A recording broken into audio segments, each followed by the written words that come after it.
Okay, calling to order the Board of Education meeting of Sacramento Unified School District. Superintendent, can you do a roll call? Member Jean? Here. Member Pritchett?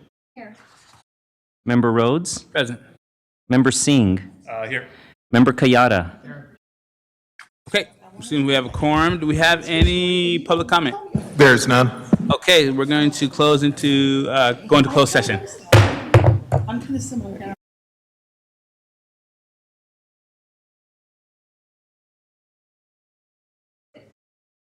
Calling to order Board of Education meeting for Sacramento Unified School District. We have Board Member Singh, and so Superintendent is on his way. Okay, can we start with the Pledge of Allegiance?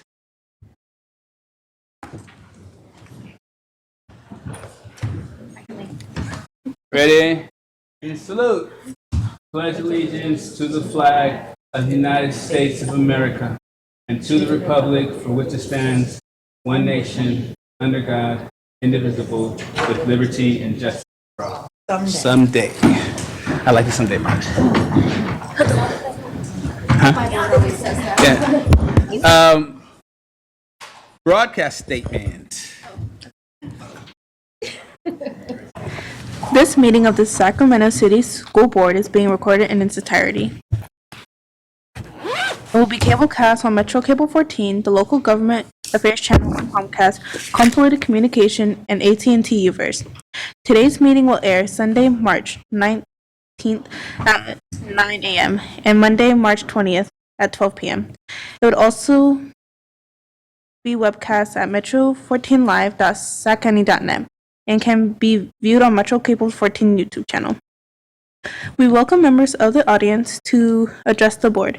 Please complete a speaker form, which are located in the back of the room, and give them to our communications representatives, along with any handouts you may have for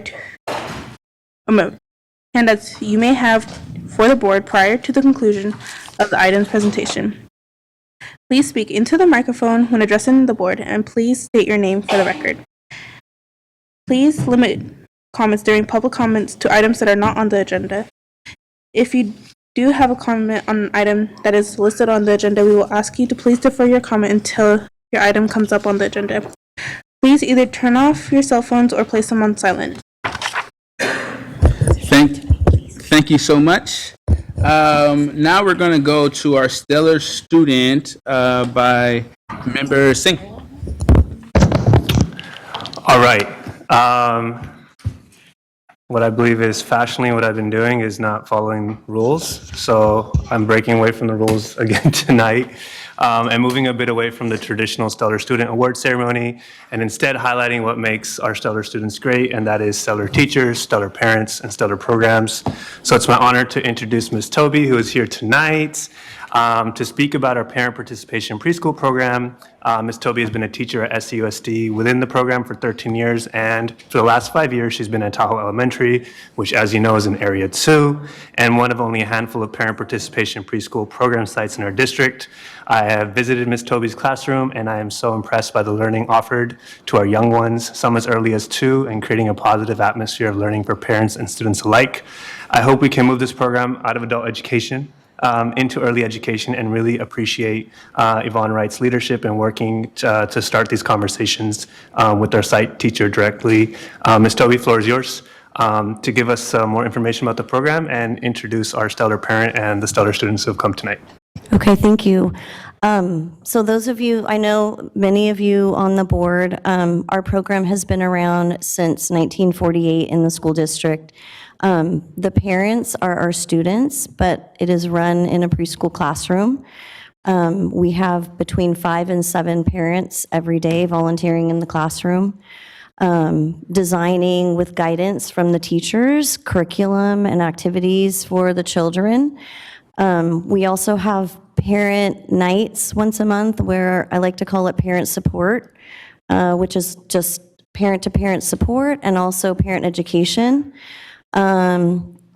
we function kind of like a preschool family is what I had a meeting the other day. So we're a really, it's a great community and a group of parents that the district wants to have involved in Sac City. So tonight I kind of wanted to recognize one of my students, Rebecca Gross. So Rebecca Gross has been in the program. She's had 2 children go through the program, one child who is in the program right now. But it's so great because in our program, we get so many parents who we pull all of their experience and education. So she's got some special ed education. We've got parents in our class that are nurses and doctors, and we've got parents in our program that work for Alta Regional Center that are therapists. So in our classroom, we have so many resources that and as a teacher, that I get to pull from. So Rebecca has been amazing in helping this year run all of our field trips. So she goes above and beyond, not just planning field trips, but designing these amazing flyers and links to RSVP. A few years ago, when our program was kind of under the chopping block, she's like, let's go, I'm gonna make she's a champion, and made all these t-shirts, and we all showed up and we filled the boardroom. So these are the kind of parents that you want in your school district. So this is why tonight I kind of wanted to bring her forward and her kids and recognize her tonight.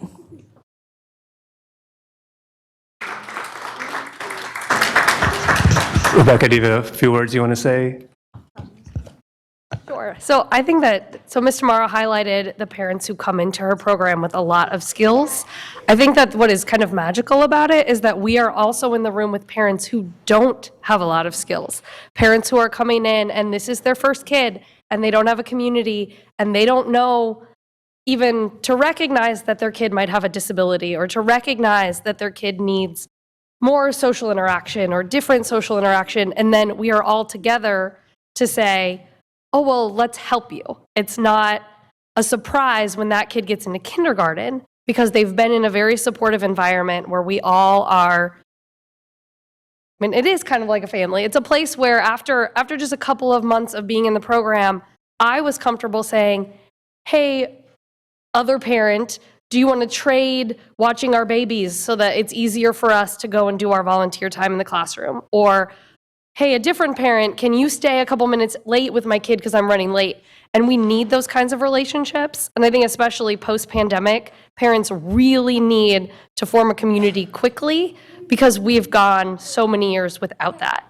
And so Mr. Marr's program, because it is economically accessible, it is much, much, much cheaper than private preschool. And it's accessible to those of us who are home all day with our kids, that it creates those relationships very, very quickly and very effectively because we're working in the classroom together alongside our kids. So I have been very grateful that we've been able to be a part of this, and we have one more year. So I'm excited to see what happens with maybe moving the program over under early learning to see how that works out. Thank you. Thank you. Yes. I have 5 certificates. We're going to come up and hand these out. We have stellar teachers, stellar parents, stellar students. It's a stellar day, so. All right. We also have a comment from Board Member Pritchett. Thank you, Member Singh, for breaking the rules and bringing this stellar program to us. As many of you know, I was a parent participation preschool parent when my baby was young. And though I did not have the pleasure of being in Ms. Tamara's class, I did have our beloved Miss Anita. And the relationships that I built in that classroom, I still talk to these parents to this day. So just thank you so much for keeping the spirit alive and working so very hard. I know we've had so many conversations and they're not going to stop, and we're going to keep plugging forward. So thank you so much. Yes, get down. Oh, so now we're going to come down and take a picture. Member Singh's going to give you a whole lot of certificates. All right.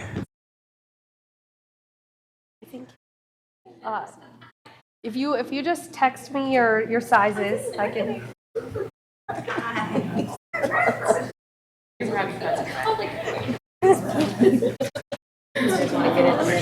Yes. You want to get in the middle? No? You want to get in a picture? Get in the back? You want to come out here with me? Can I go in there with you? What's your name? I can't? Oh, I can go in there with him. Okay. I can come down like this? Okay. I see. He's saying that's Ellis. Ellis, that's for you. Oh my gosh. Look at that. Can I see? Is there also one for Ada? She decided to go to cross practice today. That's fair. That's fair. You guys want to get in the middle? Did you see Ellis? Oh, wow. Ellis, I think you're supposed to come out here in the front in the middle. Are you in front? Yes. Oh, in the front. Okay. Well, that's okay. Just hold up your paper. Show her your paper. There you go. You just want the paper? You can stand in front of me. There you go. I'll help you. I can't read cursive yet. I'll help you. Ready? Oh.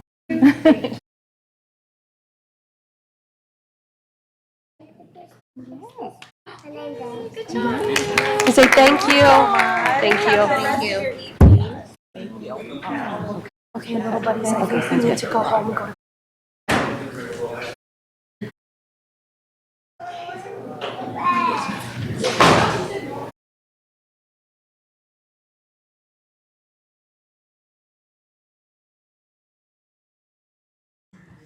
All right, now we're going to item 5.0, announcements of actions taken in closed session.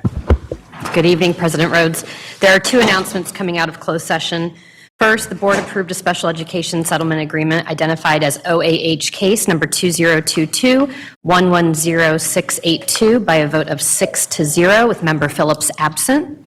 Second, the board adopted resolution 2022-2023D1I pursuant to Education Code Section 44929.21 to non-reelect a probationary certificated employee and authorize the superintendent or his designee to notify that employee of their non-reelection by a vote of 6-0 with member Phillips absent. Thank you so much. Okay, moving to item 6.0. Before we go to item 6.0, given the anticipated length of tonight's meeting and the number of items that the board has to address, I would move to postpone items 9.3 and 9.4 to a future board meeting. These are both only informational items. So do I have a second on that? Second? Third. All in favor? Aye. Aye across the board. All in favor, it looks, member, excluding member Phillips. Okay, motion passes. That means we will be taking item 9.3 and 9.4 off of this meeting and presenting at a future Board of Education meeting. Okay, thank you so much, everyone. Now we're going to move on to public comment. Public comment. Do we have any public comments today? We do. Good evening, President Rhodes. We have several speakers signed up. We'll begin with Yvette Menifee, followed by Cassandra Jennings, and then John Borsos has given his time to Damian Harmony, so Damian Harmony gets 4 minutes. Okay, let's get it going. Ms. Menifee? Yes. Hello, how are you doing?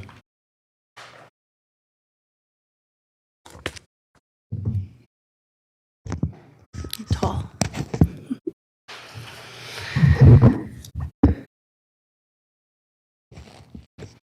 Hello, everybody. What I'm about to talk about, I have been struggling with for over 10 years. I'm going to express my frustration with the fact that Fernbacon 8th grade students are not getting an equitable chance to attend high schools of their choice, in particular West Campus. Over the years, I've attempted to share my frustrations with people who I believe at the time would listen and take this into consideration. I've tried to make meetings with a particular board member, and that just didn't work out. I tried to express this at my district counselor meetings for years, and so has my co-counselor, Thomas Avalar. Nothing has worked. I'm embarrassed and I'm ashamed to say that I became discouraged and I felt defeated. With anger and disgust, I accepted that these high schools do not want Fernbacon students.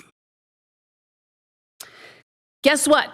Our families don't even know what these inequities are. They aren't as loud as other parents. Some don't speak English. They work and cannot lose time to go complain about these types of things. They look to us as educators and staff as professionals. They trust and they believe us. Two things to think about. When West Campus admits 200 to 235 freshmen each year, do you know how many are from Fern-Bacon? Last year, 5. Do you know how many are coming from Sutter or Cal or any other school? I urge you to do the research yourself, and I hope that you will be as disgusted as we are and have been. I'm tired, and I will not accept this any longer. And I apologize to my community that it took me this long to speak up in this setting. The other thing to consider is that West Campus still uses a tool called the PSAT as part of their admissions process, which the University of California system has stopped using due to it being, quote, unfair to minority and low-income students. This part of the process is directly related to how our students are getting cut out. They have 4.0 GPAs, GATE classes, and advanced math classes. Please stop talking about equity and representation. I've been in the room where things like this happen, and I've been ignored for years, and I've accepted that the system doesn't care about our kids. It's discouraging and disgusting. I was told that there simply aren't enough resources to be able to get me the data for this year, recently, just a few days ago. Maybe you will have more luck than I have. Again, our Fern-Bacon families, I'm sorry that it took me so long to get here. Thank you. Thank you. Thank you.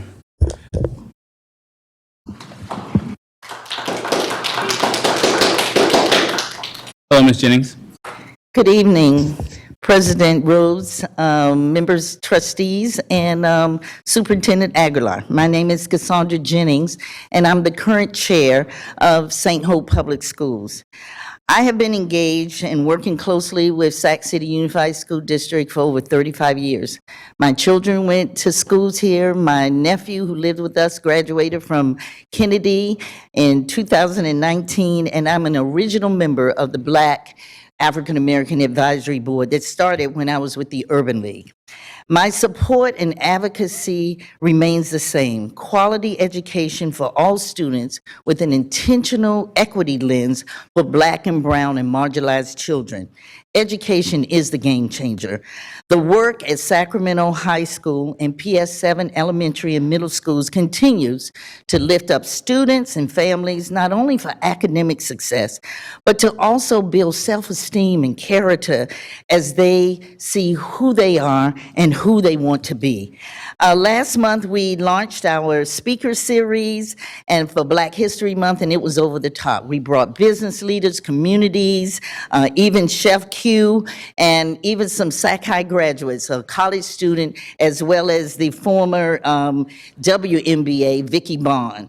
And what we saw is just delighting and encouraging for the kids. In addition, our Sac High sports program is building much self-confidence, discipline, as well as character in the scholars to be great.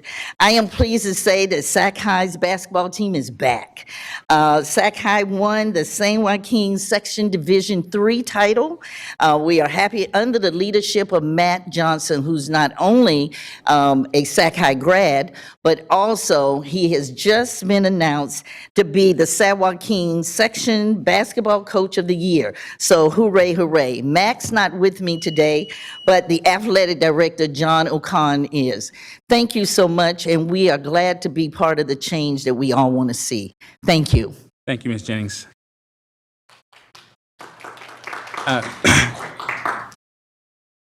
Mr. Harmony, welcome. Thank you.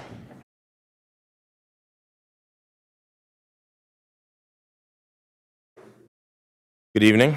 Good evening. I spoke last time here enumerating our failure of a superintendent's failures of the last year. He's still here, so am I. So I'm going to talk more about things going farther back, and I'm going to be more direct. In 2018, as of today, my school evacuated during a lockdown. Afterwards, he showed up and spoke to the press, bought us food that day, and sent over a ream of paper that was called a safety plan. It was a compliance document.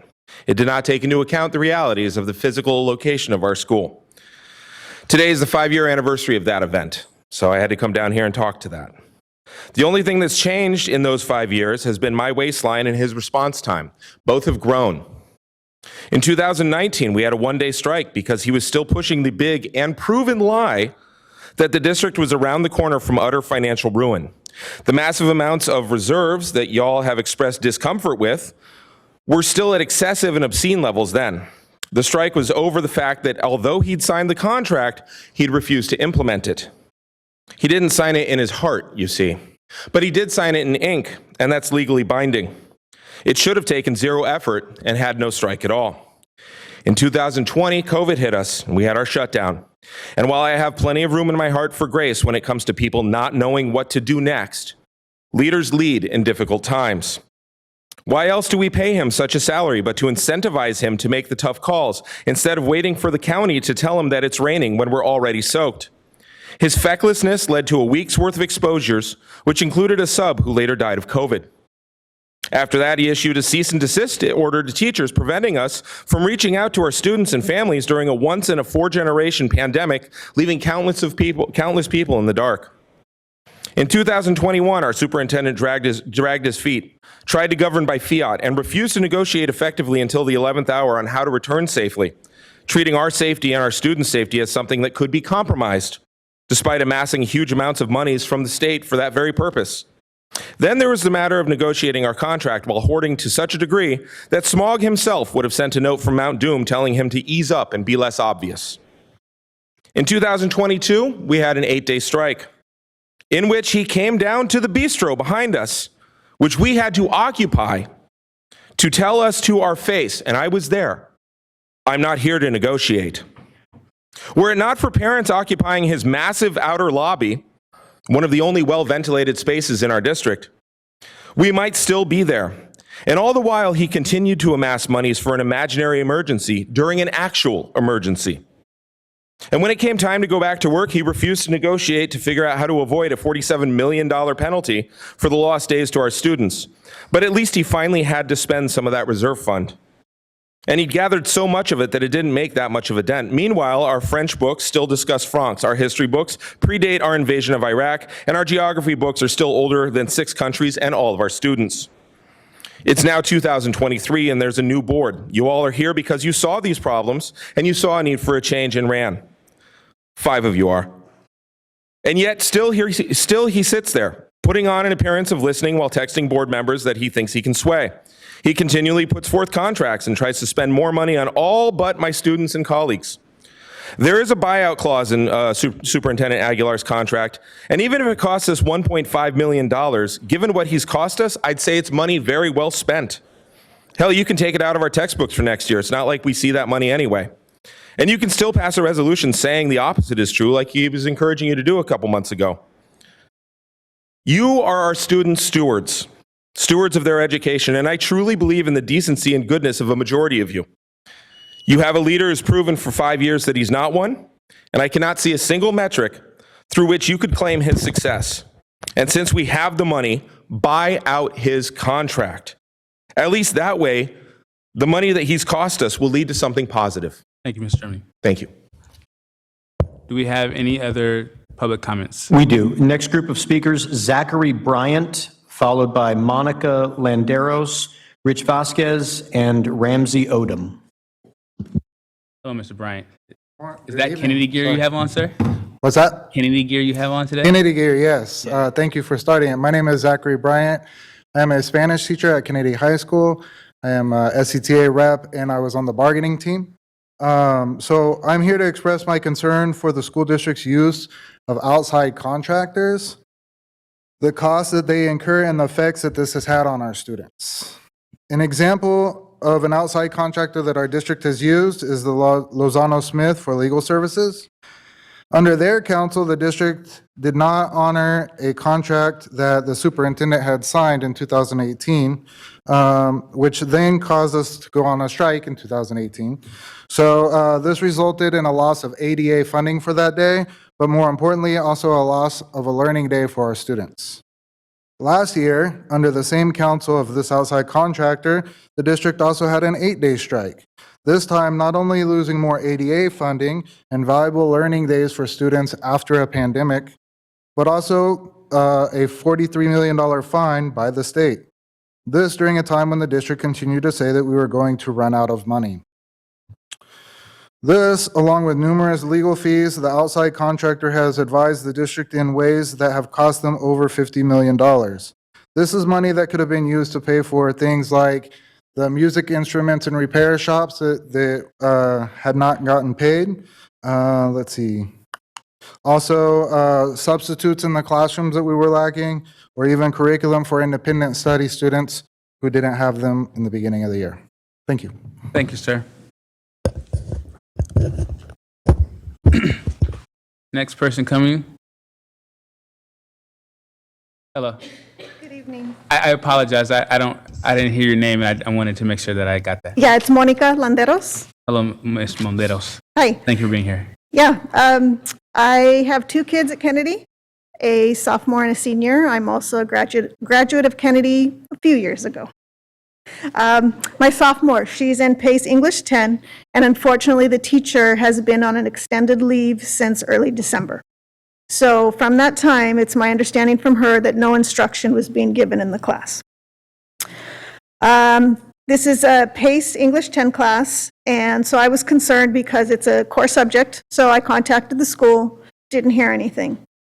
Multiple emails, phone calls, phone messages, didn't get a response, so I finally did get in touch with her counselor, and counselor was able to give me some general information. The chair of the English department, she was also helpful, and she provided what she could, but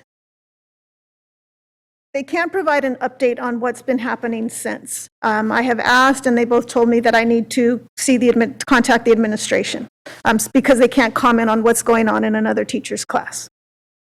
So I contacted the administration, but while I'm waiting for a response there, I'm here tonight to ask the board the same types of questions that I've already asked. What's the plan for keeping the students on track with all that they need to learn this year? What support can you give the administration at Kennedy to ensure that they have the ability to address this issue? And is there some sort of concrete plan for the curriculum in the event that the teacher does not return? As I mentioned, the students have been without a teacher since early December. I think that's plenty of time for the school to come up with a plan on how to address this. They need to be prepared for 11th grade English, and that in turn is going to have an effect on 12th grade. So I am very concerned that they're going to fall behind because this hasn't been addressed. The students of Mr. Lee's class deserve better. Thank you so much. And then can the IAS from the area, can we have somebody connect with her, please? Mr. Swan. Okay, thank you. Rich, how you doing, my brother? All right, good evening, Board President Rhodes, Superintendent, members of the board. First off, thank you. When community members and educators and stuff start coming calling out what's going on at West Campus with selective school site and stuff like that, that's how it's going to change. That's how you're going to change the system. Quit feeding into it, right? You guys, selective school site pipeline, right? So, all right, that's what we need. Thank you for coming up here again. You split my family up, one at Johnson, one at West Campus, and it kind of crushed us. I ain't never going to get over it, right? I'm a single parent with my two kids all the time, and you split us. It's terrible. Let me get on to this stuff at Hiram Johnson. I've been on a school site council every year, 4 years, every meeting, whatever, 30, 50 meetings, whatever. And this year we have some CSI funding. It's called Comprehensive Support and Improvement. We have $545,000 right now on our SIPSA with 2 months left of the school.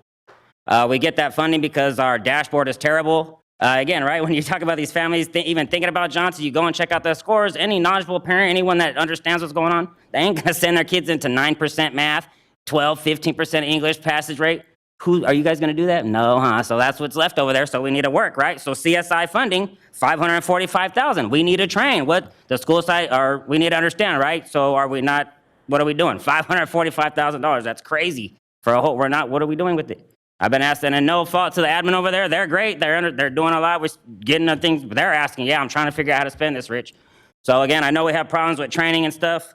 Isn't training like optional? I think it's even over the whole time over there. Like we had a school improvement grant previously before this, and we're gonna have a community schools grant. We're getting all this money. That's what it's about, funding. So is the people on site going to understand that they need to start doing better because the kids keep coming, whatever they are, that's what we are. English learner, all the odds stacked against us, we need to start understanding that because, again, all the fund needs coming through.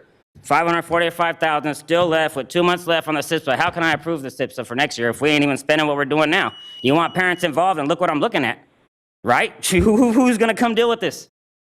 Nobody, right? That's why you don't get nobody there. And then again, school communities grant, please, Trustee Phillips and Trustee Villa, please try to get involved, right? All your Oak Park. I'm from Oak Park. I ain't Tahoe Park. I'm East Park. I'm Oak Park. So that means we're funneling into this school. So I hope you guys start trying to pay attention, please. Thank you.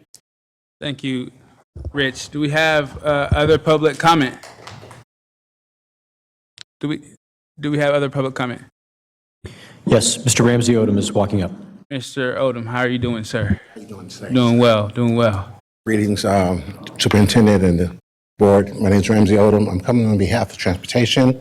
We are so encouraged now because we know that we're getting close to the finalizing our salary structure. We know we have faith in you guys that you guys are already working on the behalf. So all we want to see is to get back to the table so we can complete the transition because right now we're running on 69 drivers and we're running like 1,500 students a day. So we're the task is kind of hard against us to try to meet that mandate every day. So all we ask is if we can come back to the table and just finish and finalize what we have already started. We are patiently waiting. We know that you guys are working very hard so we can get there. So I'm very thankful for I've been here 33 years and I see this life of a bus driver as something rewarding to my life and all the other drivers that are here too. So if we can finish up, get back to the table, we appreciate it very much. Thank you so much. Thank you. And do we have, for the SEIU report, there's somebody here for that report today? Do you know? I do not know. Mr. Ramsey, if you, at a certain point in SEIU report, if you guys are here still, I would love for you guys to do come up for the SEIU report.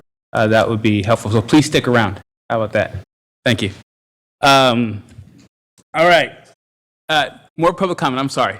We have no more, sir. We have no more public comment. Okay, so we're going to go to Communication Employee Organizations Report, SCTA. Nikki, how art thou? Doing well. Prepared for a late meeting. Thank you for moving the agenda a little bit. A little bit. Good evening. I'm Nikki Malevsky. I'm First Vice President of the Sacramento City Teachers Association. And I'd like to start off by thanking President Rhodes and board members Jean, Phillips, and Singh for attending a public forum we held last night at Luther Burbank with the Natomas Teachers Association, the Folsom Cordova Education Association, and the Twin Rivers United United Educators, about community schools. We heard from a member from the State Board of Education who is also an educator in Montebello, and also from the San Diego Union president and a top administrator about how community schools are supposed to work, with an emphasis on cooperation with shared leadership and shared decision-making.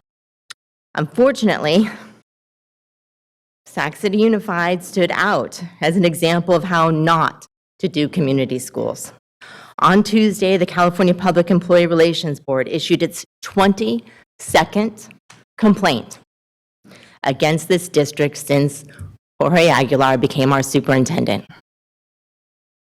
This latest complaint is based on the district's unlawful effort to implement community schools, not only in violation of labor law, but also the CDE guidelines related to the 4 pillars of community schools. It was reported that Natomas Teachers Association and Natomas Unified will be signing an MOU on shared governance in community schools, following the example of other school districts throughout California that are abiding both by the letter and the spirit of the law. But Sac City, under Superintendent Aguilar, is a serial labor violator. Out of 1,100 school districts in California, SCUSD is number 1, the single biggest labor law violator in the entire state.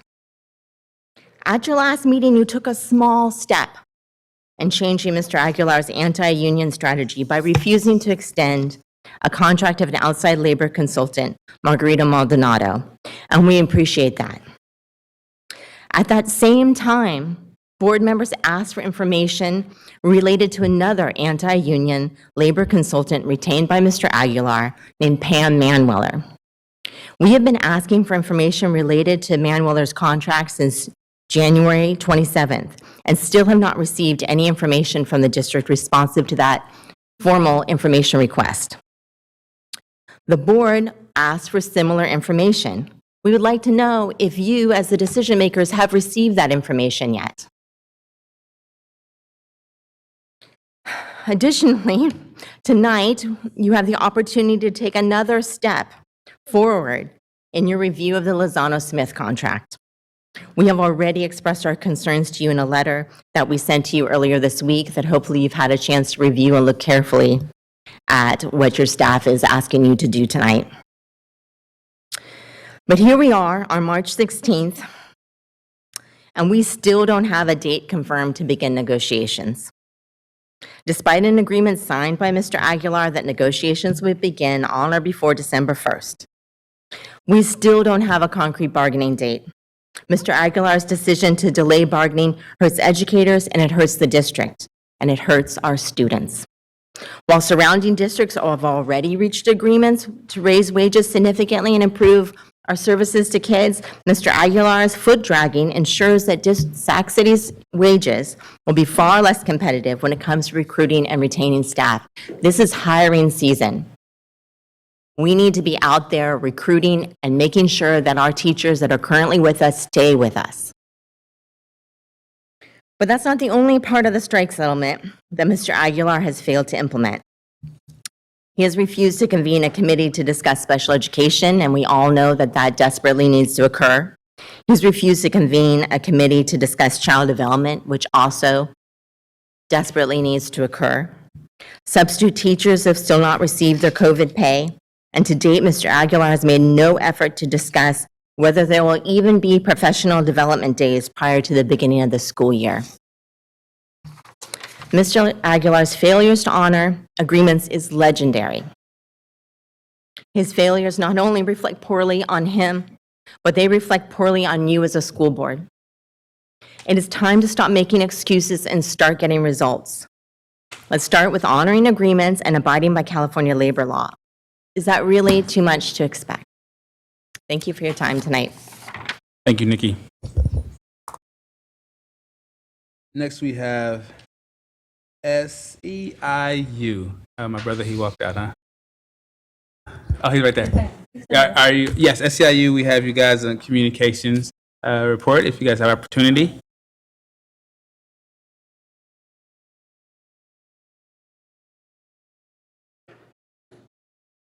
Okay, so my brother, would you come up to the thing, please, just as a formality of it? What I wanted to say to you today, since we're here and you're on the agenda, if you could please follow up with your leadership inside the union and check the emails and see what was passed across for you guys today. Sure will. And we appreciate your time coming out tonight. Thank you so much. The formality of you having to be up here so I can talk to you in this way is just formalities. Right, That's yes, why I asked sir. you to stay. Yes, sir. But please check in with Carla and see what was passed today so that we can continue having those conversations and get this to the finish line. Most definitely, sir. Thank you so much. Thank you, sir. All right. Okay, do we have, well, we never have, but TCS, Teamsters, UPE. Okay, so we're going to go to our District Advisory Committee, 8.2. The CAC, hey, Lily was here. I could have got her up there. A CAC? I know. CAC, no. DLAC, LCAP, Student Advisory Council, okay. Black African American Advisory Board. Okay, Student Member Report. You don't have anything? No, because everything I want to speak about is. Okay, that works as well. We're going to move to item 9.0, special presentations. We're going to go to 9.1, approval of Women History Month Resolution number 3309, presented today by Member Villa. Hello, everyone. Thank you for being here tonight. We always appreciate it. So March is Women's History Month. This is a month to celebrate the contributions of women in our history and our culture and our society. It was founded in 1987 and put in place by President Jimmy Carter. And my hope with this resolution is that we can continue to empower young girls and women, not only around the nation, but here in Sacramento, to be courageous and recognize our power by inspiring current and future generations. May we continue to grow, succeed, and be treated equitably and be recognized for our contributions. Here in Sac City Unified School District, we currently have a little over 4,550 female employees. That's quite a lot when you're thinking about we have about 5,000 employees. Our cabinet is predominantly women. Our educators, our classified staff, this board, women. I wanted to acknowledge some of the amazing work that our team here is doing. And I talked to Dr. Tiffany Smith-Simmons today, and we were talking about some of the incredible work that our organization is doing for women. A variety of opportunities that we do that focus on wellness. Dance aerobic class on Mondays. We have networking avenues such as the drip sessions, Espresso Yourself, the emerging coaching support program we launched earlier this year in partnership with SCOE, a partnership with Sac State that has afforded us opportunities to have dedicated focus groups. And those sessions have been attended primarily by women educators and gave voice to that segment of our employees. Our Girl Summit, Girl Inspired, which will take place on May 24th this year. So those are just a few of the items that we offer here at Sac City Unified School District. And my hopes and continuing talking with our staff, again, our conversations with Dr. Simmons, is that we will continue to expand those efforts. And I'm looking forward personally as a board member to digging deeper with our team so we can look at continued new opportunities with our staff and obviously this board as well. Lastly, I could sit here and talk about all of the amazing women that have guided me to this point in my life, but tonight's agenda, we do not have time for that. So I'd also appreciate this board not taking for that space either. But we know that women have been and will be the bedrock of this nation and this district. This resolution for me, I did not want it to be just another piece of paper. It's not a hashtag. I don't want a social media post about it. This is an ongoing action item that we need to be accountable for and committed to for as long as I'm sitting on this dais. So on to the resolution. Whereas the advocacy efforts of the National Women's History Project led to an annual observance of Women's History Month, which highlights the contributions of women to events in history and contemporary society and is celebrated during March in the United States. Whereas women of every class, race, and ethnic background have made significant and historic contributions to the growth and strength of our society in countless recorded and unrecorded ways. Now, therefore, be it resolved that the Board of Education of the Sacramento City Unified School District honors the contributions that women have made throughout history and commit to support these efforts to improve opportunities for girls and women. Thank you so much. Thank you. So before we hop in, do we have before we hop into board discussion, do we have any public comment on the topic? We do not. Okay, hopping in to board discussion. Let's have Member Singh. Floor is yours, sir. Thank you. I want to make this quick, but I just want to add that the point of Women's History Month is to call to the importance of equity, equal pay, equal rights, and that the work I, as someone who identifies as a man, need to do to continue to push and support women and recognizing my own privilege and ensuring that that work is done. I also want to just call out the fact that National Women's Day was observed on the 20th of February in 1908, and it is the result of a strike from the Socialist Party of America. So I want to call out to the fact of how these things started. And I said it last time, these days exist because you don't get the equality throughout the rest of the year. That's why these days exist, because we have to call it out. So I want to just do my part in calling it out. And hope to be held accountable by everyone to make sure that we're providing a voice to everybody. Thank you. Thank you so much. We're going to move on to Member Phillips. Oh, no? Okay. Do we have any other board members? No. Say it again? Go girls. Go girls. We do have someone. Member Phillips is back. MVP. Sometimes it feels like hockey with the buttons going back and forth. I just want to read in my support of the resolution for Women's History Month. I want to be cognizant of the fact that equality is not equity. And we are forgetting some very important women in this resolution, which are trans women.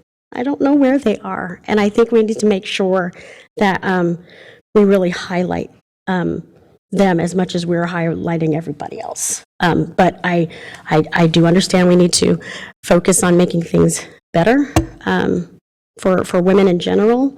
But I'm always going to take the stance of where I come from. So I think that's all I have to say. Don't forget about the trans women because they are here and they're not in here. Beautiful. Thank you so much. Member Villa.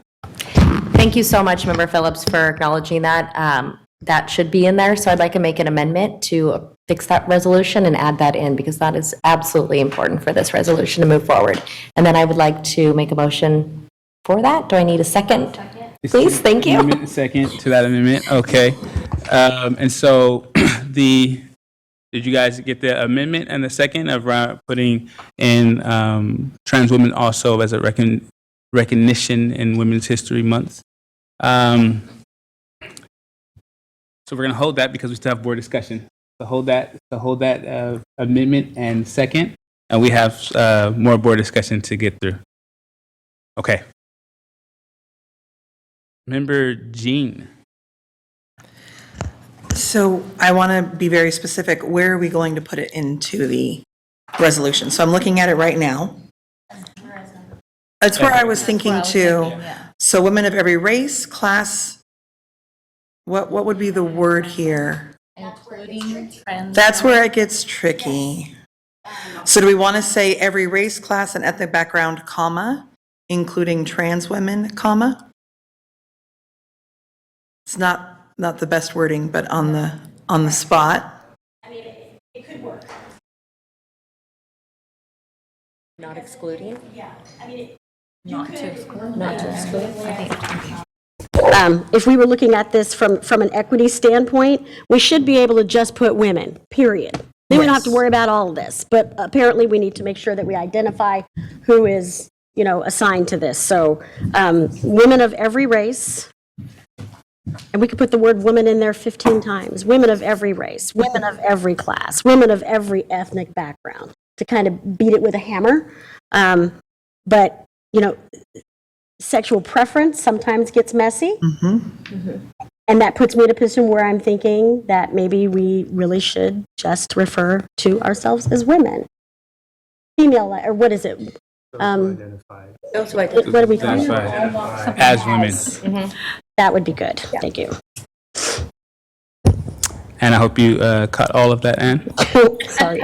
Do we want to, what about women of every race, class, and ethnic background, comma, including all women, all who identify as women, including trans women, comma. I think all identify. Would you just change it to be all? It just feels like you're Yeah, sorry. Yeah. Can I just offer a real quick word? I know I'm not on that agenda. Sure. I'm not the president, though. Yeah. Please indulge me for 5 seconds. FYI, this is out of the norm, but as the will of the board, we raise a show of hands to let Mr. Harmony speak outside of the time that he's allowed to speak usually. Thank you. Who is all in favor, please raise your hand. That seems like the majority of the board. Who is not in favor, don't raise your hand. Okay. So, Mr. Harmony, you have 2 minutes, sir. Please, very quickly. I need 10 seconds at the most. First, I will defer to any trans individual in here who has something better than what I'm about to offer. Gender expression is what we have in our classrooms. So the list that you gave, including gender expression, and if that is not inclusive enough, I am happy to be corrected, and I will change what's in my school or in my classroom as well. But that is what I would recommend. I believe that covers it. Thank you. Thank you very much, sir. Board members, we're asking. I think I have, thank you. Women of every race, class, gender expression, and ethnic background. Yeah. Sum it up. Woohoo! Thank you. Okay. I'll second it. You'll second that? Yeah. All right, so we have that new amended motion with a second. All in favor? Right, okay, sorry about that. So student preferential vote? Aye. Aye. Can we do a roll call vote?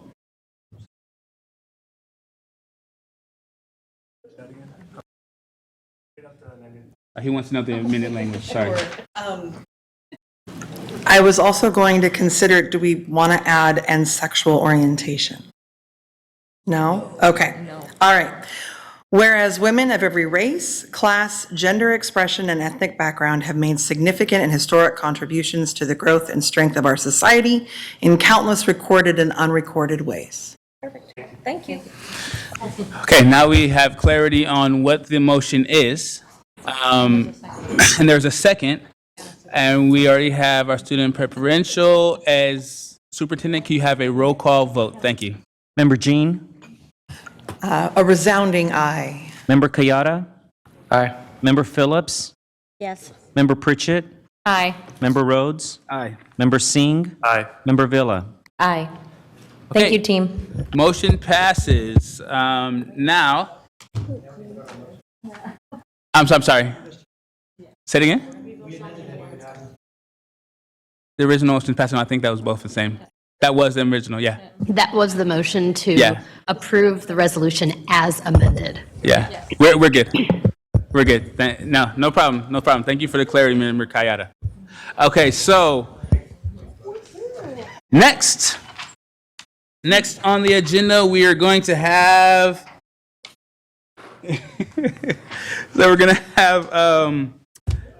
Ms. Kangas to come up, and we're going to be talking approving of our Trans Day of Visibility resolution. Come on up. And Ms. Flores, I apologize. I read what was on the paper. That's what they have me here doing. That's my job. Good evening, Superintendent and members of the board.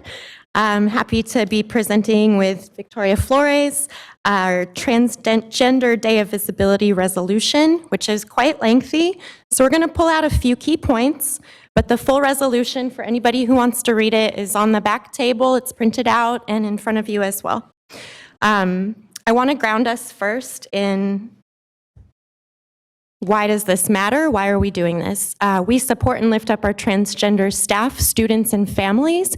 And I just want to ground us in our guiding principle that all students are given an equal opportunity to graduate with the greatest number of post-secondary choices from the widest array of options. And also call out that we recognize that our system is inequitable by design, and we vigilantly work to confront and interrupt inequities that exist to level the playing field and provide opportunities for everyone to learn, grow, and reach their greatness, including our trans students, staff, and families.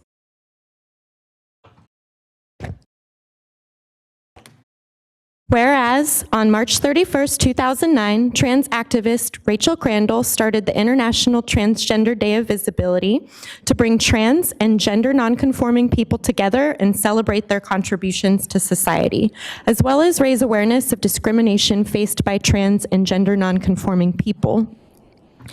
Whereas International Transgender Day of Visibility is a time to celebrate the lives and achievements of transgender, non-binary, gender non-conforming, and gender diverse individuals around the world, and to recognize the strength, courage, and determination it takes to live openly and authentically. And whereas International Transgender Day of Visibility is also a time to raise awareness of the discrimination and violence that the transgender community still faces, which make it difficult and unsafe for many transgender people to be visible. Whereas according to the ACLU, so far in 2023 alone, 378 anti-LGBTQ bills have been introduced. And 182 of those bills focus on schools and our education system, targeting transgender students and limiting their resources, limiting discussion of who they are, and limiting their opportunities in extracurricular activities. Whereas the district has a responsibility to ensure that all students who reside within its boundaries, regardless of gender identity and gender expression, can safely access a free public K-12 education. Whereas the district welcomes and supports all students regardless of gender identity and gender expression. Whereas the district recognizes that all employees are valued members of the school community, including those who are transgender, non-binary, and gender diverse employees and educators. Whereas the district recognizes that the families in our community come in many different forms, and the district values all of our families and students' caregivers, including gender identity or gender expression or sexual orientation. And whereas creating a welcoming and safe school environment for our transgender students, staff, families, and caregivers makes our school community more welcoming and safe to all. All right, and then so I'm going to read a few of the be it further resolved. So be it further resolved that the district has procedures to address anti-LGBTQ bullying and harassment, which includes procedures for how students may report bullying and harassment and prohibit retaliation against any student for reporting bullying and harassment. The district will ensure that the Title IX coordinators receive appropriate training on LGBTQ issues and require schools to track and report data on incidents of anti-LGBTQ bullying and harassment. Be it further resolved that the district implemented professional development related to anti-LGBTQ bullying and harassment in August of 2022, so that district employees are trained to recognize and respond to anti-LGBTQ bullying and harassment. And I just wanted to pause for a moment and say over 2,000 staff accessed an online training module through Cognito called Step In, Speak Out that's in support of LGBTQ youth and staff. Things like having visual identifiers that we heard from one of our teachers is so incredibly important to create those safe spaces and environments. And then our own LGBTQ support services team recorded a short webinar to talk about the applicable federal and state laws, local district policy, and then what that needs to look like on a school campus and where to go to get help. So we're really just thrilled to be able to have that opportunity and to have so many of our staff take advantage of that. So be it further resolved, the district shall continue to allow students and staff to use affirmed names and pronouns without requiring a legal name change or gender marker change, provide equitable access to all programs and facilities, including access to bathroom and locker room facilities, as needed for all students and staff that align with the students' and staff members' gender, and provide access to gender-neutral facilities. Respect the privacy of all staff and students, and allow students to participate in all physical education, athletic, field trip, and other extracurricular activities according to their gender identity, without requiring legal or medical documentation, both on and off campus. Be it further resolved that the district from here forward recognizes the Monday before March 31st as Transgender Visibility Week in the Sacramento City Unified School District. And I just wanted to call out that SUSD was really innovative. 10 years ago, this district, before my time serving in this role, launched the Connect Center and LGBTQ support services. And, you know, a number of dedicated staff have led the way over these years and really being innovative in our county and showing other districts how they can do this. In 2013, Sac City adopted one of the first board policies, Board Policy 51 45.31 for transgender and gender nonconforming students, and then recently updated that board policy again in 2018. And I just want to say again, like really leading the way, showing other districts how they can do this work, including in areas like PE testing. How do we do that in a respectful way and that meets everyone's needs? And so I'm just really proud of that work that's happened and continues to happen. So we together respectfully ask the board to adopt resolution number 3310, Transgender Day of Visibility. Thank you guys so much. Before we go into board comment, do we have any, or board discussion, do we have any public comment? We do, President Rhodes. We have several speakers signed up. We'll begin with Shonda Westley, followed by Stephanie Steiner, and then Jay Penn and Damian Harmony. Okay, great. And how many people altogether do we have today? There's one more after that, Evan Minton after that. So 5 total. Okay. Ms. Wesley, hello. Hi. Nice to see you again. Nice to see you too. Floor is yours. All right. My name is Shonda Wesley. I'm a parent of a 4th grader in the district. First, I want to thank Trustee Villa for her resolution and the expansion of it.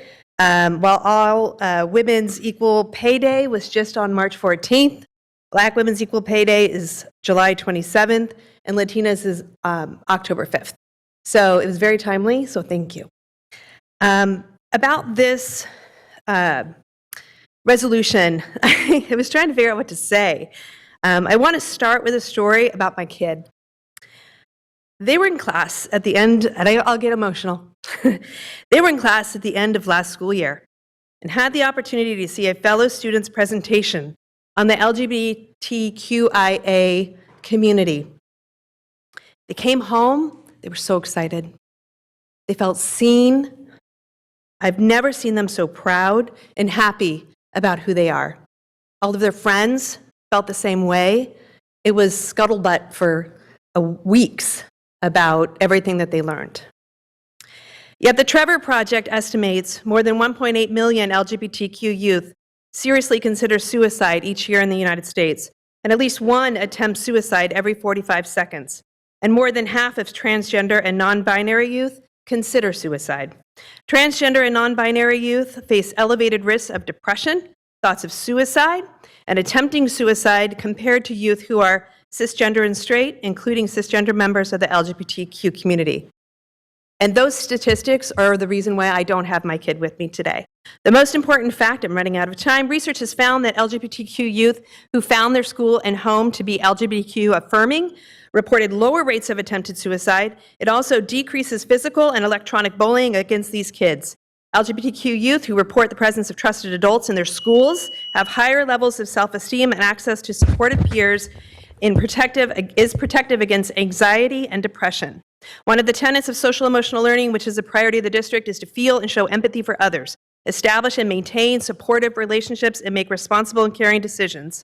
We have a strong policy protecting trans kids in schools. The students and the staff always need to be reminded about that. For all these reasons, this resolution is incredibly important to pass. My child attends a school without barriers of acceptance and support, but not every child is as lucky. Every child should feel supported and seen, and because otherwise, the alternative will be very, very dark. Thank you very much. Thank you very much. Next speaker, please come up to the podium. I'm Stephanie Steiner today. Oh, okay. Sorry, since we're breaking with protocol, I'm Yeah. fine. Plot twist. Go ahead. You could. Mic is on. So I've been asked to read something, and the reason I'm reading it from here is because we're also talking about accessibility to meetings. This particular parent was unable to make it here, but she wanted to express some things. So it's really short. I've been a parent for 16 years and have 4 children. One of my proudest moments as a parent was when my oldest kid felt comfortable and safe enough to tell us they were trans in passing. In the kitchen, getting a snack. I mentioned safety because not all trans kids have gender-affirming and supportive families. They do go to school 5 days a week. Our schools must serve as safe spaces for the most vulnerable of our community. Trans lives are under attack in this country, and it's incredibly heartening to know that our school board and our district are here to protect and support trans youth. Trans people have always existed, and they always will. This is a proud mother of a trans child from Kit Carson, Theodore, Judah. She's got a couple of them.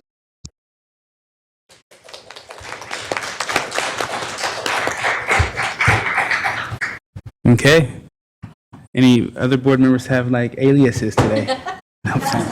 Yeah, no. It's from your person. I was making a joke. Next person to come up. Should be Jay Penn. Jay Penn, and then Damian Harmony and Evan Minton. Okay, got it. Hello.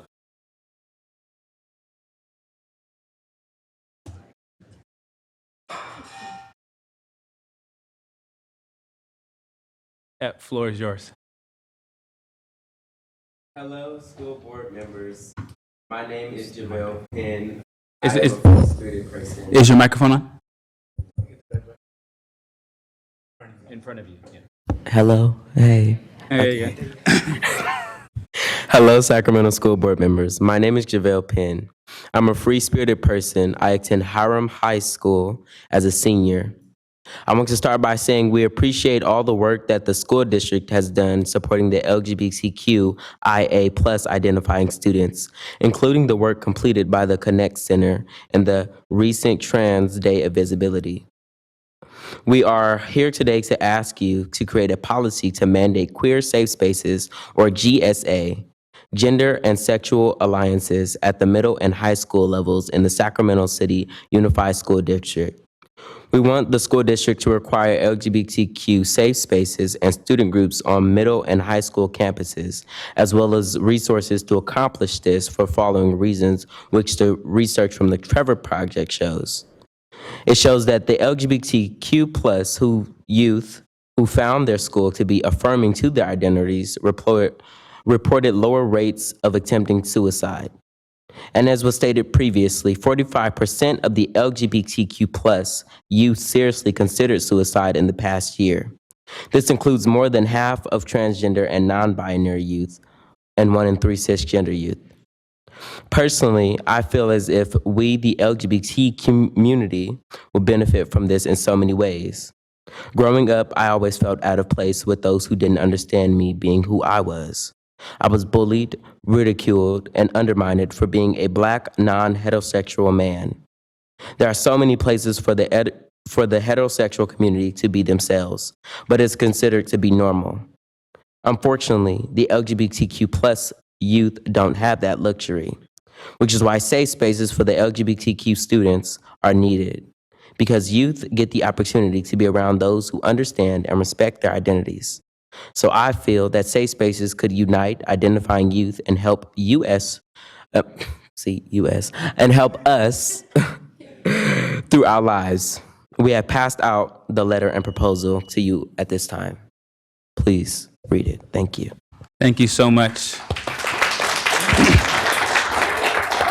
Oh, it's more. Oh, wow. Oh, we're all getting Okay, in no, here. that's fine. All right. Thank you so much. We have next Mr. Damian Harmony. The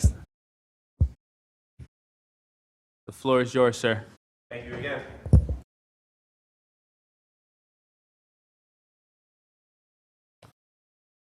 I am glad for this resolution and the visibility that it brings, given what's been happening across our country. We have an important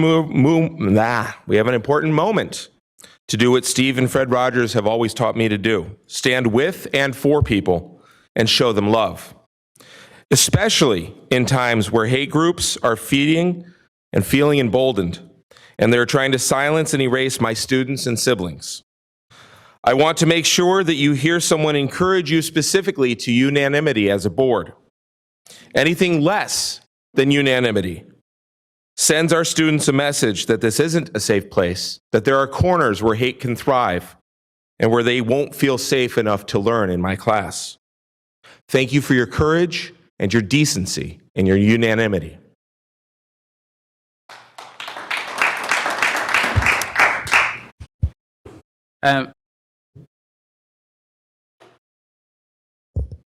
Hello. Hi, I just want to first say my name is Evan Minton. I want to thank President Rhodes for the bright green light that you gave in helping the transgender, gender diverse, and gender nonconforming community. I want to thank the district staff for all of the work that they did on this resolution. I am an expert witness in front of Congress on LGBTQ plus issues. I am the co-chair of the Transgender Advisory Council for the Lieutenant Governor, and I am the co-chair of the Transgender Advisory Committee for the Democratic National Committee. I'm considered a national expert on these issues. I just want to say thank you for your forefront work on transgender issues, on LGBTQ plus issues. I want to say thank you for not politicizing the lives of transgender kids and adults. I know it's tempting to do in a climate like ours when we see far right-wing individuals trying to politicize kids' lives when all they're trying to do, as my good friend Shonda Wesley said, is go to school.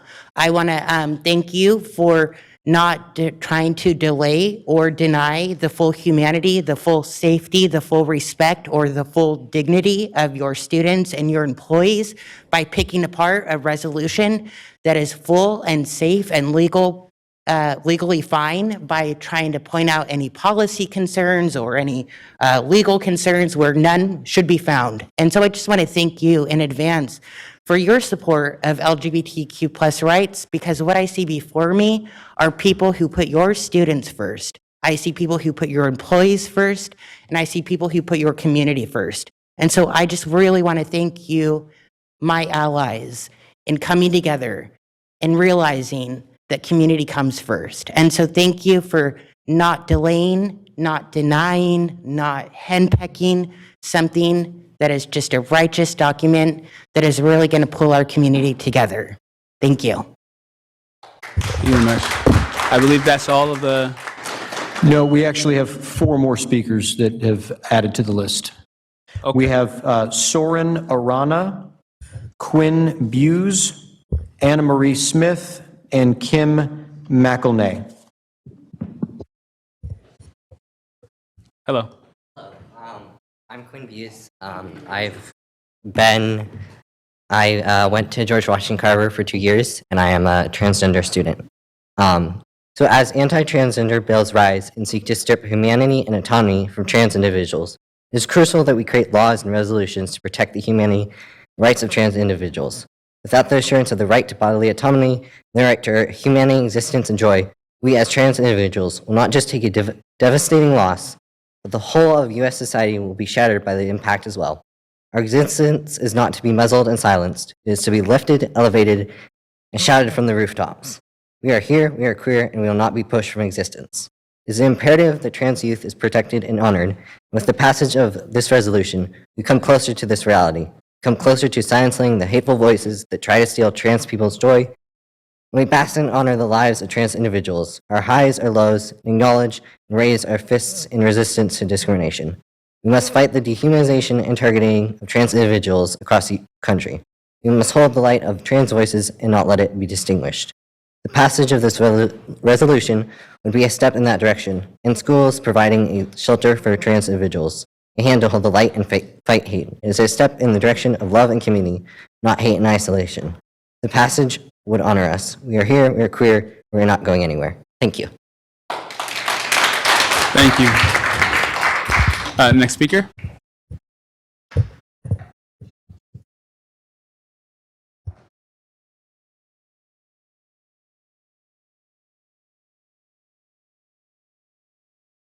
My name is Soren. I am a transgender man. I have been out as transgender ever since I've joined SUSD, and the support that I've received from the district and from my schools has been extremely important into my mental health and experience as existing in this world. Although the school that I went to, which is George Washington Carver, has supported my experience, it has been a harsh time in existing with the current bills that are being made about trans students. And I feel that a current issue that needs to be, not issue, the current resource that needs to be handed out needs to be this resolution continuing. So trans students and gender nonconforming students can continue to exist in a safe space that does not feel like everything is against them. As proven by Trevor Project's statistics on trans youth rates of suicide due to lack of support has been extremely high and very low in schools that have shown support towards students. With my experience as a trans student, I feel like this needs to be an important issue that stays on the table and stays updated and not put aside as many people do. And I'm grateful that for these past years, it has been a continuous talking point and continuously supported. Thank you. Thank you so much.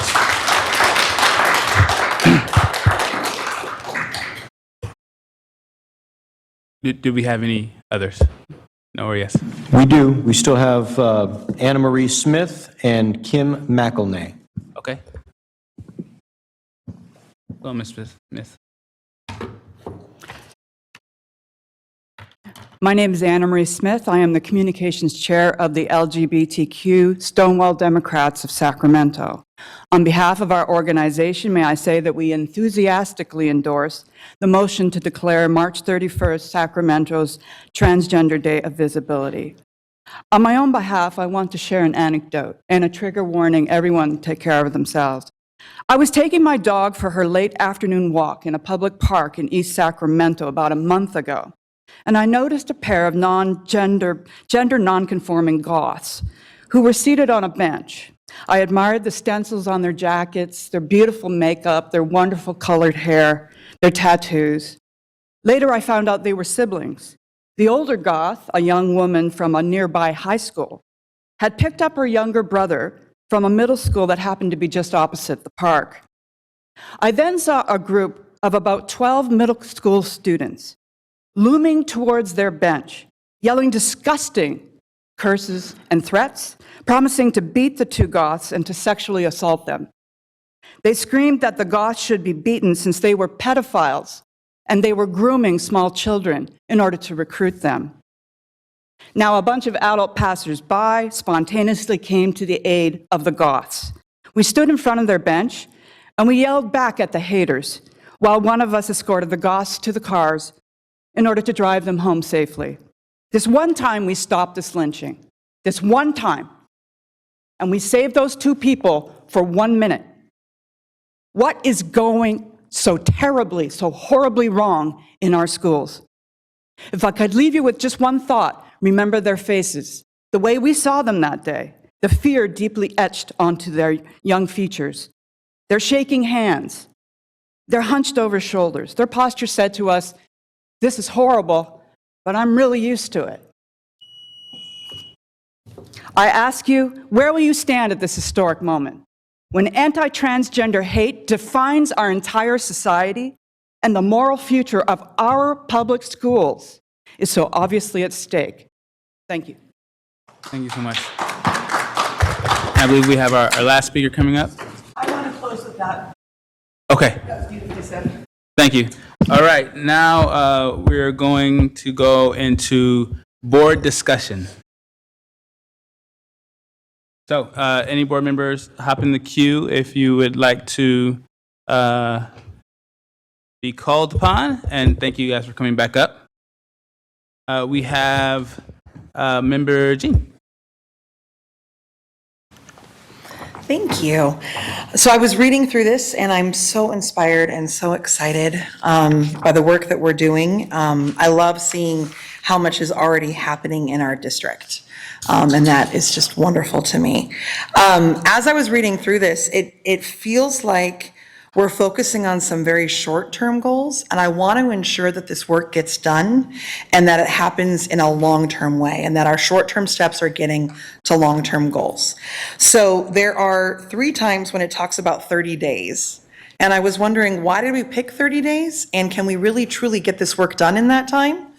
Because I don't want to set up our staff and our schools and our students to say we're going to say this is important, but then not really be able to do it. I want us to be able to do it. So one was about creating a self-climate and taking steps to have an LGBTQ liaison and GSAs on, I want to say, every campus. Another one is about looking at all of our collective bargaining agreements to ensure that they are enhancing the protection of the district's LGBTQ community, and I want to make sure that happens, and that if it doesn't happen in 30 days, we still make sure it happens. And another one had to do with our contracts and ensuring that all of our vendors and service and contractors abide by anti-discrimination. So I wasn't sure if that was a policy that we already have that in contracts or not. So I wanted to know, is that work being done so we can hold to these timelines, or do we need to maybe extend those to ensure that the work gets done? Yeah, I'm not entirely sure about the contract one, so I will defer to our legal.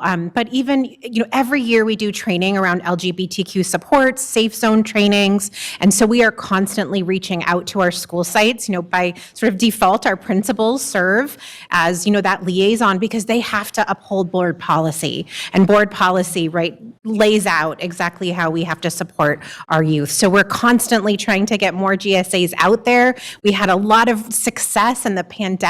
I will say, kind of, shifted things backwards, and staffing has changed. And so sometimes when that staff who led that effort, leaves, it can be hard to figure out who else. So we're continuing to reach out to all of our schools. We heard a call for, middle school through high school, but even further down. So within 30 days, I can say we're reaching out, we're working on, making sure that folks are aware of what our policies are, aware of the supports that are available in the training. So I do feel confident about that piece because it doesn't stop. So I'm not entirely sure about the legal superintendent. I don't know if you wanted. Yeah, absolutely. Thank you, Member Jean, for your questions. Here's how I'm interpreting them, so please correct me if I'm misinterpreting. One, our staff isn't used to hearing from the dais the ability to come back and say what is a reasonable timeline to make sure that the values that you're wanting to espouse through any resolution penetrate the system deeply enough that we're not just celebrating or honoring for a short period of time. So we absolutely can come back and make sure that we ensure that those timelines aren't just about March as 1 month, so that the value that you're espousing and that you're honoring deeply penetrates our system. In that regard, I think you're absolutely right with respect to contracts, and we can work with our business services department, with our legal counsel, to make sure that where we can modify existing contracts, that we begin to do so. And for new contracts, that we have a system in place to make sure that that language appears in every new contract. So that's how I'm interpreting your comment, especially as a new board member. I'm sure that you have questions about how things look in the system right now, but I do want to just acknowledge Victoria's comments about the fact that Sac City does have a history of honoring all of our students, including our LGBTQ plus students. I often hear, when I'm at other meetings, requests from superintendents who want to come visit and see how we've created an entire center to support our students. And so please let me know if you're asking for more specific information to come back. But I do want to just thank you for making a comment as I'm interpreting it. Mm-hmm. Yes. So my second big question was about the 5 bills that we're looking at moving forward as supporting. And what is our process as a board historically when it comes to choosing to support state legislation? Do we have a committee that looks at that? What is that process? And I can answer. We do have a bylaw in place, Member Jean, but again, I'd like to just come back and be able to lay out how we have traditionally looked at pieces of legislation. We're in the early phase, of course, as you know, of legislative season. And in many cases, we will see actual language over the next few weeks and coming months. And I'll make sure that we can incorporate that in terms of how we respond to your question about how we've traditionally arrived at decisions as a board to support and provide our support at the Capitol. In some cases, that has meant that I have testified in support of certain bills at the Capitol. In other cases, we have sent letters of support. In other cases, we ask our legislative advocate lobbyists to represent us at hearings as well. So 2 of these are definitely school-focused, 2 of these bills, and the other 3, I can definitely see why they are included in this resolution as significant to our trans communities. My concern is doing official support at this early time, because I've seen too often how things start sneaking into bills and then changing things. So I would feel, I don't know if I want to make a motion at this time, but just like, I'm thinking if we changed it to, we are watching these closely because we want these to be good for our kids. So changing it to a watch position rather than a support position. It would just make me feel like that way we're letting everyone know we are supporting this, we are keeping an eye on it, it is important to us. But we're not going to do full support until we know what actually ends up in the bills. That's just one of the concerns I have. I want to make sure that when we say we put our stamp on it, we're going to follow through, we're going to keep our eyes on it, and we're going to make sure it goes where we all know we want it to go. Thank you. Thank you, Member Jean. We're going to go to Member Phillips, MVP. Oh, you guys are switching places. Member Kayada first, and then MVP. So I also wanted to thank staff and the community members who were involved in drafting this very important resolution. I am so proud to have my kids going to a district and living in a community that values the rights of our LGBT community, especially our trans community. Given where we are in our political climate right now, where the mere existence of trans people is considered a political statement, I'm glad that we have a series of policies as a board and as an educational institution that does not treat these kids as political pawns, and that we really want them to be truly safe in their schools and fully supported. When I was growing up, this was not the case. I've never identified as like any particular heteronormative sexuality, and I didn't understand what that meant growing up. Does that mean I'm gay? I don't know. What does it mean? Maybe I just don't like watching football. But there were no supports in the schools that I went to growing up for me to understand that. I finally got into a JSA in high school and started to put it together a little bit, but it was not comprehensive. It was not something that was really supported. It was something that students did and the district allowed it to happen. So I am really happy that we are doing more than that. I am really happy to have a really strong, powerful resolution here that will allow us to make these, to deliver on what we've already been doing, as you all mentioned, and making our district even more safe than it has already been, and really clawing in against the political dialogue in the national climate that says that this is a political issue. This is not political. This is our kids, our teachers, our community members being safe. With that said, I don't know if you can hear the emotion in my voice, but it is really important to me that we get this right for the reasons that Member Jean just mentioned. I don't want to commit to something that makes it worse for our kids. And responding to Mr. Minton's public comment, I don't think that making some changes to this resolution is nitpicking. I think it's very important that we get it right so that we don't have a problem where we come back and we've actually not delivered and we've sent a message to our kids that we don't support them. If we say we were going to do something in 30 days and we didn't do it, or if we said we were going to engage this in our labor negotiations, which are ongoing in other areas, and we don't do it within 30 days, that will make it look like we're not supporting our kids. So I am really, really proud to be supporting this resolution tonight. But at the appropriate time, there's a couple paragraphs that I would propose be removed from this current resolution so that we can come back and discuss them comprehensively as a board and make sure that we fully deliver on them. And when they are implemented, they're done fully and comprehensively in a way that isn't just March, it's permanent going forward. Okay, thank you, Member Kayada. We're going to move over to MVP. Discrimination, oppression, bullying, victimization, harassment, targeting, things we don't want, things we shouldn't have in our schools, things we shouldn't have on our planet, but we do. Respect, safety, support, recognition, awareness, celebration, open, authentic, strength, courage, and creation. All of these things are very important to me. I want to support my colleagues right now, and I am supporting a couple of these changes that were suggested by members Jean and Kayada. They are not changes to stop what we need. They are not changes to stop what we want in terms of safety for our children. But we have to make sure that while we're making it safe for our students, we're not making it impossible for our district. We already know we have issues implementing things. We have lots of issues with implementing things. But there is a be it further resolved in this that says the district shall continue to all of it. We should be ordered to continue to do all of that.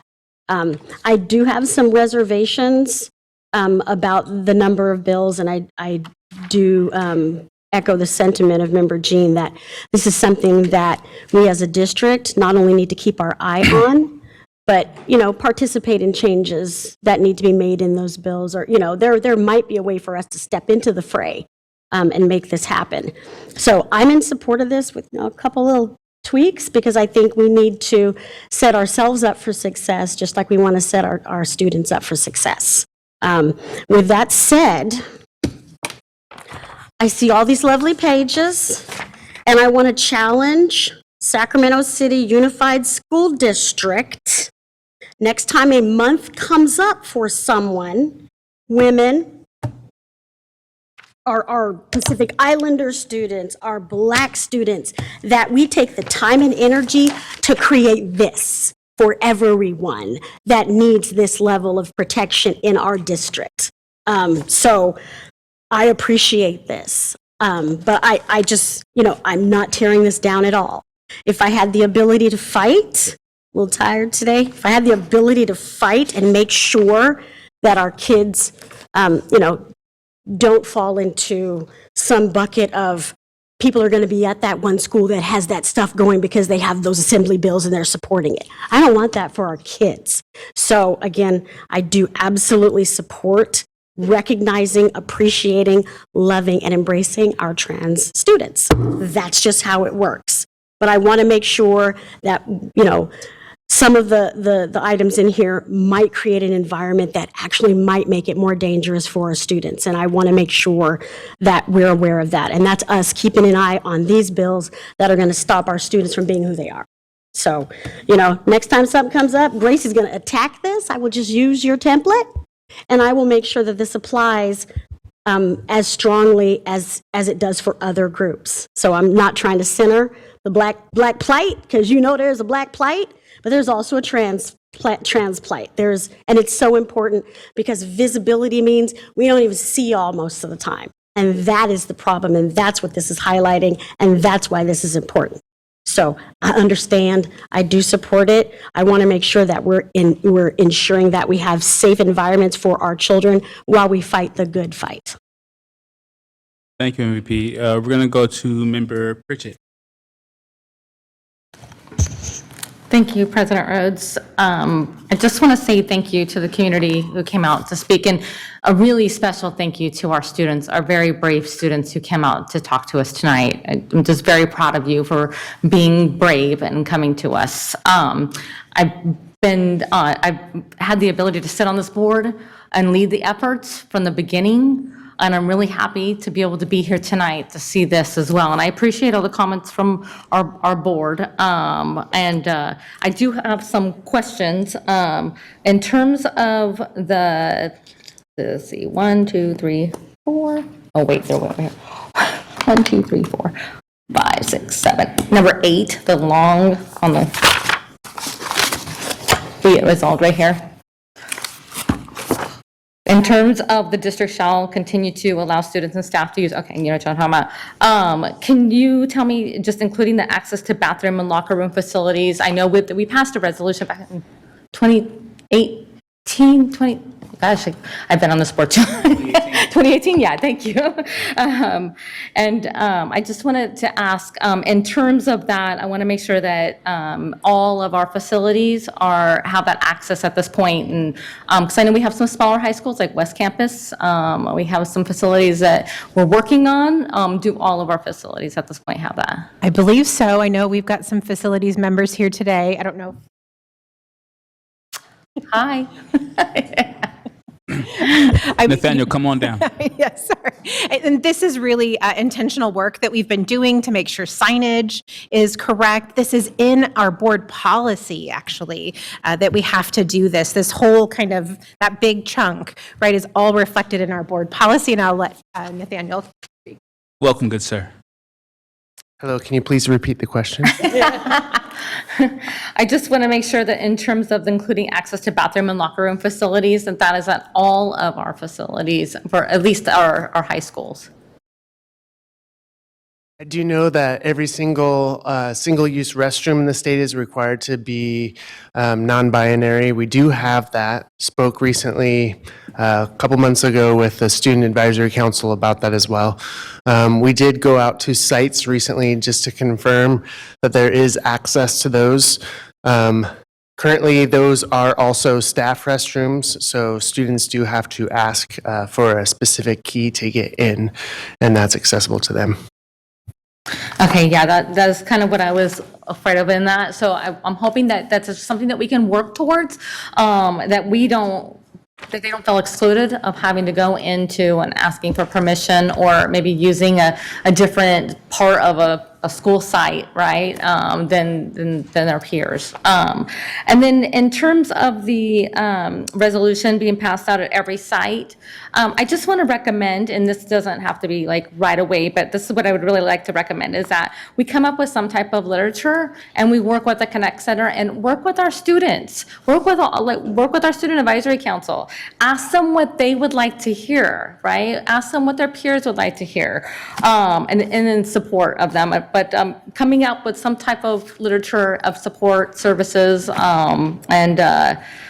that was pretty much it for my questions. But I just want to say, once again, thank you, especially to our students. You really got my heart. And safe, to me, does not mean kind of safe. It means safe, and love means love. So I'm happy to support this.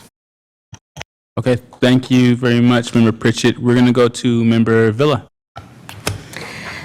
So I will say thank you to our community and staff for coming tonight to discuss this very, very important resolution.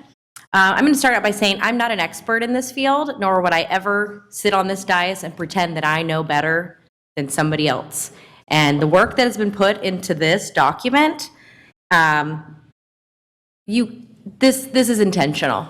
And like I said, you just said this, honor the intentional work.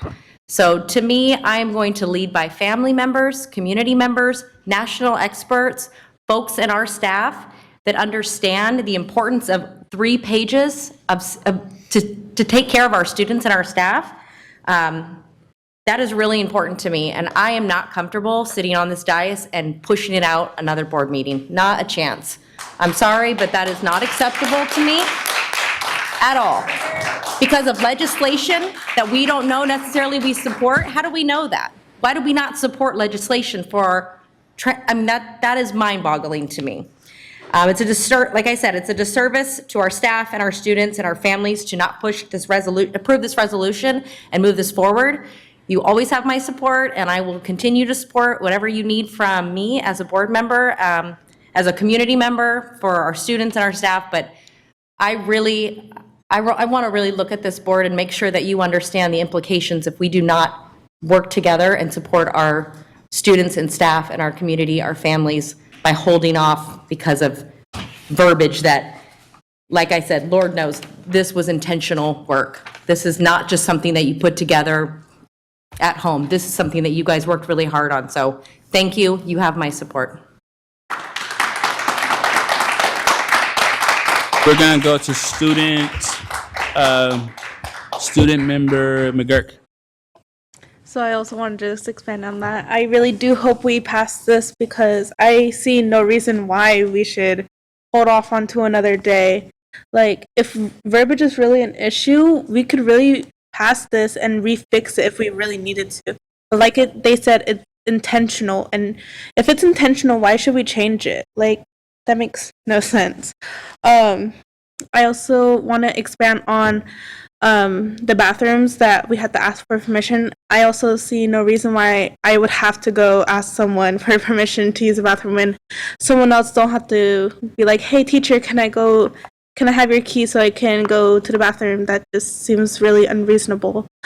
Though I really do appreciate this. It shows that this district cares a lot for us and that they're making the right steps towards improving this community and showing that it is a safe place, and that even though we may not have safe places at like home or in workplaces, that like this district will be somewhere that we can express ourselves freely.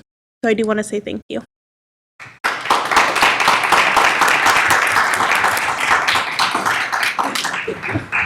We have Member Pritchett. Oh, okay. Like, wow. Okay. Member Singh. Well, everybody else gets to speak, so I might as well talk too. First of all, thank you, student member, for speaking up. I really appreciate that, and I do agree. I'm not here to. I didn't want to go through that example. That's obviously not okay to be asking permission and in some ways, to some level, possibly outing yourself if you're not comfortable. I'm going to bring up something that Member Phillips brought up. Is there's a desire for this board to be involved, and I think we've made that very, very clear, and I want to be involved. I want to be involved in what we do moving forward, especially we have 2 resolutions that were recently passed, and none of them have the firepower that we're bringing tonight, and that bothers me. We just had Black History Month. Our resolution was this room. How do I put this? I made an entire statement about Tyree Nichols during Black History Month. I talked about what I want to do about hosting a community forum, about bringing people together, and I love the support. I love all the emails I've gotten, but it's not to use an example, but I need folks to show up for everyone. I never got an email about the work I'm going to do for the Black community. I never got an email the work I have to do for the Sikh community. I don't get this type of support, and I see everything. This is visible to me. We're talking about a day of visibility. I'm someone who is visible, and yet I've said it multiple times, I'm invisible. I love the work that you all are doing. I really do. I just want to be involved. I think a lot of the questions we're asking up here wouldn't even have to be asked if we were a bit more, if there was maybe, gosh, how do I make this happen? A committee, Mr. President, where we're actually able to like sit down and continue to move forward with resolutions like this so that we can actually bring forth other resolutions.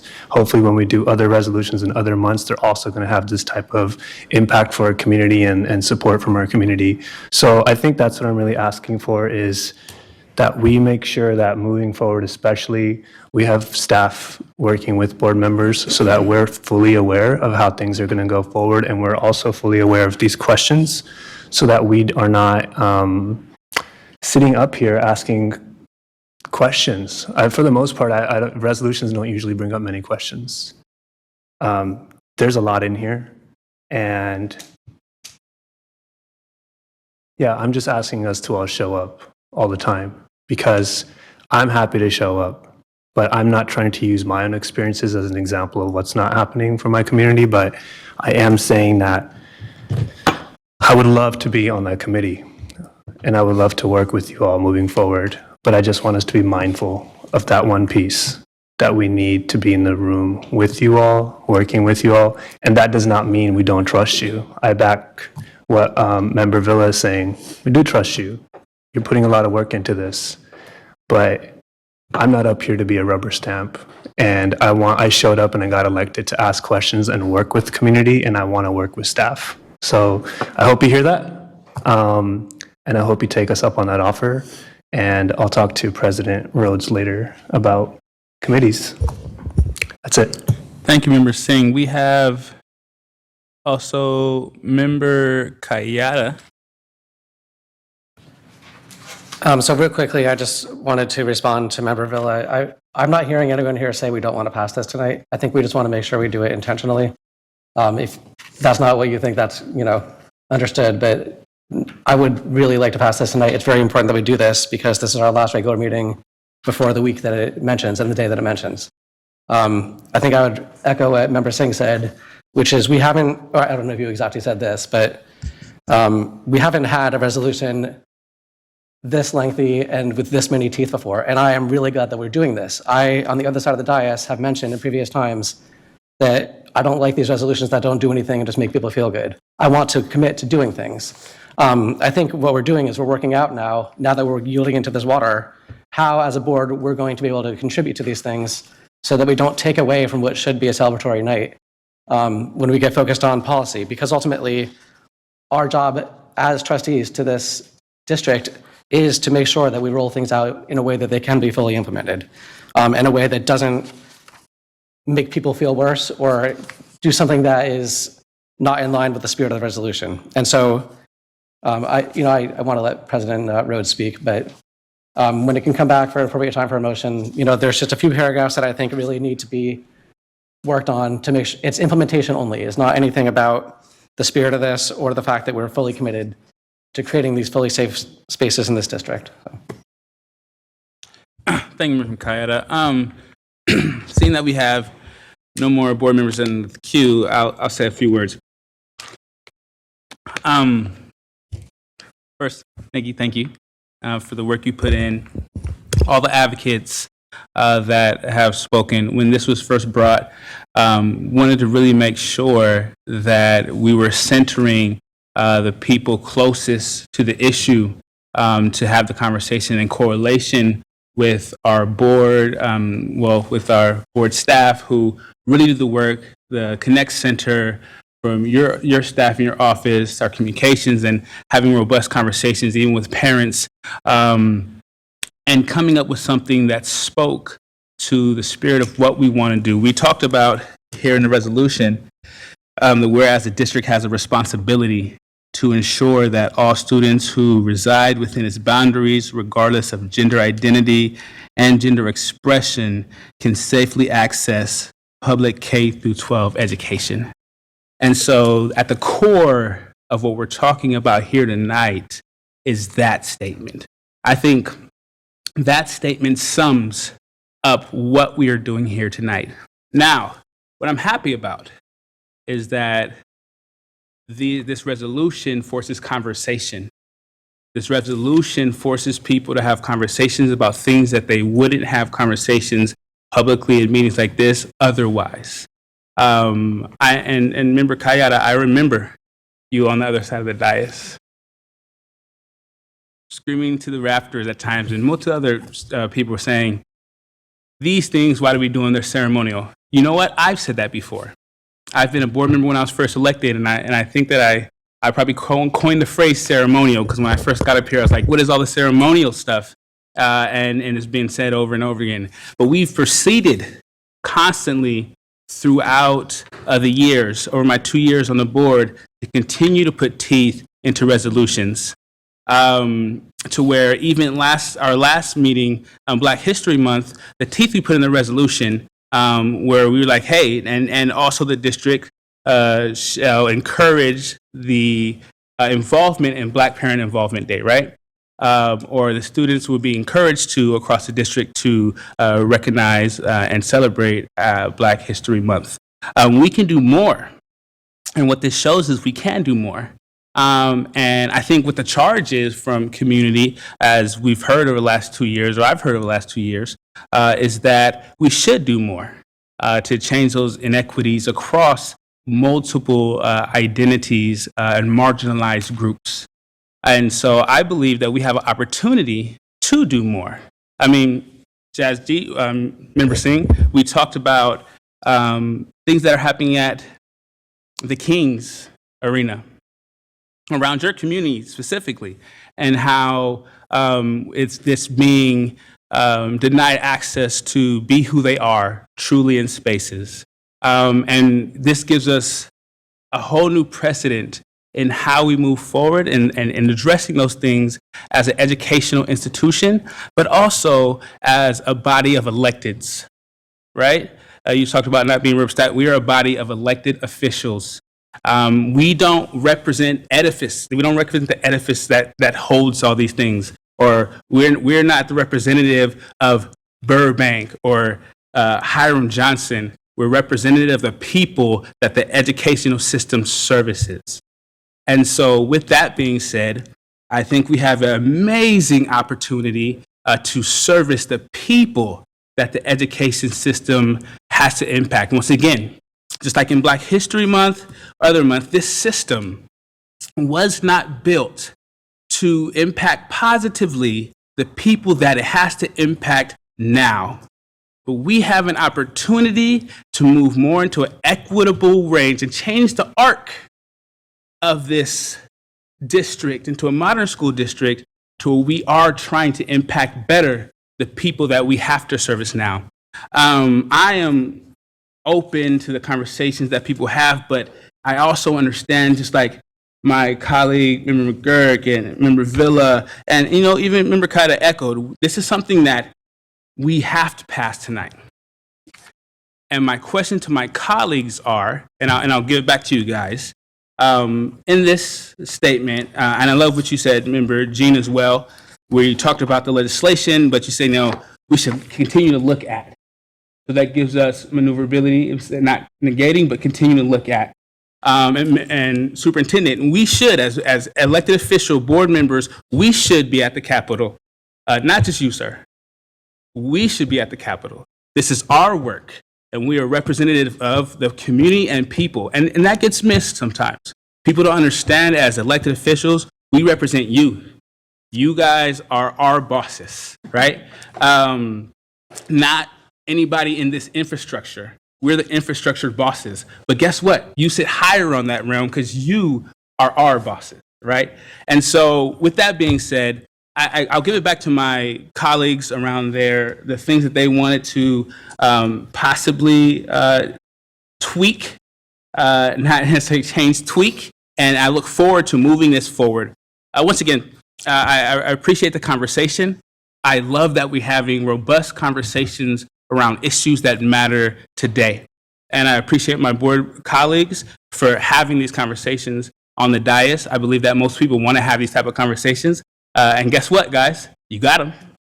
And so we're here. And once again, thank you. And I see we have some more people in the queue, but I'll give it to my board colleagues. Thank you. Member Singh. Thank you. All right. So first of all, to reply to you, absolutely. That was my point about communities, about allyship, about coming together. I see it as a challenge. I see this as y'all accepting that challenge, and I'm just asking you to continue that challenge when all these communities are going to be coming to us, because we do feel, don't worry, board members also feel like we're not heard. As electeds, we get the shorter end of the stick.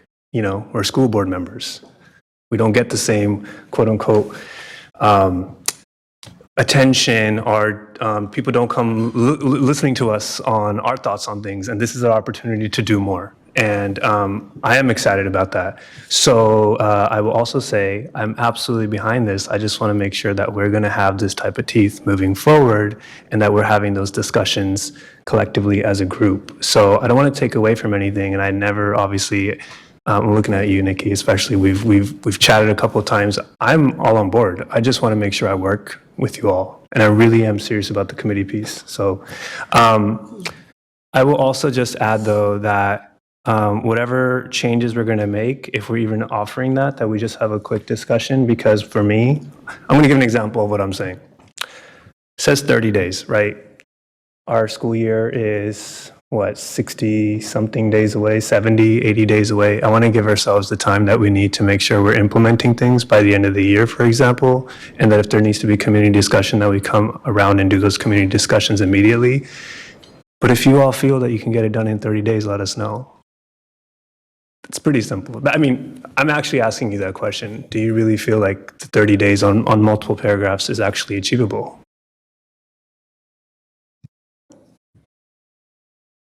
Okay. There it is. We would not have included that language as a team. I know that Victoria and I are standing up here, but this effort was many departments and staff have had eyes on this. Wherever we had questions whether that was achievable, we looped in appropriate staff, and we do feel confident that we can get this done. That's all I need to hear. Thank you. Okay, thank you, Member Singh, and we'll talk more about committee, sir. Member Kayada. So I would like to move the conversation along by proposing my motion now, if that is acceptable to the president. Okay. So my motion would be twofold. One is that there are 6 paragraphs that I would like to be stricken so that we can then vote on the modified motion as our council has described it. And the second part would be that we commit to having each one of these that are stricken brought back to the board as an agenda item, and that would involve collaboration with a certain subset of board members to discuss how we can do this, to reflect the policy that we see as impediments to making sure we can get this done correctly. Can you tell us what things you'd like removed from this this resolution? Yeah, so I will list the paragraphs.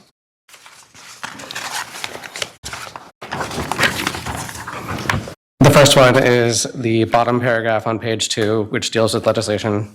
I think we should strike that one and discuss legislation separately.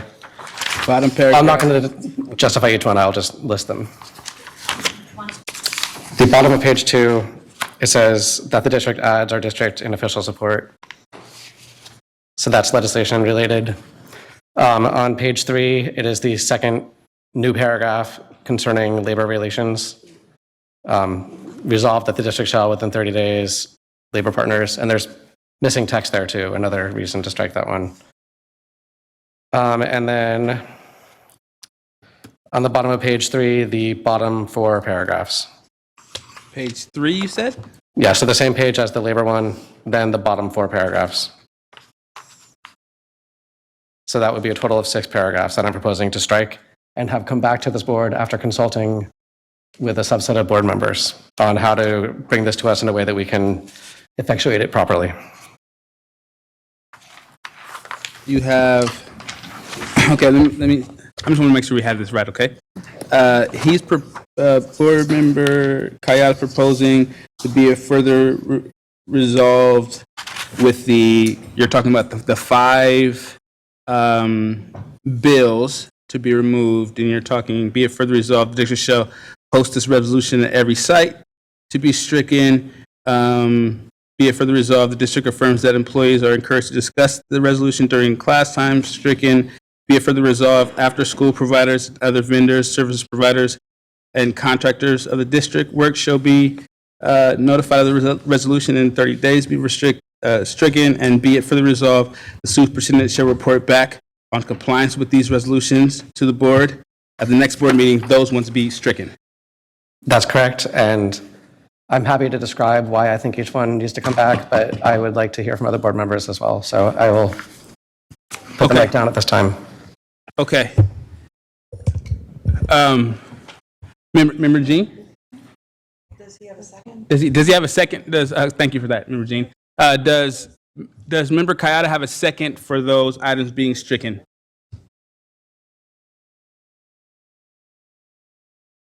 But he had a motion already, so if he had a motion, after call for a second, and then it's just procedure. So is there a second on all of those items that Member Kayada has asked to be stricken from this resolution? Yeah, if he doesn't have a second, then I believe there'll be modifications. I would be willing to accept a second. That is pending, the idea that it might be modified further, just so we can get this conversation moving. So we can bring it back out. So that'll be a separate motion. So his motion currently, your current motion is to strike out entirely 6 of the items.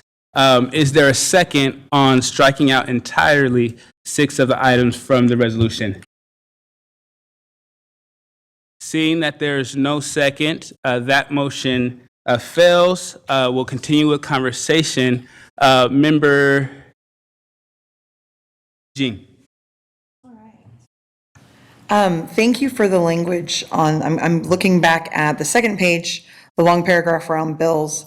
Rather than saying watch, I like the idea of the district adds that our district shall continue to look at the following legislation. Follow. Or continue to follow the following legislation. Or continuing to watch the following legislation. Do we like watch? Yeah. Yes, so it's at the bottom. And then I would say that as we watch it, so shall continue to watch the following legislation with the guidance that it will be an agendized item in the future with additional info for us so that we can take a support position as the bills come together in a way that we are supportive of. That is an official motion, yes. Okay. The second part of it would be, That's not a full motion yet. I'm not done amending. Yeah, she's I've not got done. a She's second not done. amendment. Second amendment. The second one is looking at the third page and that second full paragraph, that the district shall work with labor partners to determine if. So rather than the 30 days, it's that it shall be a priority that they will work with labor partners on that. Because the entire contract is not currently open, so language changes would be difficult at this time, but it will be open next year. And so in the next year, we could make that a priority. So shall work with labor partners and strike the 30 days of this resolution. So those are the two amendments and then I'll go ahead and ask staff, if you're confident about the 30 days about designating liaisons at all the campuses, we're good on that one? We're feeling like that's something we can do in 30 days? Yeah, I mean, according to us in board policy, that exists, right? Our staff per board policy, have to be attending to these issues. And by default, that's the leader of each campus, right? But our work is to really enlist everyone. We heard how incredibly important it is from one of our teachers, right, to have those visible cues, Yes. up. And so, yes, we want to expand our GSAs. If anyone wants to be a GSA advisor, please reach out.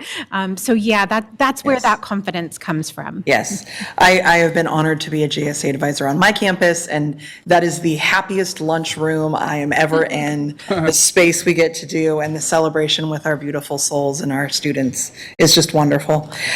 So yeah, my two there would be, shall continue to watch the legislation with guidance that it'll come back as an agendized item, and shall work with labor partners. Those are my two amendments. Can I offer a friendly amendment to that? I believe we have a potential addition. Yeah, so do we have, Well, first a second. do we have a second for Member Jean's motion? Second, Member Kayada. Okay. Just want to make sure I'm doing this right. So are we taking the vote or are we hearing the rest of the board members? Can still discuss. So we got first, second, and then we have actually, the next person in the queue is MVP. Okay, so I understand those two amendments. I really love them. I like them. It still puts the onus on us to make sure that we are aware of what's happening with these. I still want to make sure that, so when we stood down, Member Kayada's striking of all 5 or 6 of them, these 3 ones we're still continuing to want to keep in here? Okay. And then, sorry. And then so right now it looks like we have eliminated the 30-day stipulations with the exception of the liaison. Okay, so, because we're talking about it and I can't really see it in here because there's a lot of letters. This is the second one, right? Title IX coordinators? No. On the top of the...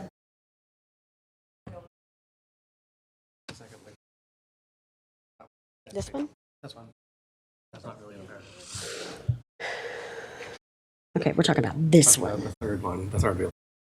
This one. Okay. This one. Thank you. Okay, so, Member Jean, you said, again, I just want to make sure I'm clear then. So be it further resolved that the district shall, okay. I'm going to be honest about this. The labor folks are here. I would like to hear how you guys feel about this, because I know what we want to do. I know what we need to do. I just want to make sure that we have as much cooperation from all parties, because if that's not going to work, that's where we need to start kind of, stepping on toes. Sorry, y'all. I do think that the way it is probably okay. Like I said, I don't want to not pass. I don't think that's going to happen. I would like to speak with Evan also, just to make sure that from the board perspective that like what we're going to watch for these is like if we say, hey, we want to watch these assembly bills and whatnot, maybe you could help us understand what it is we're actually watching for. Like, is it completion, passing of, now it's firm, and then we can actually put our support behind it, or the support behind it is necessary in order to push it forward to getting passed? Sure. No, and first of all, I appreciate this dialogue, and I want to say that thank you for bringing me back up here. I do have to say that one of my fellow speakers and I both work in the legislative arena, and we also aren't quite sure what that would mean, respectfully. We do know, when a committee analysis comes out, it lists bills that organizations and bodies and government bodies that are in support and in opposition. And I believe that it also lists oppose unless amended. Support unless amended, or support if amended, is not an official position, so that wouldn't be listed on a committee analysis. And so I don't know. So if this body were to have that position, it would not be an official position. I was talking to some parents in this district when this discussion was taking place just now, and they were expressing disappointment because it would be taking the teeth out of that provision, and it would be very meaningful for a body so respected as Sacramento City Unified School Board to have their name behind these pieces of legislation that obviously provide protections for students and employees. Thank you. Yeah, thank you. Evan, can we just keep, I'm asking Gracie to do that. Yeah, there's a couple. I want to. Wait, I don't want you to walk away until. I know, sure. Gracie has the floor, so. I'm kind of yielding a tiny okay, bit to okay. Member Singh because he Okay. has a direct question. And then, are you comfortable yielding a little bit for, Regina also had a question? Oh, well, at this point, y'all can work that out. Like I said, I just want to make sure that we have our We'll get it. expert kind of give us the information we need. And so also we also want to continue with the item, so. Thank you, sir. All right, thank you, Evan. I think what's going on is you just explained the legislative process. I think up here, the folks are trying to figure out what support means from a board perspective. I'm trying to I understand the process because I do policy work, so I understand what we're talking about. But I think what we're trying to say here is I think you need to kind of break it down to the board, what support means, because I understand, and this language may still change, for example, what is finalized, what is already being brought to the legislative floor, which one of these, for example, can still have changes made so that we can actually review them. Yeah. I don't think you're going to get anyone up here saying we don't support what's going on. I think we're trying to understand the language. We haven't read the language, so we have things in here that are, AB 5, AB 1522. I can tell you that I always read everything before I say A-OK, and we have 7 folks who would have to actually review it and read it, and then be like, cool, you have our full support. And that support's actually better than us just throwing it in here and saying, you got our support. And then tomorrow people come to us with questions and we're like, I don't know what AB 5 is. We just said yes to it. So that's what's going on. Thank you so much, Member Singh. I want to say that, I've worked in the legislature for a number of years, and now I say that I graduated from it, but now I work outside of it.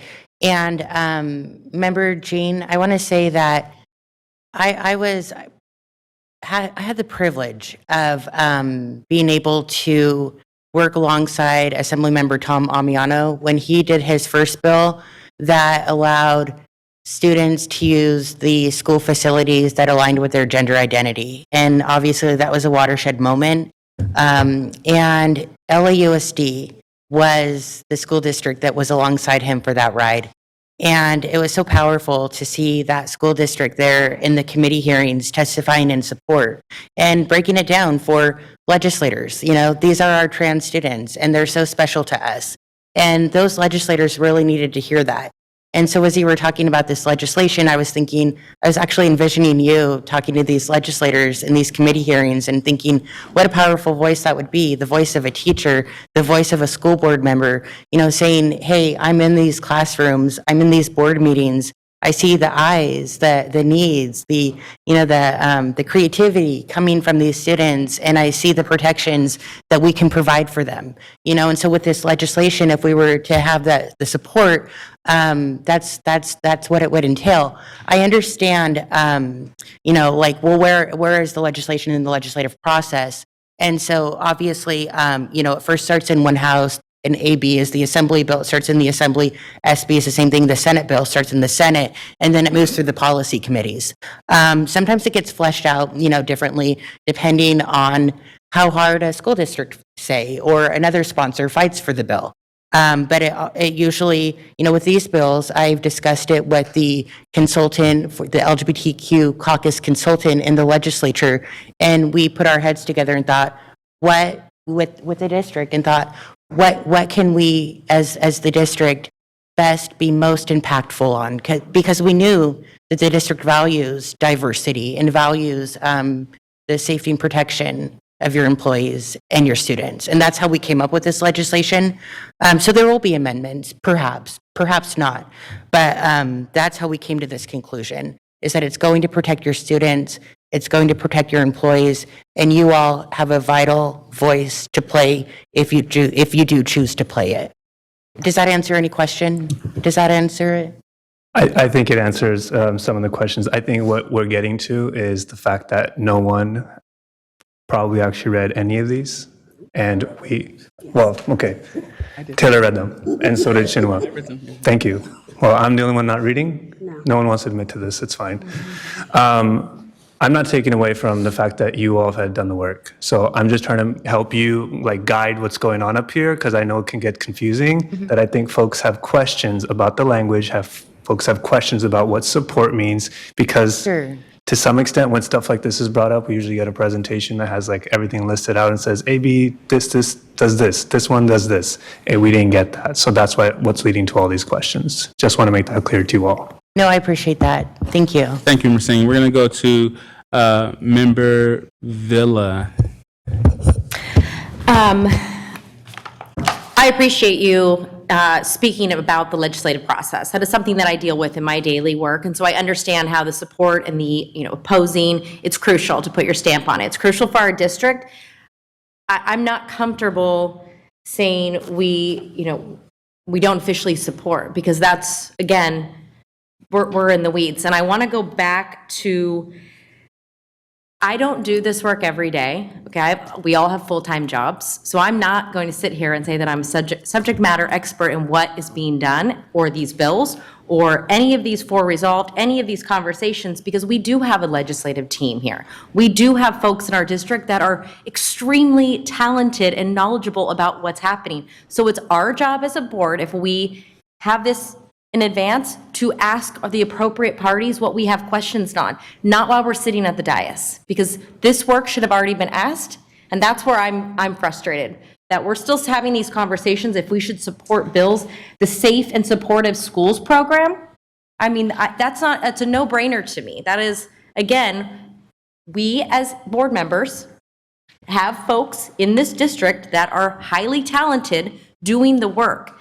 We have the opportunity to go to them and ask questions, but it is not, I'm not going to say that, oh, just because I didn't read this, that I don't support it. We as a board, as the city of Sacramento, have the power right now to move this forward with support of these bills for our students and our schools. I don't approve, I don't want to amend any of this. Again, it's the intentional work that you guys have done and put in so many hours and spoken with the experts. I am not the expert and nobody on this board is. So I'm going to lead with my team, the folks who are in the weeds doing the groundwork, and that's my comment. I want to support this bill, this resolution, the way it is.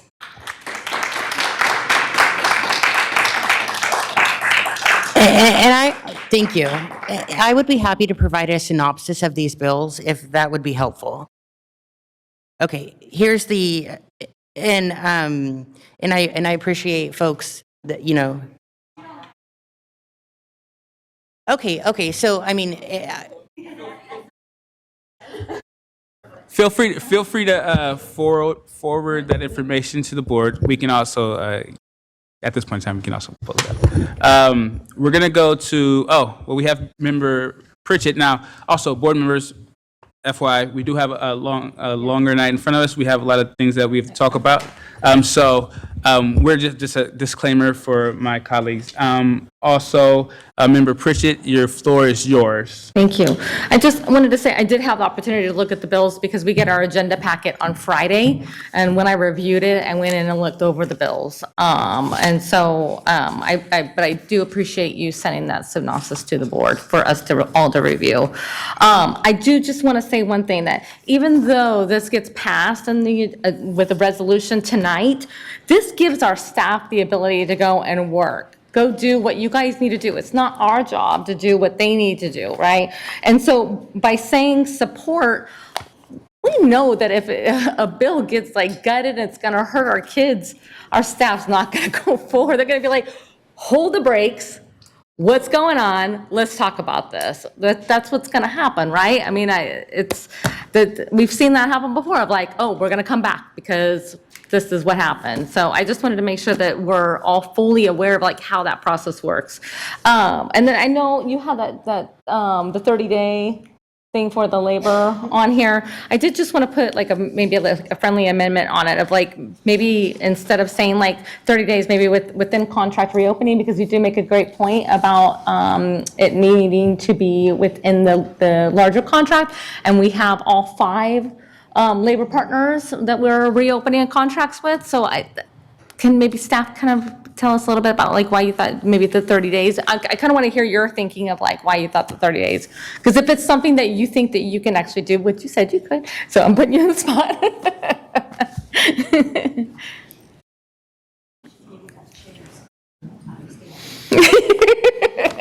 Keep turning it off instead of on. Just leave it on.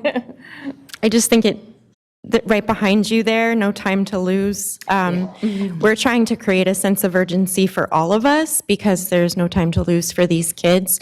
You know, by the end of the school year, we're going to have seniors graduating without us having implemented some of this stuff if we don't put a timestamp on it. But I do hear what Member Jean is saying and just making sure that this is realistic. I just want to make sure that we're all applying pressure on each other to hold ourselves accountable to these kids and our staff. And that answer is good enough for me. And so I just want to say that I'm okay with that. Thank you for that. And because as I'm reading it, it doesn't say that it's all going to be resolved within 30 days. It's saying that you're going to start the work, right? So I thank you. That's all I wanted. And thank you, President Rhodes. Okay, so we're going to go to Member Kayada. So when I introduced the 6 that I wanted to discuss, I think it makes more sense to go paragraph by paragraph. So I'm hoping we can do that to make sure we don't get caught up in this. But for the 2 that are here right now from Member Jean, I would also do legislation for work. Just to Member Villa's point, AB 5 has a great sounding name, but it's an intent bill. It's that long right now. One of these bills is a spot bill, right? I want to see the bill text at the very least before I support it. It's one thing if we're like an early adopter or a full supporter working closely with the legislator's office, then I have no problem with an intent bill. If we are like originating this piece of important legislation, like the bill you mentioned. But this is kind of like a grab bag of bills. that we're not putting the full support behind because we don't actually understand them. So, I mean, I actually will say, like, I'm glad, I don't know if you wrote this particular paragraph, but I'm glad it's here because I don't think this board has done enough legislative advocacy in the past, and I want us to do that. For any legislation that we're going to support, I would like to have staff prepare a letter of support or opposition, in the case may be. I'm sorry, go ahead. Yeah, no, thank you so much, member, and we can provide that language for you. So you have language for that bill already? Yeah, the authors have that language, and we can provide that. Well, I mean, in any case, you know, if that's the case, that just goes to, I guess, how I'd like to see legislative support. And that's not to you, this is to staff here. But I want every piece of legislation that we're going to support to be, you know, maybe combined in one agenda item, but to be before us as a letter of support, explaining what it is, and we vote to sign each letter. So I'm not against any of these bills. I think they're all great.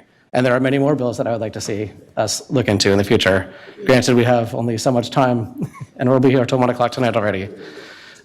So with that in mind, I would propose an amendment to this particular paragraph. Instead of watch, which really is no legislative impact, that's just for our staff, I would say that staff draft a letter of support for each of these bills and bring them back to us at our next meeting. And that is 3 weeks from now, so it's a little later than, you know, it's not going to be there by the time we get the flag raised and everything. But I want us to be able to sign letters of support for each of these bills, and that would come back to us. Thank you. And then for the second paragraph, I agree with Member Jean's language, it was amended, right? Either one is fine with me. I think they both captured that we should negotiate this, but we want to do it properly, not outside of the negotiations process. And then later, I would like to discuss the other 4 paragraphs that I had brought up earlier. Thank you. I'd like to make a motion to move it. There's already a motion and a second on the table. So that motion and second has to be heard first.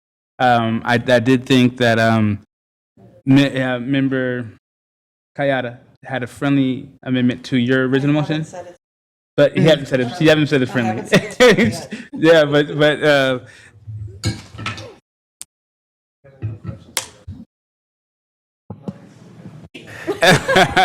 so no, you guys are good. You guys go sit down right now. So then he's trying to make a friendly amendment. I'm just Member Jean. Your motion is still on the floor and has a second. Want to know, do you accept his friendly amendment, or do we want to go forward with the original motion? Well, I would have a question for staff. That's a lot more work on staff that's very specifically directed, and is that something they can do and have time to do? So, and I want to actually, Evan, if you don't mind, is it my time in the speaking chat or not, Mr.? Is it am I next? No, you're second to next. Okay. That's what she's trying to do right now. No, that's what she's doing. Okay. You're discussing it, right? Yeah. So my first question when I saw this was, what is our process for policy? Like, what is our process for legislative? And I still haven't gotten a clear answer to that. Your answer was the best answer I'd heard thus far. And so I can definitely just take it on as like, I'm a new member, I'm a teacher, I do know a lot about legislation, and I have done a lot of advocacy on those levels, but governance is a whole nother animal because it's about the 7 of us, and it's about the fact that I'm in a seat that others have been before me and made decisions, and others after me will make decisions. And how do we create a continuity of that work, right? And thinking about the fact that there are larger things at work that have created the barriers that we're wanting to break down through this resolution. And I'm looking at this going, I can even still see how it's working in with those barriers. So what do we do about it? For example, no, that's off topic. I'll stay on task. So with the bills specifically, my question is, how did these 5 get picked? Right? That was, what is our process? The big thing is, what is our process? Do we have staff that's fully dedicated to this and that they're working with legislators and then coming back? You know, like I haven't been introduced to that legislative arm of SCUSD. I'm happy to hear that we've been working with other experts in the field to bring that in. But is this staff's work? Is this outside staff? I'd like to know. There are 200 bills right now pertaining to education that next week I will be going to LA and discussing with teachers from across the United States, across California, to decide, do we support these bills in California? The process I'm familiar with, it's very thorough and I'm very confident in it. My question is, help me understand this process so I can be confident in it. Because when I did my research last night on these 5 bills, 2 of them, totally good with. I saw things.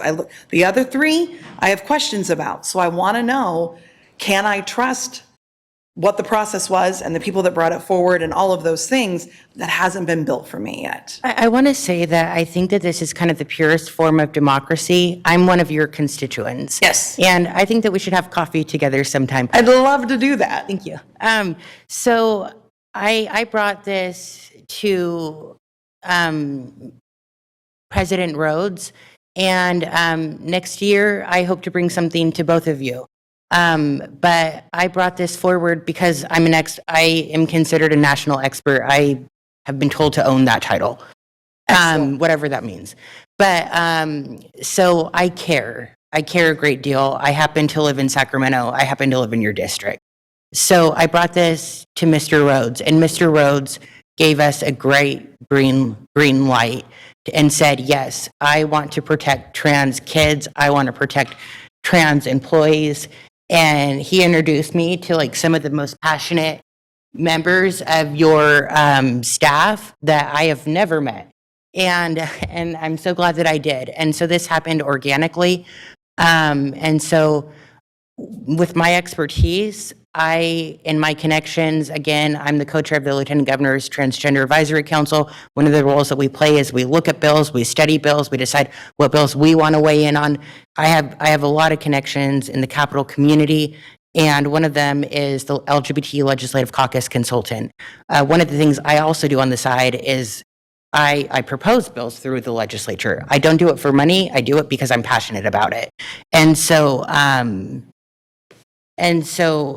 I sat down and I looked at all of the bills pertaining to this area that your body covers. And these were the ones that I selected because I knew that you all would have an impact in this area. And so literally it's just like a citizen coming up and getting a bright green light from someone who cares and saying, yes, let's protect our youth. It's you all saying yes to like protecting your students and your employees. And it's like the best team that I've, some of the best people that I've met. And so that's how this has all happened. Is there particular steps with the legislative process that I can make clear? I want to say that I really understand what you're saying about, if there's bad amendments and stuff like that. I mean, if you have a government team or if these are your folks, they're of course going to look out for that. And you pull your support and you can immediately pull your support. What else can is there anything else that I can share? I think that did it. Thank you very much. Okay, and then we'll have coffee and we'll get to the nitty gritty and all of that. Let's do it. Yeah, okay. Let's do it. So that being said, I go back to my original question. Does staff feel like they can draft those letters for us? Or would that be a committee for us to draft those letters? Oh, I want to say that there's also sample letters of support. Excellent. Yeah. And we have a lobbyist. And we have a lobbyist. See, that's wonderful. Things that I didn't know. I'm learning so much. I was going to say, when folks reach out to ask for our expertise, they do oftentimes provide those kinds of letters to then, and Superintendent, I don't know if you wanted to speak to that process. I've testified on behalf of, bills as well. I think, around education and health, and someone's reached out about a bill around Narcan, right? And so when it's appropriate and we can and it's impactful, I do think, that's a place where, as a staff member, I'll make the time. Okay, thank you. So, Member Kayada, can you restate your amendment? That staff bring back each of these bills a draft letter of support that we can discuss and hopefully approve each of those at a subsequent meeting. But just the bringing it back is part of my amendment. Yeah, that's friendly. Okay. So we have a friendly amendment. Including this? I'm confused. Is it including this language and adding that language? No, can I offer just a moment of clarity? Yes. For everyone? Okay. This is how I understand the motion as it stands, now amended. That paragraph, Member Kayada, I streamlined your words, but to make sure they also went with Member Jean's original motion. So let me read this. Be it further resolved that district staff shall prepare draft letters of support of the following legislation, ... And at the end of that paragraph, and will come back to the board as an agendized item. That is definitely And friendly. then the second part, which has not been changed, in the second paragraph, be it further resolved that the district shall work with labor partners to determine if there are areas of existing collective bargaining agreements, ... Am I correct? Yep. So that is the motion that has been made and seconded and is currently on the floor. Okay, so we're going to move to a vote. Or is there more? Is there more? Oh, there is more. Okay, Tara, you're here as well. Are you fine? I want to remember, it was mostly the conversation I think we had. So yes, I am. Thank you. Okay, so we're going to go to MVP. Okay, so I'm just trying to make sure that when I read this sometime in the future, I'm going to understand it. So that paragraph to me would read, be it further resolved, and these are my changes, friendly, be it further resolved that the district, and I think we're choosing to continue to watch, or strike continue to watch, but if that were the case, or not the case, it would say, the district continue to watch, and after proper vetting, wait, what did I write? Yeah, we'll continue to watch these particular bills, and upon proper vetting, offer individual letters of support. Is that something that we even need to bring back to the board? Can you give clarity to what that statement was again, so that what you just read? Can you read again and just restate what you said so it can give What the clarity? motion is currently? What the motion is currently. Okay. And to what the. So Member Phillips, what the motion is currently, and if you want to suggest a change, that would be focused to Member Jean, but this is what it currently is. Be it further resolved that district staff shall prepare draft letters of support of the following legislation. And then at the end, and will come back to the board as an agendized item. So my question is, if we trust that our staff can do this, and we say that they will be drafting these letters after having conversations and vetting these particular bills, that they will, is it required to come back to the board, even though we've said that when you finish this, write the letters, or are we having to agree to put some signature on it? Okay. Okay. I hope that if that is the case, I hope that it just doesn't take that long. But yeah, so I'm good with that, whatever happened over here. So yeah, so I'm not making any extra amendment. Okay, and we have Member Pritchett. Thank you. I just want to make sure by that amendment that we don't cut out the work of our lobbyist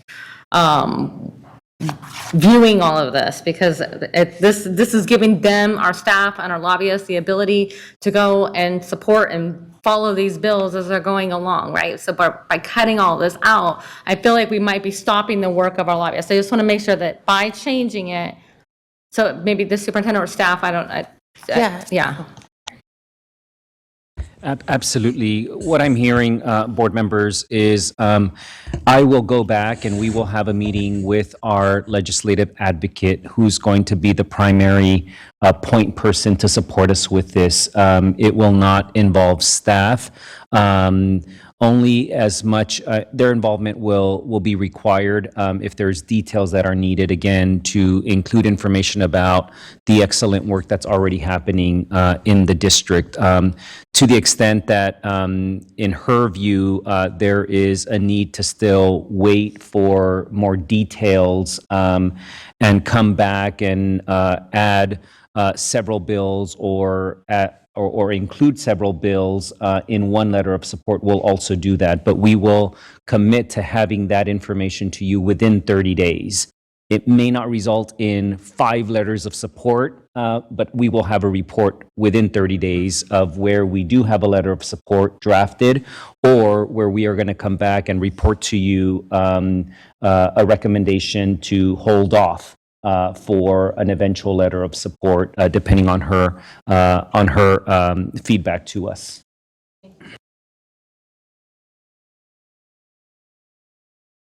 Go ahead, Mr. Singh. I would love to meet our,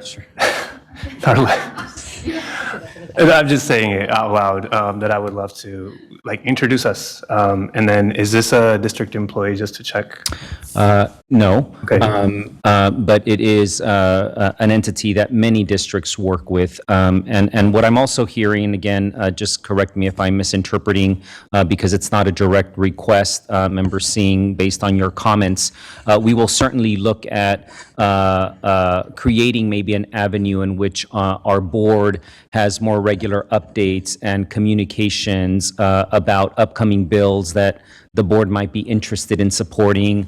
Board members might be interested in joining me at the Capitol for visits or discussions with legislative delegation representatives. I will commit to creating a potential avenue for board member involvement, so that you're not just asking, do we have one, who is the person, but you'll actually be able to interact. And all that to say to everyone who's here, thank you for your patience. Please understand that we are less than 100 days in as brand new board members, and we're trying to understand the process. So we're not here to, not show support. We're here to make sure that we're understanding everything, and we have a very long resolution that we're trying to filter through. And we appreciate everything you've said so far, and thank you for standing up here for as long as you have. I am not counting, but I know you're counting. So it's been a minute. Thank you. And Member Singh, if I can just add to that, I will just attest as superintendent to our community that although I've worked with some sitting board members for several years and several others for much less, I just want to make very clear that I do not anticipate any pushback, if you will, related to this discussion that we're having, and I would just ask that all of this be interpreted in the form of inquiries related to how things are done, and that's sort of on me, if you will, as superintendent, because we will do a much better job, be much more proactive in providing that kind of information, particularly to our new board members. So I'm hearing a lot of comments and questions really as inquiries about how things are done, how things have been done, and how might we improve on how things have been done in the past. And so we will, on this particular question, commit to coming back to you with information about drafting those letters of support within 30 days. Okay, thank you, Superintendent. So right now, Call the question. what happened? Okay, so I'm just looking. Yes, that's definitely. So right now we have a motion with a friendly amendment and a second. Superintendent, can we have roll call student preferential? This is just on the amendment, correct? Yes. Thank you. This is for the amendment and the whole resolution moving forward. It's the resolution as amended. Yes. Resolution as amended. We have a motion and a second. Student preferential. Yes. Yes. Can we have a roll call vote? Member Jean? Yes. Member Kayada? Member Phillips? Yes. Member Pritchett? Yes. Member Rhodes? Yes. Member Singh? Yes. Member Villa? Yes to the resolution, no to the amendment. I just want to make that. No. No. So that's a no then. That's a no. That's a no. That's just my comment. Okay, I guess. That's my Okay. What's your vote? My vote is a yes, but I did not agree to the amendments. And I just want to state that publicly. So Yes. she says yes. Okay. And we're going back to member Kayada. Ann? Yes. Okay. So that is that all board members? Okay. Motion passes with all board members. All right. Thank you so much. Good job. Good job. We're all getting up. Oh, yeah, we're gonna get up and take a photo here. Resolution. Yes, yes.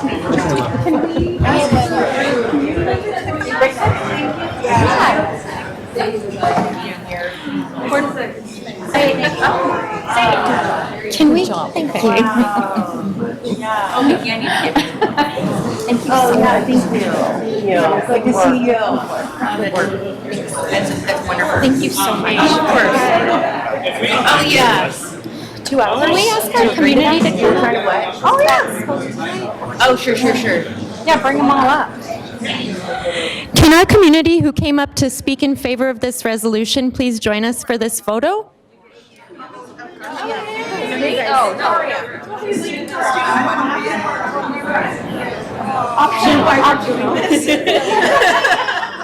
What if it's budget, then I'd be like, yeah, I'm gonna go draw. You're gonna do that like, I'm in the middle. Honestly, in the pictures. Oh, really? Come on Oh, you're not. Thank you. Thank you. Come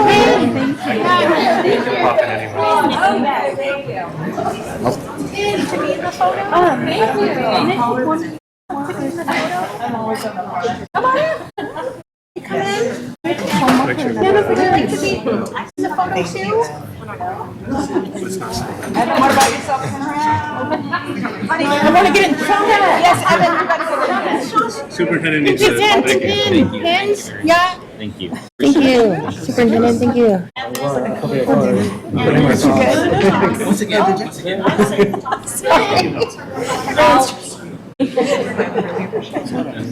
I put the box in my way. Yeah, there you go. There you go. Perfect. Perfect. Shauna, please get in here, please. Oh, sorry. That's okay. Are we looking at Sean? Can someone tell us where we're looking at? I'm just looking in the middle. Okay, I don't know where to look. Look in the middle. One more? Yeah. One right.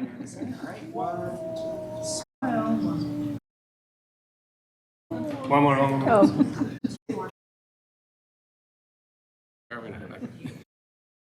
I mean, like the worst position. One more? You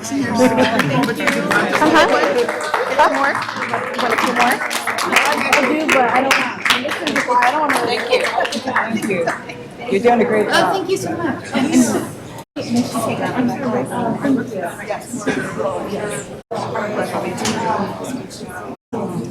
Well, we got some Pleasant March. Good job. Thank you for your hard work. Yeah. I want to go to school. I know. I got the kids.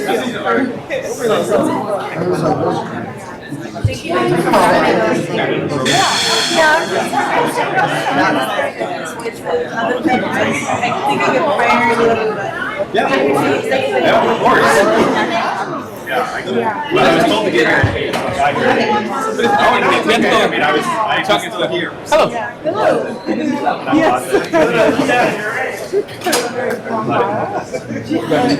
So you're.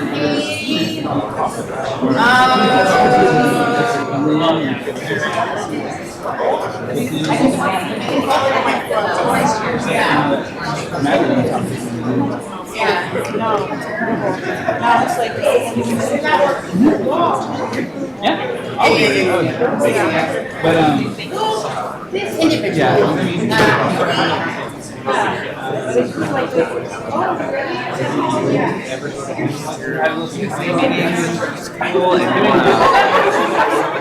You have committee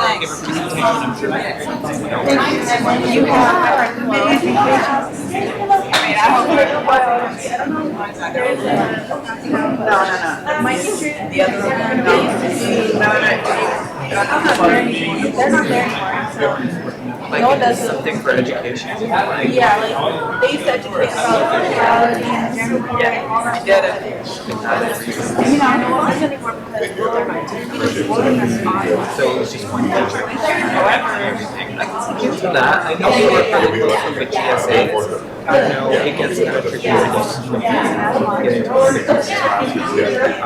get teachers wanted an expert. But yeah, with TSAs, we're very flexible. It's like you don't get Thank you for your thoughts. like what else does he have to do?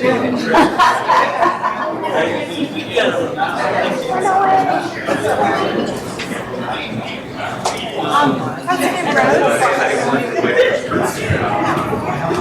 No, we just started talking. I'm going back right now. It's okay.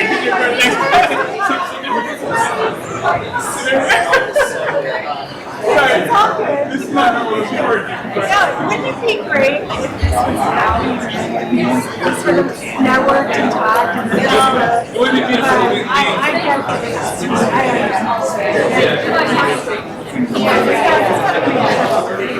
Yeah, you're next. We're getting back up there. Okay.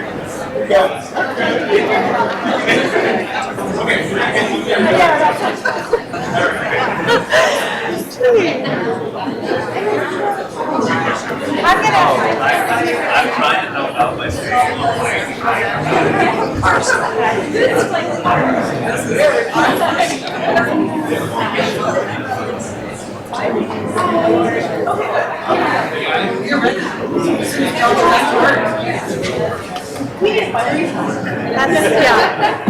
Yeah, no, it's nice to sit around.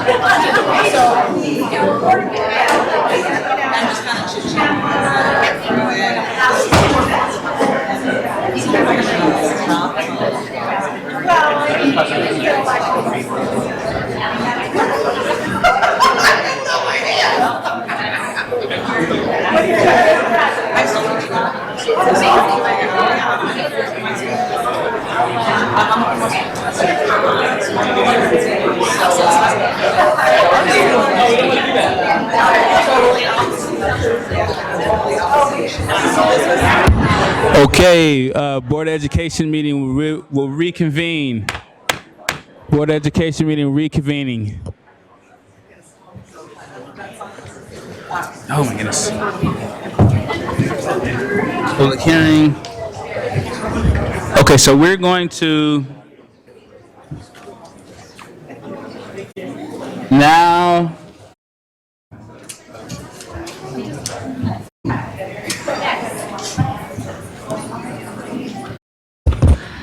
we're going to item 10.0, public hearing, history and social science, K through 12 instruction materials. Guys, don't leave. This is good stuff too. 2 hours later, Should I wait for the other members to return? Or should I start? Start up. Okay, well, good evening, Board President, and Superintendent Aguilar. I'm really excited to be back, as promised, on our meeting on March 2nd. This time without my fabulous team of piloting teachers, but I will represent them in good faith. Tonight, I am going to once again just sort of run through an overview of our process, make our program recommendations, and when I say our, I mean our district's piloting teachers' recommendations, and then seek your approval. Clearly, a guaranteed and viable updated curriculum is consistent with our core values and guiding principles. The glossary of terms is there again, and I'll just briefly remind the board and the community that an instructional materials adoption starts with some external factors. The California Department of Ed and the State Board of Ed adopt standards, publish frameworks, and review curricula. Then our library textbook services, which is housed in the Sac City Curriculum and Instruction Department, reviews the current cycles of adoption, requests budgets when the cycles are ready to launch, and then launches and instructional materials adoption. So last May, we sent a letter to our labor partners and to invite our district teachers to come and engage in the process. The board policy that guides this practice, 6161.1, states that the majority of each evaluation committee shall be teachers. And in our situation, that was absolutely the case. We had over 70 teachers, and they did a remarkable job engaging in the process. As a matter of fact, we didn't turn anyone down. Anyone who answered the interest survey was invited to engage and did. We began so again, just looking at this slide, the outreach occurred in May and June. By July, our teachers were deep into the analysis of either 5 or 6 programs, depending on the grade span, and narrowed down to 2 during that screening process in July. The 2 selections for each grade span were piloted each in an 8-week cycle, beginning in the fall and the first week of school and ending at the end of January. And then in February, teachers met and built consensus and discussed their data, and we came to you in a much more interesting way because you got to hear from the teachers themselves on March 2nd, and then here I am back seeking approval on their behalf. Just a reminder that our teachers were not only broadly representative in their own right, but they represented the various all of the schools, not all of the schools in our district, but they represented the diversity of the schools in our district. Our piloting teachers did a deep analysis, which we shared on our March 2nd board meeting around the state-adopted standards, the way the programs were organized, the way the programs supported universal access, the way that the programs created planning and supports for the teachers to use in the classroom. And then we shared with you at our last meeting, the teachers did a deep analysis of each of the programs based on an anti-racist, anti-bias survey, student input, considering the input of the community, and their own assessment of student learning. So we came to you last week with these various adoptions. So the grade spans are listed here. K through 5 selected McGraw-Hill, 6 through 8 selected Discovery, and our high school 9 through 12 teachers selected Teachers Curriculum Institute. Our AP cycle was also due, so our AP programs are listed here. They're actually all from the same publisher, Bedford, Freeman, and Worth. We really did align with our budget allocation, which is fantastic. As you can see the numbers here, they come to just over $6,700,000. And we have an $8 million budget, so what is left over will support our teachers' professional learning to compensate our teachers for their professional learning in the summer. And then finally, seeking your approval tonight is really important to the process because we are right now in the first bullet in March and April. We are working with the programs to get them projected numbers so that we can start receiving and inventorying the materials in the summer months and then be able to distribute materials to the sites before the first day of school, and especially in time for the teacher professional development that we're planning for the summer.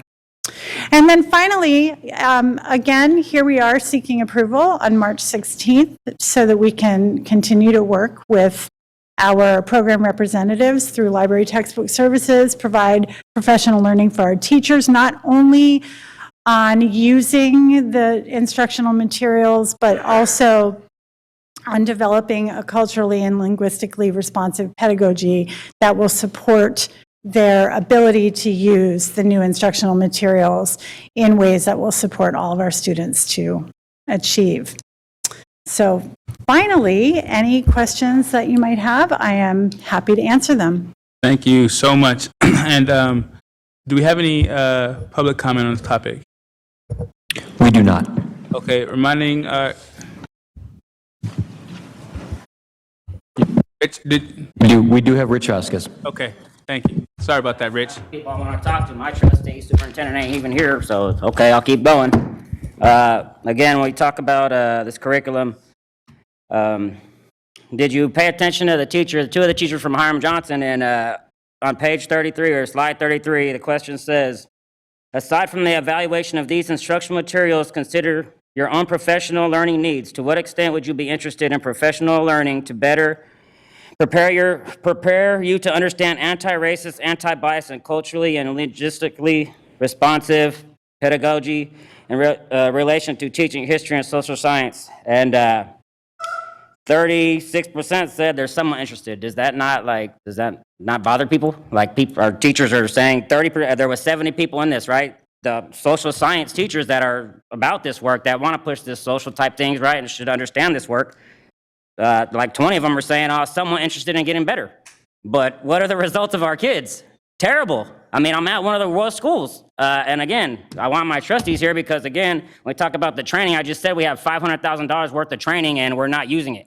I mean, what are we doing? As a parent, right, you want parents involved? Well, I don't make all the decisions. I don't know what the plan or anything, right? I just know how to come and say, hey, you're not doing what you're doing. And the feedback is the work that the kids are doing, right? Whatever results we get is not good. That funding we got, $500,000, because we're terrible, because the school's terrible, right? We had school improvement grants, all this stuff. I thought it was about money. Now, at the elementary side, I thought it was about money. I was going to all these sites, the elementary schools are getting $100,000. Okay, but now I'm at a high school site, you're getting $500,000 just for training. We just went through grants, community schools grants, all these grants. We need to hold ourselves accountable, right? Just come and spend money and, okay, the kids are still failing though, right? Because I just went through my 4 years there. It's been happening, and again, the look of the school is great, but again, we go to school for academics, right? We go for academics. I've been doing this, I just lived a generation of this. And you guys aren't doing good. Again, and even at the high school level, you're talking about music, sports, all this stuff. It's not in the elementary schools. So you want these kids to care about all this stuff, but it's not elementary, so you get to high school, and now what? They're lost already. It's been a fight trying to keep my kids involved. All right, so just, like, again, all this money for training, does the site want to get better? The teachers want to get better? There's money everywhere, especially at Hiram Johnson. Thank you. Thank you, Rich. So right now, seeing that there's no other public comment, correct? We'll give it to the board. Once again, this is information that was given to us last time, just coming to us for approval today. So board members, I'll leave you with that. Member Pritchett. If there's no comments, I'd like to move to approve item 10.1. Okay. Yep. Do we have, she's moving to approve this item second. Okay, we have one more board member. We have a movement and approve, and then Member Villa, and a second. Yeah, I just wanted to follow up on Mr. Vasquez's point. Can we look into that percentage of that poll results of our teachers if there's no interest? I'd like to know a little bit more about that process. Yeah, so can I speak to that? Yes, please. Briefly? Okay, so I appreciate the public comment because, academically speaking, I'm going to have to quote Shraki Holly, who does a lot of work on culturally and linguistically responsive pedagogy, and it's not just a skill set, but a mindset that needs to be shifted in order to develop the types of pedagogies that really do support the rich diversity in our system.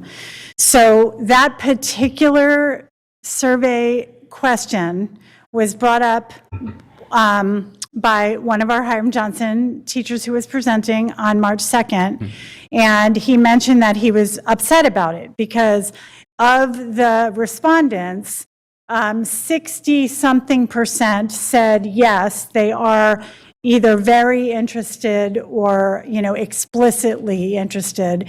And 30-something% said that they were either not at all or somewhat interested. So the public comment was correct. And the teacher from Hiram Johnson who was presenting that particular data point voiced his frustration that he felt as though his colleagues should have been 100% in favor of that kind of professional learning, of anti-bias, anti-racist professional learning. So I think that, I share the frustration and the concern with the public comment and with our teacher who is presenting on March 2nd, because we all want everyone to have not only the skill set, but the mindset. And so that's why we're going to be providing professional learning that is anti-bias, anti-racist, culturally and linguistically responsive, while also in tandem with providing professional learning on how to use the resources. So it's a very important concern. And also it speaks to the honesty with which we presented our data. We want, the community to understand that, these are the data that came from our pilot. They show an overwhelming support for these particular programs.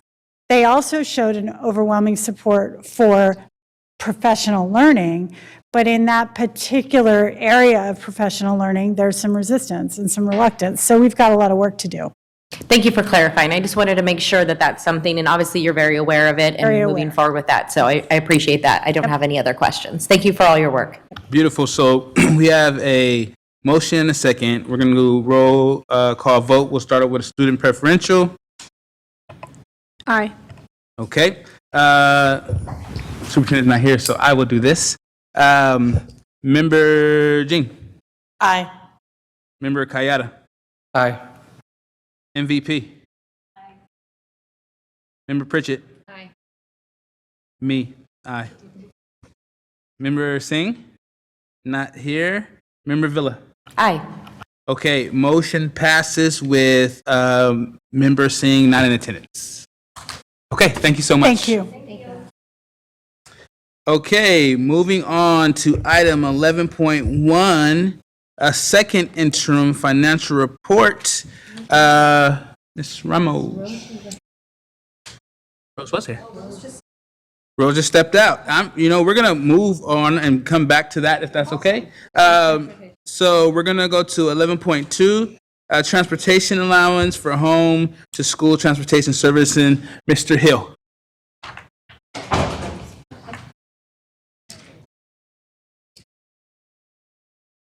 How you doing, sir?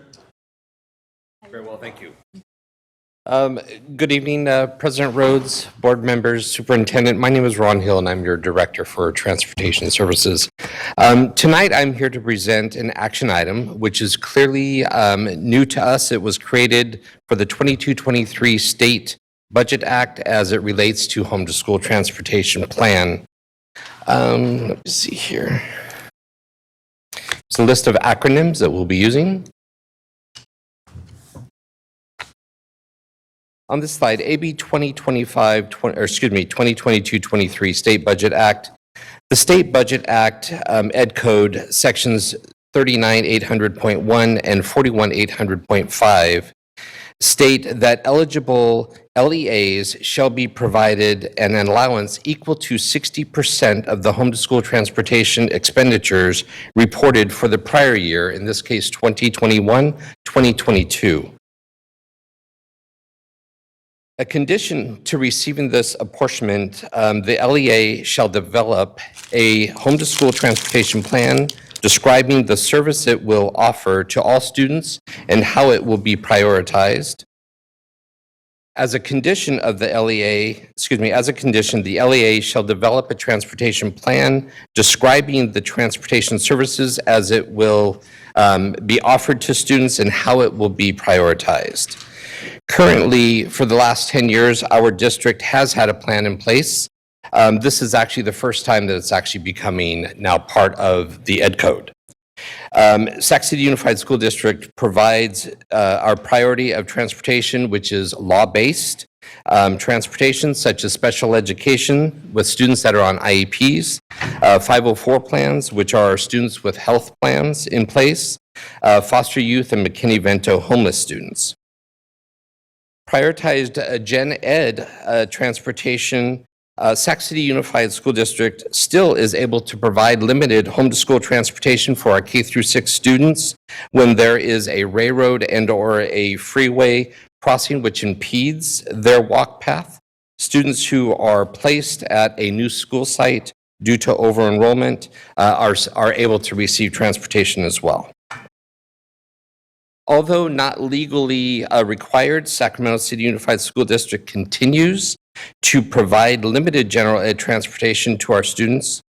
Please know that all of this transportation that's being provided is free of charge to our students. Thank you, sir. Do we have any public comment on this item? We do not on this item. We do not. Okay. We'll give it to our board member, Kayada. So this sounds great. We'll be approving it. It is action, yes. Since we've got you here, I was wondering if you could explain a little more about what we're doing for our general ed students who still need transportation, and specifically if you could address some concerns we've been hearing in the community about why we are not partnering with RT to provide routes, given that we don't provide these anymore. Sure. So transportation, roughly about 10 years ago, Sac City Unified School District eliminated all home-to-school transportation as part of that budget cost. We currently spend about $14.3 million in transportation. 100% of that comes out of general fund. The district did adopt a policy of where we will provide transportation to those that are considered severe safety, which is crossing that freeway and or that highway.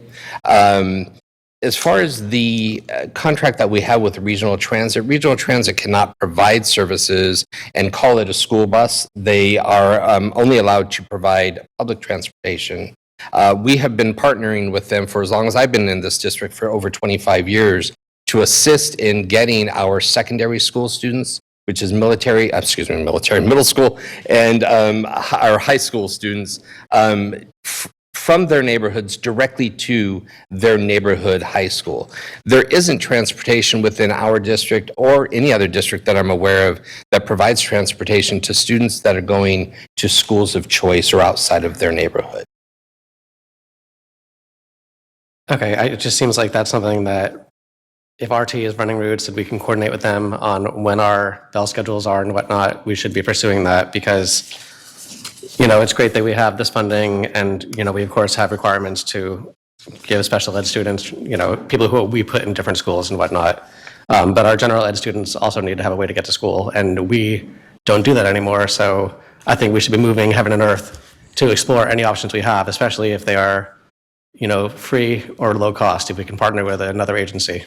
Member Kayada, we have been in communication with Regional Transit. In fact, I've sat with their chief of staff. They have already shared with us that SAC-RT doesn't have the funds or the means to be able to support transportation that is not highly needed. In other words, they don't have a huge call for it. Because that bus still has to float as a community bus or a city bus, not just for students.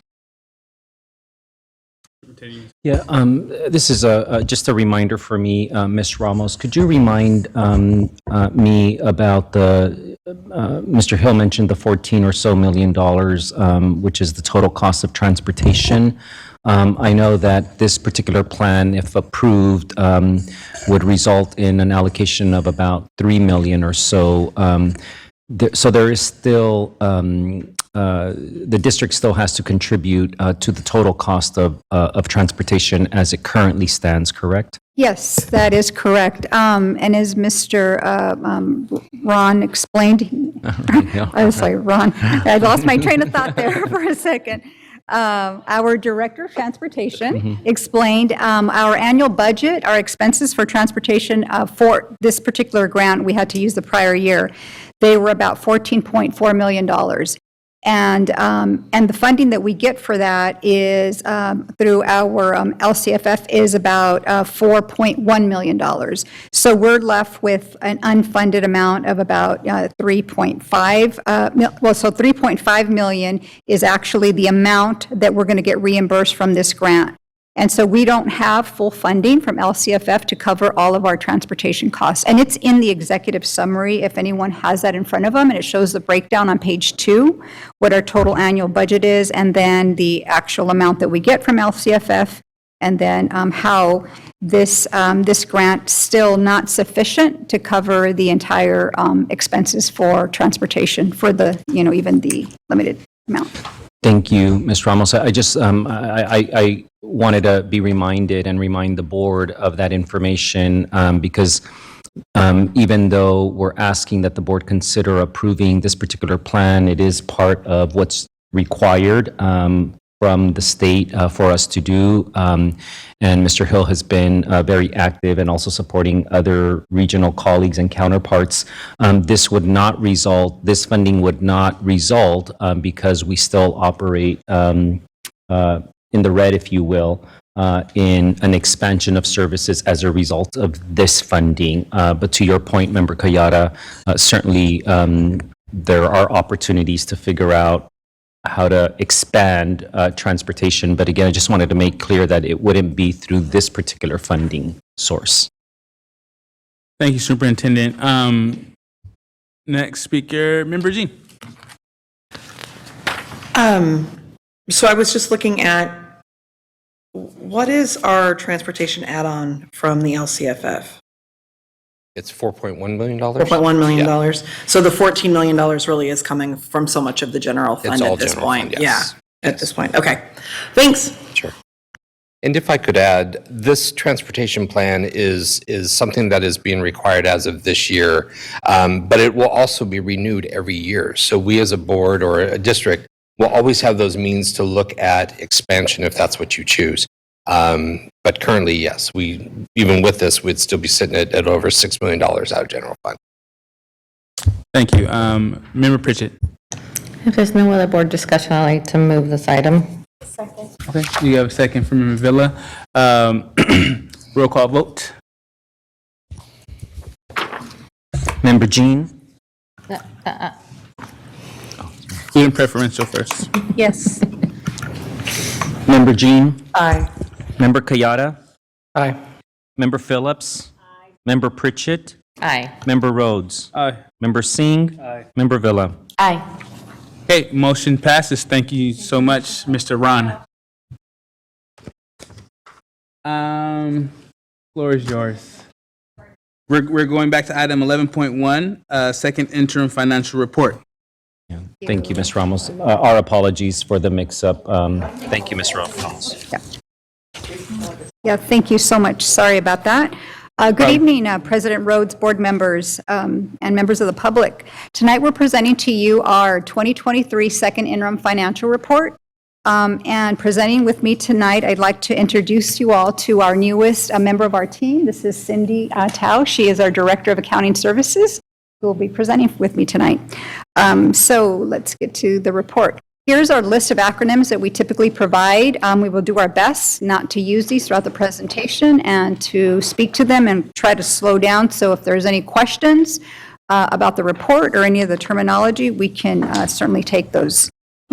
And the next slide is our agenda for this evening. So we'll go over the financial reporting requirements and then discuss just really briefly the district's fiscal status, which impacts our financial reporting requirements, go over an overview of the second interim, and review some of the changes for the unrestricted and restricted budget, and then review the multi-year projections, summary, and then questions, of course, and then we'll seek your approval for second interim. So with that, there are several ed codes that guide districts' financial reporting. The first one speaks to our interims, which one of them that we're presenting to you tonight there's two that we are required to prepare and to present to you all for review and then for approval. We presented the first one, which is referred to as the first interim, back in December. And that covers the period of actual financial activity, meaning actual revenue coming in and expenses, through October 31st. And then we project the remaining year of the budget year we're working in, plus our 2 out years. And then we prepare a second report, which is the second interim that we are presenting tonight. And that covers actuals through January 31st. And then again, we project through the remaining of this year and then the 2 subsequent years. And of course, the second ed code just simply states that we bring you this information, these reports, and we ask for your certification, your approval to certify that, based on the information we're providing in these reports, that we are fiscally solvent, that we can meet our obligations for the budget year and the 2 coming years. In the event that we're not able to, and that our report, instead of it being a positive certification, tonight we are bringing to you a recommendation for a positive because we have the ability to meet our obligations. But just a few years back, we were not in that situation and we were filing either qualified or negative. When that happens, then we have to do a third report, which is third interim, and that reports through April 30th. And so luckily, we don't have to do that this year. So we will not have a third interim. And so let me go to the next slide. And so with that, we're going to get into all the data that is in the second interim. And this is very high level. So the very first part of this second interim starts when you all approved the district's budget. You adopted it on June 23rd. And at that time, we shared with you that the state budget wasn't final, that there were some uncertainties regarding the COLA, that there were some negotiations going on behind the scenes. There was also some negotiation about the ADA relief, because as you all may recall, during COVID, many districts saw significant drops in enrollment and ADA. And so the state provided all districts with some relief so that we can kind of, weather that and have a smoother transition into that decline of ADA. And then there was some discussion about one-time funds. Prior to the state budget being enacted, you might recall that the one-time funds were going to be treated unrestrictedly, and then after the state budget was enacted, those shifted to restricted. So then on June 30th, finally, the state enacted budget was passed, and these are the changes that resulted. And then first interim came around, and in first interim, we did incorporate those changes from the state enacted budget. And it also included any budget revisions, and it also included our ending balances from the 21-22, because by then we would have closed our books and we would have had our beginning balances.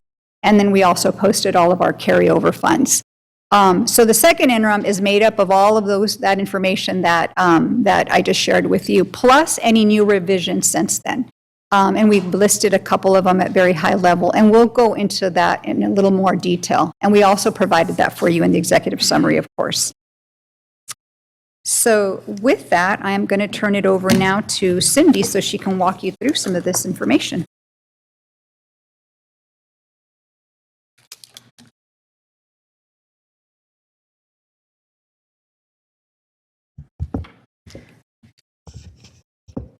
Good evening, board members, student member, and superintendent. My name is Cindy Tao. I'm the Director of Accounting Services.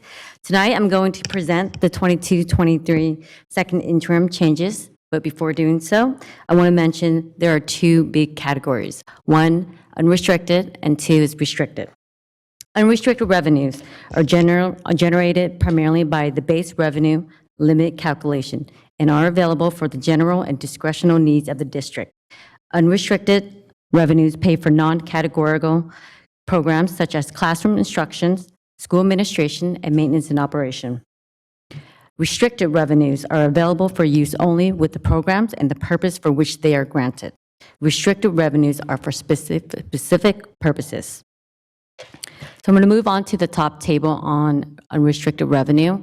The first interim, we projected $498.6 million.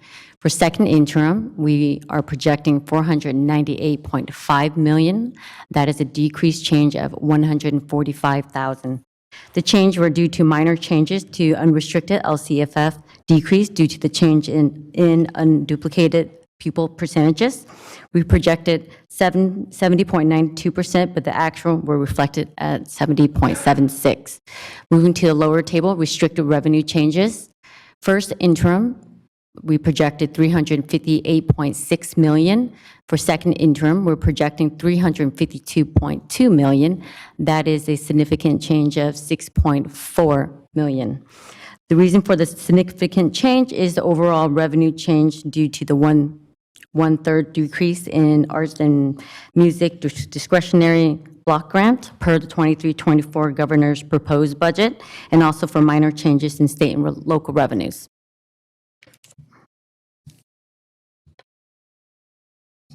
Moving on to unrestricted expenditure changes. First interim, we projected 372.5 million. Second interim, we are projecting 363.5 million. That is a decreased variance of 8.9. The decrease is in certificated salaries and benefits, and I want to mention that the certificated salaries is just not teachers, it's also administrators as well. I also want to mention the classified increase of 239,000. That's due to the new campus safety staff and additional instructional aides. There's a decrease in books and supplies of 3.6. Just want to mention that that's based off current year spending, and we're budgeting based off trends. Moving on down to 277,000 decrease in contract services and other operating. That's just a slight minor change in contractual agreements. Moving down to capital outlay, we have an increase of 1.6.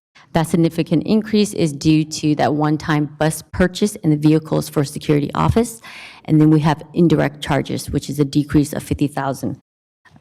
Now, if you don't know what indirect cost is, that is actually costs related to general management costs associated with administering a grant program. So overall, that's an 8.9 decrease in change. Moving on to restricted expenditure changes. First interim, we projected 406 million.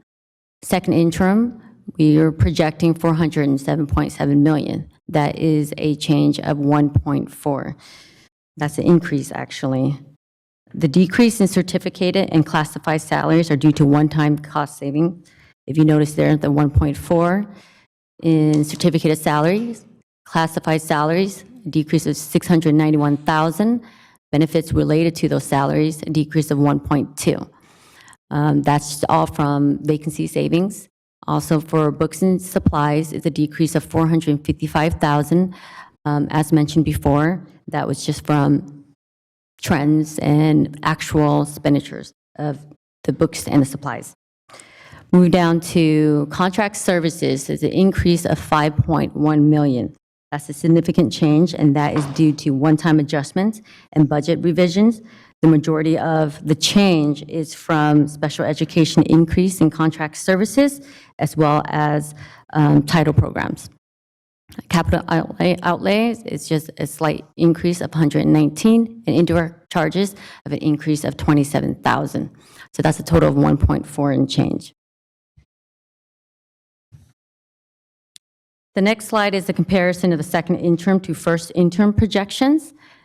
I'm going to just try to keep it very high level and very simple because there's a lot of numbers on here. It can get really confusing. So I'm going to focus on the unrestricted column. The second interim unrestricted in fund balance is 104.2 million. Comparing to the first interim, if you look down below at 95 million ending balance, that's an approximate 8.8 million increase. This is the result of recognizing additional one-time savings. Moving on to the next column for restricted. Restricted ending fund balance is 86.2 million. Comparing to the first interim balance of 94 down below, that is a decrease of approximately 7.9 million. This is due to the reduction of the this is due to the one-third reduction of the arts and music grant per the 23-24 governor's proposed budget. So out of the 7.9 million, it's from the one-third reduction to the art. The remaining 1.5 is the result of changes through expenditures with net decreases in contracts and services, offsetting the decrease in other categories. So the total net change ending fund balance, which is the last column, we're looking at 190.5 million compared to 190.6 million. That is a net difference of an increase of 888,000. And that's the sum of it. And I'm going to move on to the next slide for 22-23 for second interim multi-year projections. Our CBO, Ms. Ramos, was going to present this.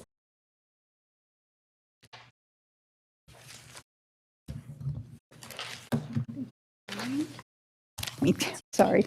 Yeah, that's fine. Thank you. Okay, and now this takes us to our multi-year projections. And our out years, of course, are the years 2023 and 24-25. So for the unrestricted revenue assumptions, we've listed them there. I know it's a lot of information. And we are using, of course, the governor's January budget proposal for the out years.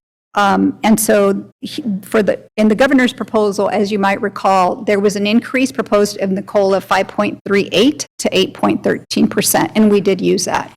However, for the 24-25 year, there was a projected slight decrease, and that is reflected. And then we are also including our funded ADA for the out years. And it's really important. I'm going to just pause a little bit and try to explain this simply because it's really important for the board to know that you are seeing our ADA, our funded ADA decline. The reason for that is that you might recall that in the 22-23, we were able to, as part of the Budget Act, able to take advantage of another option for capturing ADA, and that was using a 3-year averaging. That was a new thing, and it was great. And that was to help districts provide them with some relief because, as I said earlier, during COVID, we saw a huge decline in enrollment and ADA, and it would have been devastating to districts' budgets across the state. So we took advantage of that. But what's going to happen with that 3-year average, at some point, those high ADAs yields from the earlier years are going to fall off, and we're going to have to start recognizing the lower ADAs. So we just, this is a projection. It can change. Our ADA can go up. We can get more students in the district, but we just need to make the board aware that this is something that's out there and that we will keep a very close watch on. Although our enrollment has been trending a little bit above projection, what we're noticing is that our ADA has not quite hit the level of the pre-COVID years. We were trending at about 94.5% prior to COVID. After COVID, we saw, of course, like everyone else, a significant drop. We went down to as far as 88%. Now we're starting to trend about 89, 90%. I mean, it's still not the 94, but it's still pretty low. And for us, that means, a loss of students not coming to school and a loss of revenue. So we just need to make sure that, everyone's aware of that. And then, of course, we're not projecting any change on the unrestricted federal, state, or local award allocations for the out years. And then our contributions to special ed, based on trend analysis, we did plan for some slight increases in the out years. And on the restricted side, you're seeing mostly here some reductions, and these are only to adjust for the one-time carryovers. And what that means is that right now in this year, we have a lot of carryover money because of all the COVID relief dollars that we got, but we know that we're going to spend those down over the next year and a half, and so we have to take those out of the budget, and that's what you're seeing here primarily. And then, of course, the contributions to special ed. And then as far as the expenditures are concerned, we do plan for a step-in column, and this is based on our analysis. And then we do plan for an adjustment in FTE that's tied to our enrollment, for our projected enrollment, and then some other one-time adjustments. And those simply mean temporary positions or positions that are funded with categorical resources that have an expiration date. What you will see also in the budget is that additional certificated adjustments were made for the expansion of TK. We are going to be expanding on top of what we're already doing, the 14 sites. And so we're planning for those 14 teachers and the program. So there'll be additional expenses coming into the budget. And we do the same with the classified staff salaries. We take the step and column adjustments, and then we've also factored in the instructional aides for TK. And then, of course, as Cindy mentioned, the new campus security positions are factored in as well. And naturally, the benefits are going to increase. What you're also seeing with the benefit increase is the increase in PERS, and so that's factored in. And books and supplies, we've made the adjustments for one-time expenses. And then the other item is services, the adjustments of about $98,000 for one-time expenses as well. And then some supplemental recognition of supplemental concentration funds. And then the next slide is our restricted expenditures. Pretty much the same thing. They have salaries just like the unrestricted side, and they have the same step and column rate, and we make those adjustments, and the benefit costs as well are tied to those positions. Now, the difference over in the restricted side is the budgeting for Prop 28. That's the new arts and music funding that we're expected to receive in the coming year. That is a restricted resource. It does have the supplanting rule, very important. It has to have a plan. It's by school site. And what else can I share about that? That 80% of it should be targeted towards staffing, and there is an annual report that's required for that. And it's a two-part calculation. One of them is based on enrollment, and the other is based on income, low-income students. And so again, same thing with books and supplies, based on trend analysis and adjustments for one time. And then just the removal of a lot of the ESSER. So you'll see our budget change pretty drastically over the next couple of years. Not to be alarmed, it's just the ESSER funds. We got so much ESSER funds, and you'll see those spent down and those revenues go away as well. And that takes us to our multi-year projections, just the summary. And again, a lot of numbers. And I just want, we try to make this as user-friendly as possible, but just know that these are also coming from the state-required forms that we have to file with the state. They're prescribed that we have to complete. And so we just want you to be able to see the same numbers that you're seeing in that huge packet you get that gets filed with the state. And we just try to condense it as much as possible. So what you're seeing here is our multi-year projection. We pulled out the unrestricted, and then that's the top chart, and we've also provided the combined, the unrestricted and the restricted multi-year projection, so you can see the difference.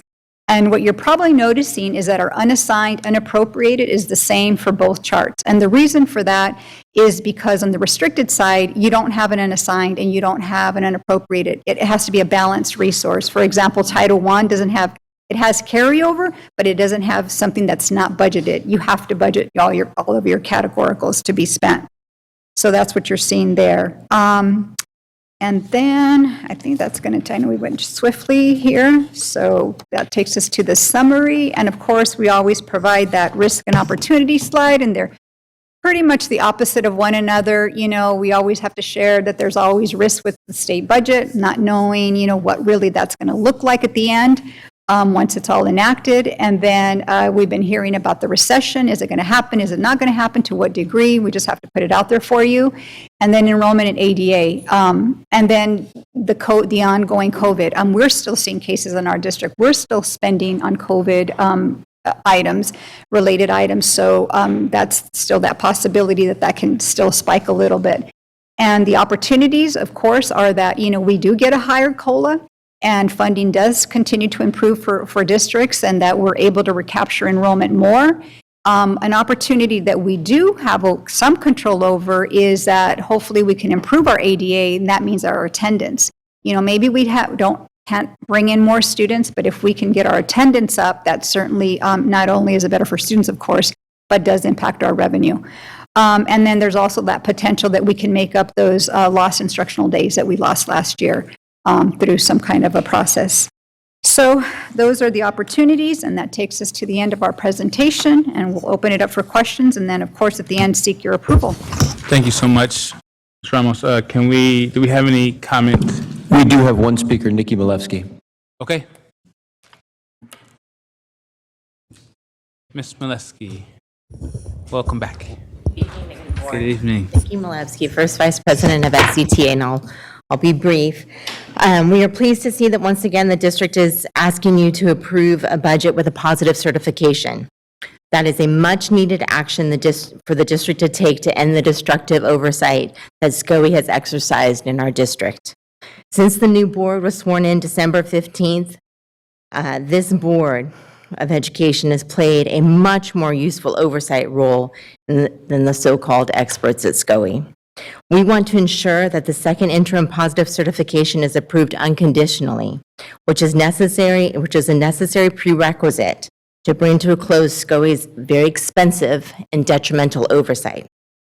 We further urge this board to review the need to revise Board Policy 3100, an issue that was first brought up by Board Member Kayada in his first meeting here on December 15th in 2022. We should also note that the district is now projecting a $39 million unrestricted fund surplus for this school year, a $9 million increase over the first interim projections in December. Based on past experience, we predict that when the year ends, the district surplus will exceed $50 million for this year. The district has funds that it needs to invest in our students now. With your leadership, we think that SCUSD can finally has the moral compass to put the needs of our students ahead of a bigger and bigger reserve fund. So we look forward to working with you and to guarantee that SCUSD puts spending priorities where they should be. Thank you very much. Thank you. Do we have any other public comment? Okay, we have board discussion, and we're going to go with Member G. Thank you very much, and you went so quickly. I'm very impressed how much info you packed in there for us in this busy night. So I'm going to keep this very simple too. Talking about legislation, I've heard rumors that they are trying to pass legislation to change that ADA reality. The fact that I like to think of it like an analogy of a gym. A gym is always there. If you only pay when you go, the gym wouldn't survive. It's why they do monthly requirements or annual requirements, right? A school is always there, but we only get paid when kids are in the seats. And that's a huge problem for our budget, which is what we're realizing right now. So I just want to kind of put out there, if we have a lobbyist, if we have a legislative action, and there's a bill that's going to help us fix that ADA, I would like us to consider looking at that and taking action on it. As far as questions go, I'm looking at, I think it's page 14, and you've got committed the textbook adoption and the 3% additional reserve.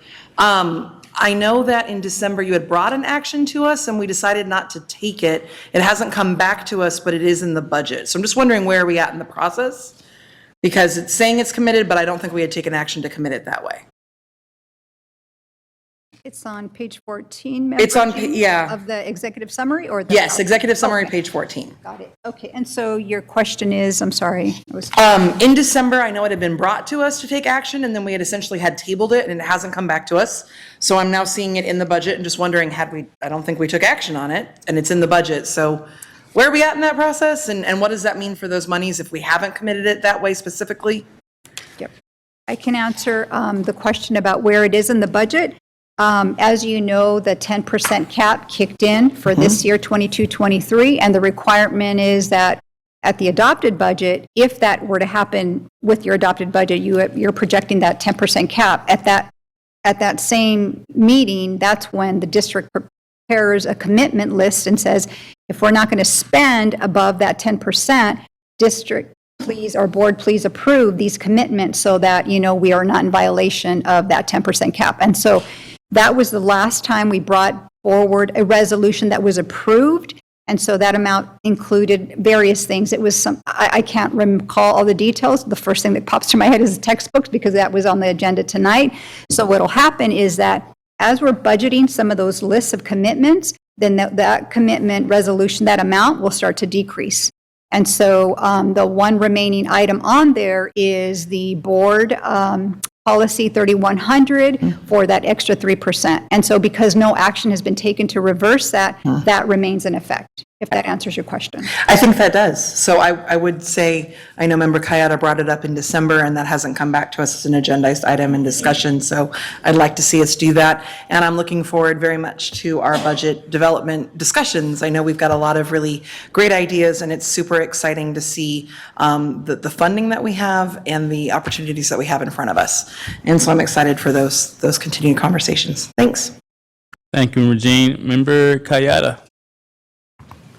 Thank you, Rose, for being with us here, and you will be here for two more items that I subjected you to, so thank you.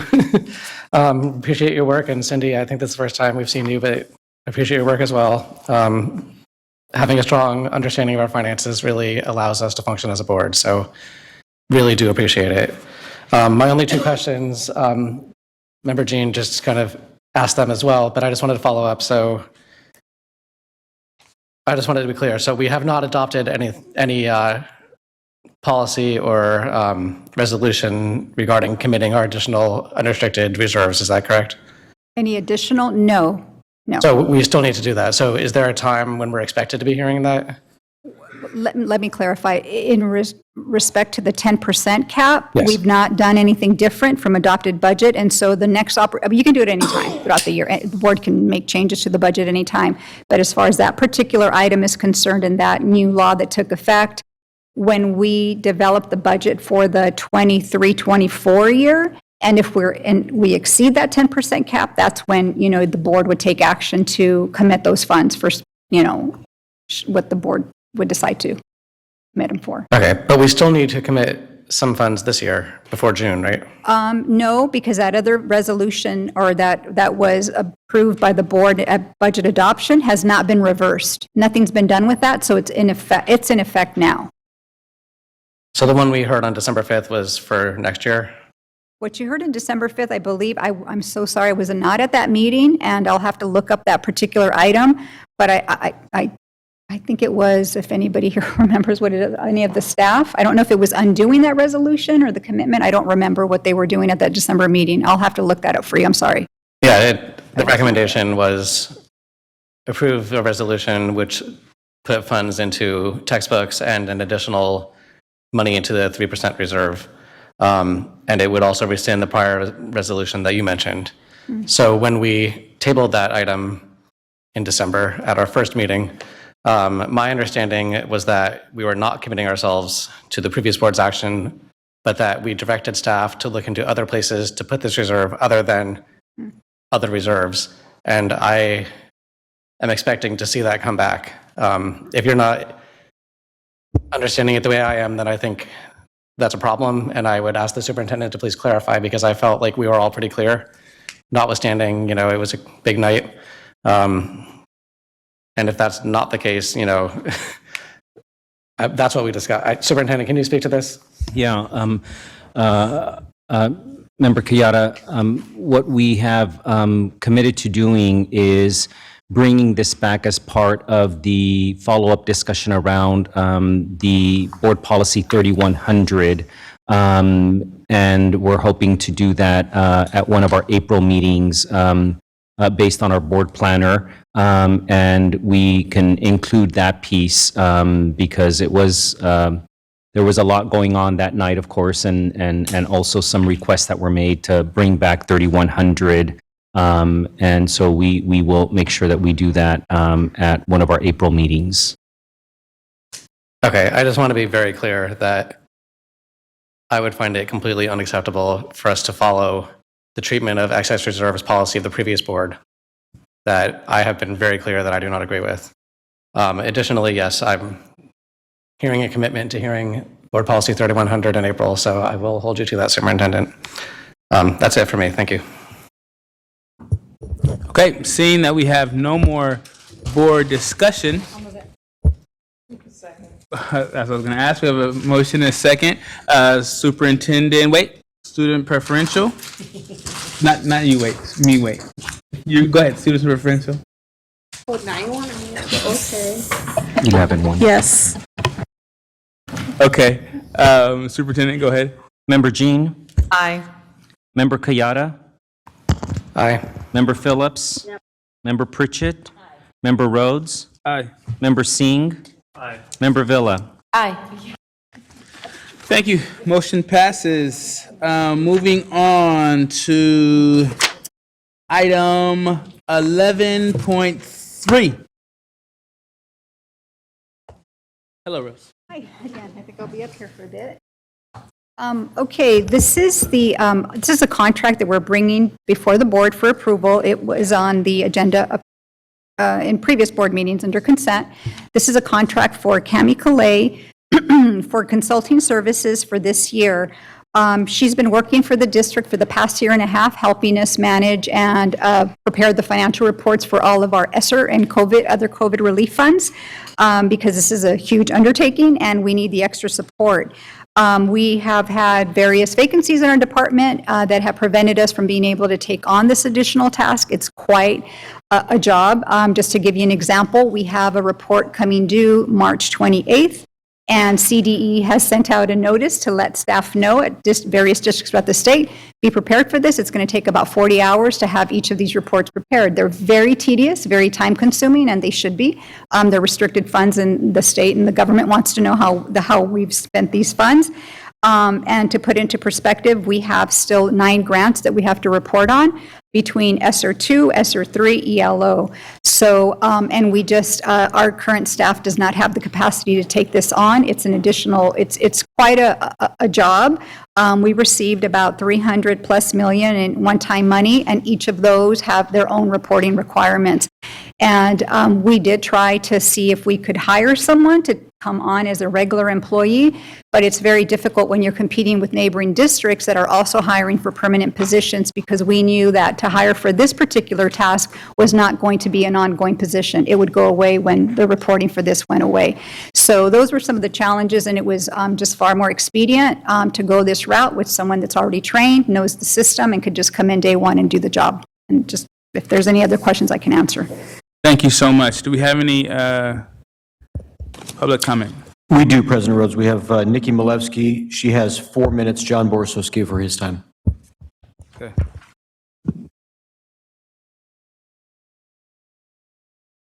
Good evening, Board. Nikki Malevsky from SCTA. Look, this contract is so weird. This situation with Cam and Kelly and this independent contract.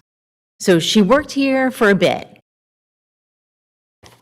Then she gets a job to be Director of Fiscal Services in Woodland. In fact, this really nice little paper writes a welcome to Woodland, yay, December 10th, 2021. She's interviewed, and she says, I'm very excited to come on board.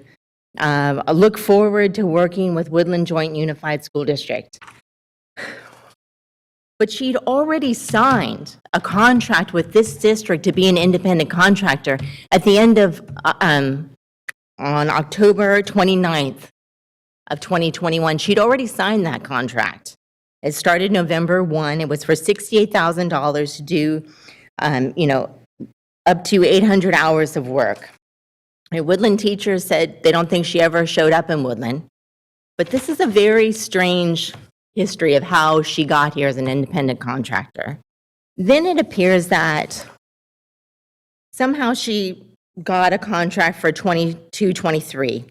Never seen it, never seen any evidence of it, looked all over the school board packets, but a lot of places do say it was for $98,000, which is about, $8,200 a month, which is close to, she was making $8.5 thousand in the first contract she had, right? Okay, so then it comes before this school board, January 19th, you're brought documents on your consent agenda that the summary says $98,000 original contract, adding $180 for a $270 contract, which doesn't even add up, right? But then when you look into the contract, and I brought this to your attention, it actually says to start at $98,000, add $180,000 for a total of $278,000 this school year. Now, then the February board packet, it says February 16th, $98,000 plus $100,000 for $198,000. And you guys asked for more information and to be brought back for the public to know. And, we just get this one-page thing that doesn't even have a contract with it. It doesn't even say her name, let alone any information. So that's what's before you tonight. And this would raise her pay to $16,500 a month for 12 months. $278,000. You get an area superintendent, an assistant superintendent for, $130 to $160. And you're paying this independent contractor to do the COVID budget just the reporting and things like that, which, by the way, has anyone seen COVID reporting about what the money was spent on or the update or the products of her work? No. And so in looking further into your school board packets, I find a November 17, 2022 board packet in the purchase orders for, mid-September to mid-October. Here she is, Cami Calais, budget consulting services for special ed. Billed to the special ed department, not the business services, not COVID money, for $5,500. So is there another contract out there for the same independent contractor to also do work for special ed? What is going on? And why is there so much mystery? Why is it so hidden? Why was it 278 and then was it 198 now? Why do the same budget documents, the same things brought to you have two different numbers in them? What is going on? Thank you, Ms. Mileski. Thank you for your time, and I appreciate you looking into this. We have any more public comment? We do not. Okay, going into board discussion. We have a discussion from Member Singh.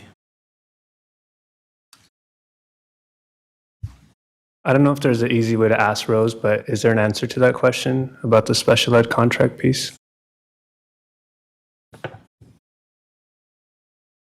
Yes, I can answer that. What happened during that time is our special ed department was in need of fiscal support. They have their own fiscal and budget person, and that person, that person was not available. I can't go into the specifics. And so the special ed department reached out to our office and said, can you guys help us? We're really in need of some support.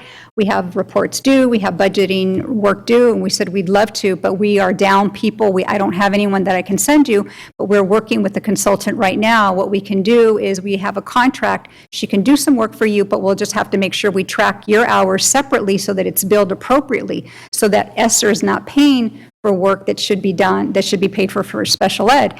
And great, no problem. That's totally acceptable. And that's what happened. She did some work, and that's why it's for that limited time. And then they got their support back, and yeah. Thank you. Thank you. That's my only question for you, Rose. So, Okay. but I'm not done. Not done. No. So I've said this before, and to be very honest up here, I've actually talked to the superintendent about just my thoughts in general. I am not excited, and I've been saying this, about contracting out. I also understand what you're saying, which is that we need the support for this specific piece of work. But I want to state that we need to fill these positions. And what I'm worried about is that when this contract is up, we're going to be talking about how neighboring districts are competitive and we can't fill the position. That is not going to be a solution, because I'm not going to feel comfortable re-upping the contract if we even decide to approve it today, 12 months from now. So I really am looking to staff, to HR, to figure out what we got to do to start filling these positions, because this is a hefty contract. And I do believe that our consultants and our independent contractors need to be support staff, not lead staff. They need to be folks who help the current staff that we have get the job done. I'm kind of hearing that, but I don't, if Cami Clay would be running the work and leading the work, I absolutely have my reservations. And I need to know what specific work she'll be doing and who she'll be reporting to for this work. Under this contract? Yeah, she will be reporting to me. That's what's been happening. Okay. Yep. Thank you. Sure. Okay, Member Kayada. When I originally pulled this item, I was clear what I wanted, which was justification for why this was being done by a contractor and why we couldn't do it in-house. Rose, you have provided that information, and I promise you that if you gave me that information and it's a justified contract, I would support it, so I will. It does not mean I like it, and it does not mean that I want this to be the way of life for our district. So I do appreciate us getting this information, and I'm very interested in what we can do to make sure we're not having a contract in the future for services like this. And I understand if this really was a hyper specialized just for the COVID-19 and no one else can do that and it's short term, that's different to me than your other staffing issues that you have in your department. We need to tackle those. In response to a request, I guess, that Member Singh brought up at our last meeting about looking into our contracting procedures, I'd like to thank you for having the conversation with me along with the superintendent and our internal auditor, whose name escapes my mind. And I would like to relay some of that conversation just so I can express that I would like that to be on the record.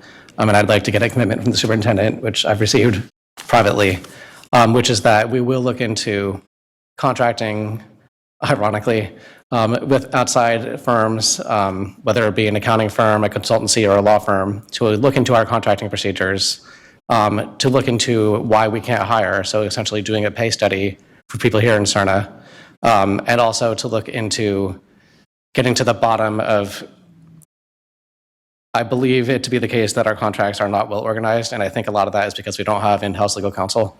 I think that I would expect that I gave you a huge headache by pulling this because you had to go through everything and you wouldn't have known, and because we don't have staff who are tracking these contracts. On a similar vein, I am very interested in seeing Pam Manweiler's contract, which we still have not seen as board members. The public hasn't seen it and has been increasingly requesting it. That shouldn't be a difficult ask. So those are essentially, I will approve this, but I would like confirmation tonight from the superintendent that we will be getting those outside services to identify our processes. And also a commitment that we have Pam Manweiler's contract made available to the public who's been asking for it or brought to this board so we can hear about it. Member Kaida, was that a motion to approve this item? I was being clear. I know, I'm not, I know. I'm going to trust the superintendent to take that as a verbal commitment if he says yes right now. And then it will be a motion to approve it. Okay. Is there a second to approve this? There's a second in the motion. We still have some more board discussion. There's a second in the motion on the table. Member Jean. It's late, so I'll keep this brief. I think we've all chatted and shared how important it is that we hire people in our district that are invested in our students and our schools and our communities. And that I'm in this tough place of not wanting to continue practice that I feel to be ultimately problematic and not wanting to put you and your staff in any kind of place where we're now in other trouble because now we're not getting the reports done and the things that we are getting done. So I'll reiterate, I'm really excited to look at budget development, and I'm really excited to look at perhaps an audit of the contractors and or hiring a contractor to look at how much we contract, which the funniness in that is just tickling my brain at 10:30 at night. And I'll leave it there. Thank you. And thank you for making sure we got to hear from you as to why this was significant to your department. Thank you. Member Villa. I'm just going to round that out. I do appreciate you taking the time to clarify. I know there's been a lot of questions regarding this, but the bottom line is our job is to make sure our staff is supported and that the work gets done so we are in compliance with what we need to do. And obviously with COVID dollars, there was a lot of rules and things that needed to be done. And there also, as you noted, there are internal HR personal things that, that's not our job to necessarily share everything that we do as a district. So our job here is to support you, make sure you're getting the work done. So I appreciate you letting us know how things are working, and I will continue to support your department and whatever departments we need to make sure we're compliant and getting ourselves moving forward. Thank you. Okay, so we have a motion and second, student preferential. What are we approving? 11. No. We're approving to have, the approving of Ms. Callie Calay's contract going forward. Yes. Okay, roll call vote. After you. Member Jean? A reluctant and concerned yes. Member Kayada? Aye. Member Phillips? Aye. Member Pritchett? Aye. Member Rhodes? Aye. Member Singh? No. Member Villa? Aye.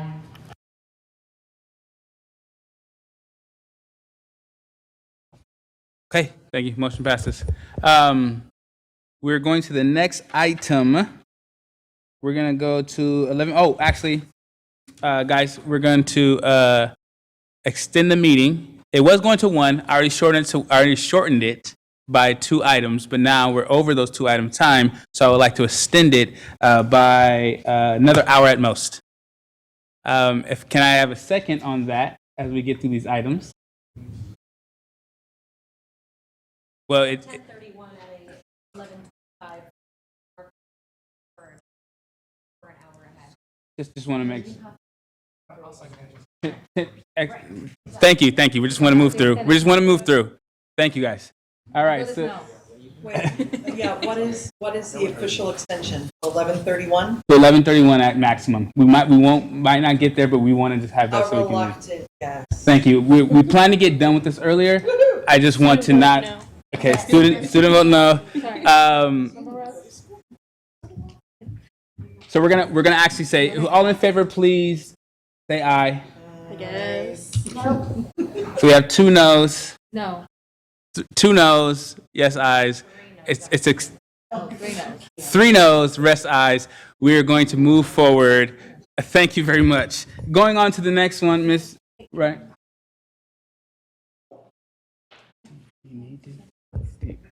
I just want to remind the board that moving forward on agenda planning, that we have a student board member that sits on our dais and that she has school in the morning. Yes, that's why that's why we shortened it up earlier. We did have a very long discussion around our trans day. And thank you for discussing that with me. I appreciate it. So yes, so we are cognizant of that, and that's why we took action earlier to address that. Ms. Wright? Good evening, Board Member Rhodes, Board President Rhodes, I'm sorry, Superintendent Aguilar, and members of the board. We are here to present tonight a second read of the revision of the Board Policy 6170.1, Transitional Kindergarten. I'd like to introduce Melissa Seigers, the Director of Early Learning and Care. Thank you. I am here to present the rereading of this transitional kindergarten policy revision. So we're going to start off reiterating that this is grounded in our core value and guiding principles, specifically providing opportunities for everyone to learn, grow, and reach their greatest potential. There is different access to early education for our students currently, and this transitional kindergarten policy is moving to create a more inclusive opportunities for our students to have access to the first 2 years of kindergarten. Here are the acronyms that you may reference throughout the presentation. I will be going over, again, the driving governance, an overview of this board policy revision of 6170.1, policy changes, next steps, and we'll give opportunity for questions. So the driving governance is Assembly Bill 130. This requires LEAs that operate kindergarten to also provide TK for all 4-year-old children by the school year 25-26. It also requires us to provide full-day learning program opportunities through partnerships with expanded learning offerings such as preschool, state preschool, Head Start, and say our after-school and before-school programs.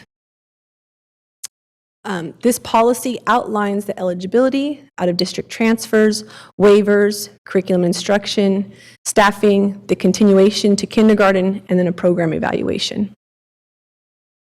So as stated before, you'll see that early kindergarten is exchanged for transitional kindergarten throughout the policy revision, and that there is an increased inclusion of students so that by the year 25-26 school year, all students who turn 4 by September 1st will be eligible for TK. We also extend this opportunity so that out-of-district TK students may be admitted to our Sac City TK classrooms for continuity of services. We also want to extend opportunity for students and provide inclusion by offering these waivers. One is the overage TK waiver. This is for students who otherwise would be eligible for kindergarten and have their 5th birthday on or before September 1st. In addition, we have the underage TK waiver. So it changes and extends that, that window so that in the year 23-24, students who turn 5 between April 2nd and April 1st have the opportunity to attend TK. Again, in the 24-25 school year, those that have their 5th birthday between June 2nd and September 1st will be allowed to enter into our TK classrooms. And then again, the special underage TK waiver, which is those who qualify for the underage TK waiver and they have an active IEP and also have a sibling at that site with TK would have some opportunities there as well. When we talk about extending the learning opportunities, we have a model of commingling where TK and preschool students, that is the same classroom, although they must meet the requirements of both TK and preschool requirements. So you'll see those listed there. Now, to go back to the waiver of the overage waiver, this requires that parents agree to have their children continue on to kindergarten, not skip to 1st grade that next year. So if they were age eligible for kindergarten and chose to or requested to go into TK instead, they cannot skip to 1st grade, they must go to kinder. And so our next steps is to bring it back for board approval on April 13th and then revise the administrative regulations. Now we'll open it for questions. Do we have any public comment? We do have one from Kendra Nickel. Sorry, I can't make out the last name. I apologize. Way. Hello. I remember you. I'm back. Good to see you. Very specific issue. Good to see you. Good to see you too. Thank you again for considering this. You all make so many hard decisions, and this is a really easy win for our kids. It's not going to cost the district anything. These programs are already in place, and it matters so much to the kids that are going to be able to access TK. The kids whose families have a ton of money are getting TK anyway because they're going to Maryhill or Bergamo or wherever. And there's a very small subset of kids who actually qualify for Head Start. There's this giant chunk of kids who should have access to a TK education. We have empty seats in almost all of the TK programs that are currently running. We're opening more TK programs, so there will be more empty seats. And there's just not any reason to let our earliest learners get that extra year to prepare for kindergarten. My daughter did TK. It was huge for her. She was so much more confident than she would have been. And I'm interested in this because my son is born 2 weeks past the deadline, and he is so sad that he's not going to get to go to TK next year. And it breaks my heart to tell him that because of his age, he can't, even though there's empty seats that are just sitting there. So I just urge you all to give these kids a win and let them have that great early education. They'll do better in kindergarten. They're going to stay in the Sac City public schools. Their attendance will count for money and all those things later. But I think having that confidence early on, it really follows them all the way through the rest of their education. So thank you for your time and for considering this. Thank you. Okay, we're going to open it up. No more? We're going to open up to board discussion. We have in the queue Member Jean. It's second reading. Are we moving approval at this time? No, it's going to come back on April 13th. Okay, thank you. Okay, Member Villa. I'll just say quickly, as a parent, this is the best thing. Like, there is just no substitute of having your child in a TK program and starting that transition. And I also love for, kids at that age to be able to be on a school site and they just learn their community, their teachers, that until 6th grade. That's crucial. I mean, like I said, as a parent, I'm with you. I think it is hands down the best thing that we can do for our students, and I am so supportive. Anything that this board can do to make sure that this program rolls out successfully, 100% in. So thank you for all the work you guys are doing. Thank you, Member Villa. Member Kayada. I just want to once again thank Kendra for her advocacy on this. I don't think that we would have these waivers if you hadn't brought this to us aggressively and repeatedly.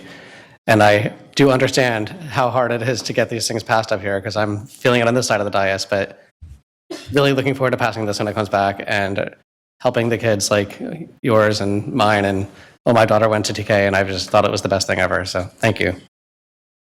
Member Singh.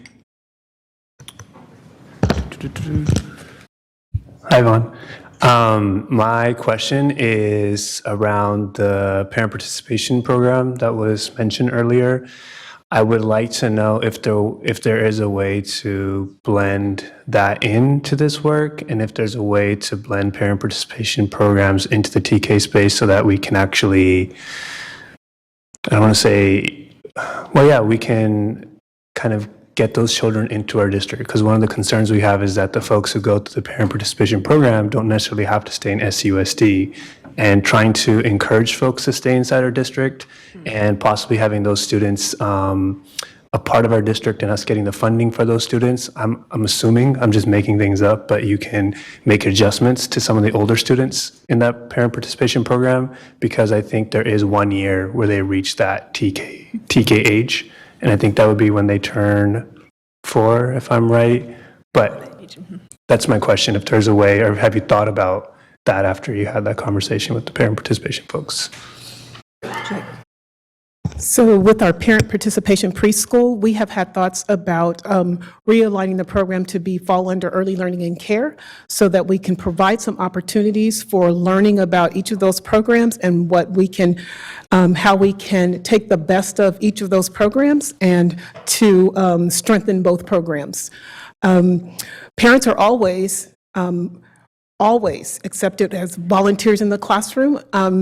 The preschool programs do have a parent participation and a parent education and parent involvement portion to their program.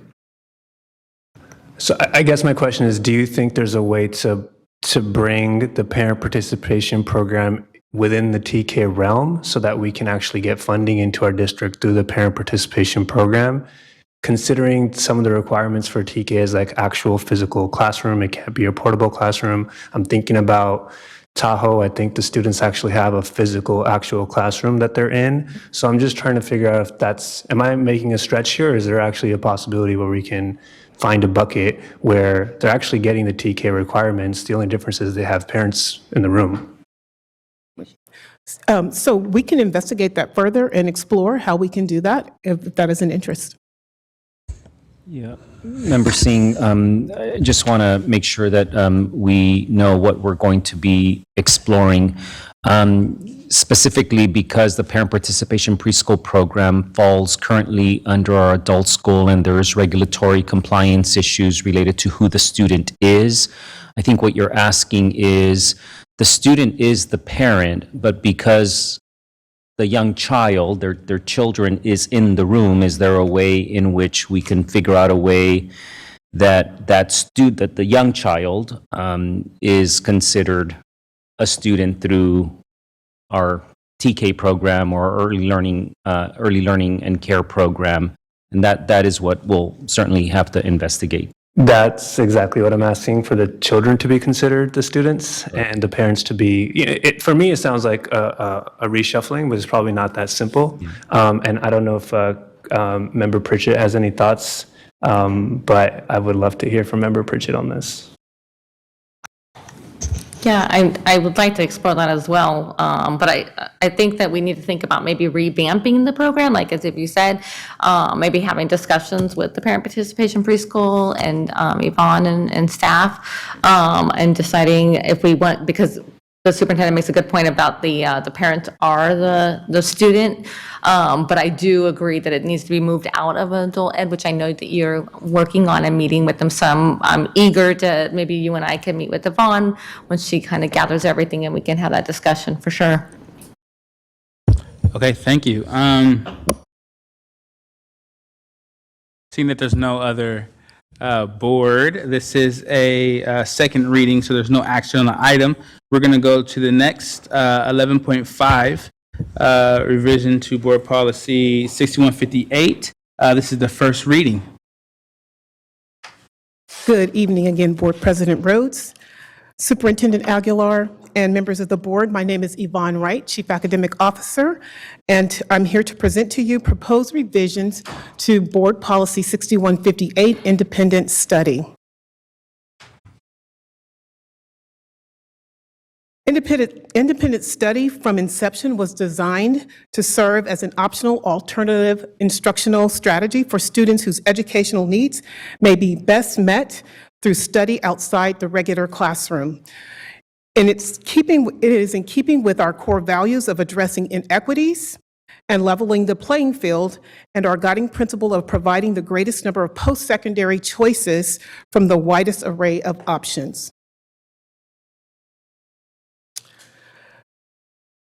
I'm providing this as a reference for acronyms that may be used in this presentation.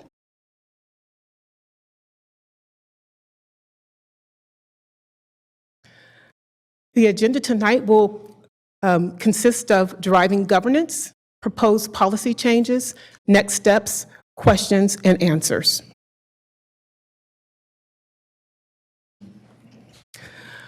Assembly Bills 130 and 167 were instituted to provide guidance and regulations for independent study during the 21-22 school year, with the main goal of strengthening independent study in light of the COVID-19 pandemic and subsequent school closures, quarantines, and parent reluctance to send students back to school.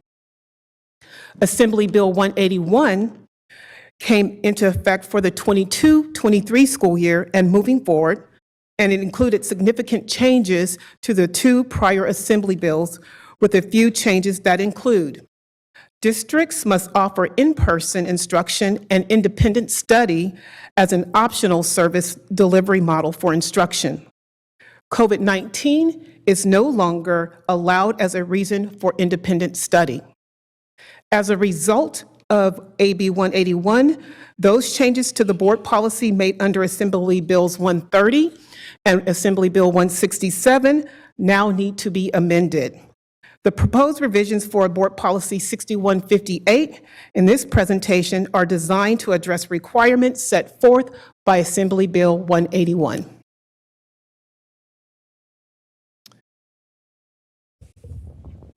The first changes I will discuss are those that are overarching or that occurred throughout the policy.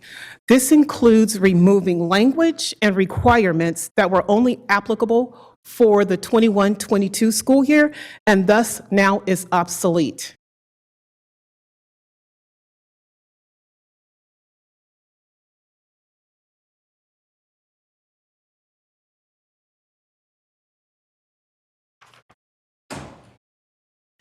In the introductory paragraph, we added language regarding emergency closures and specified that independent study will be offered to students within 10 days of a school closure.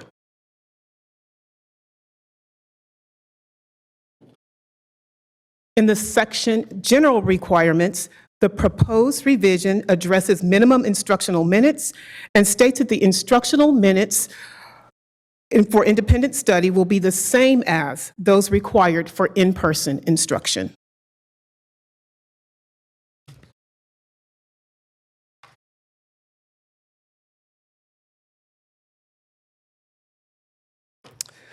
Also, in the section on general requirements, we made changes to the section on tiered re-engagement. In 21-22, these procedures apply to students who did not generate attendance for more than 3 school days or 60% of the instructional days in a school week, or who violated their agreement. Now, tiered re-engagement strategies are triggered if any of the following occurs. 1, the student fails to generate attendance for more than 10% of the required minimum instructional time over 4 continuous weeks. And 2, the student does not participate in synchronous instructional offerings for more than 50% of the scheduled time of synchronous instruction in a school month.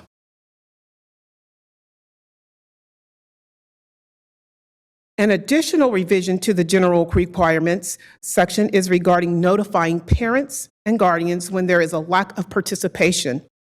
This must occur within one school day of recording non-attendance or lack of participation. We also added language specific to when a transition plan is required. For students in independent study for 15 days or more, a transition plan is required upon parent request and within 5 instructional days.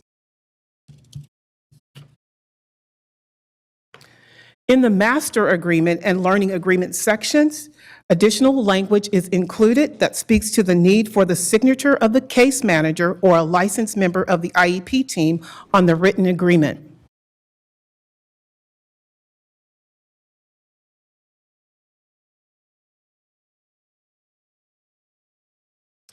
The student parent educator conferences section has also been revised to include language to clarify when a parent or guardian conferencing occurs before an independent study assignment. This needs to occur upon a parent's request and before the signing of the agreement and assignment to independent study.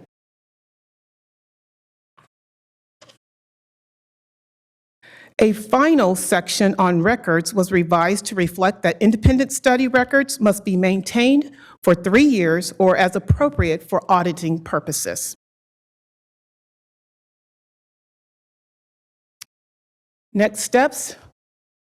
Those are all of the major policy revisions for the board policy. Our next steps will be to bring the policy back for a second reading on April 13th and for approval on the 27th.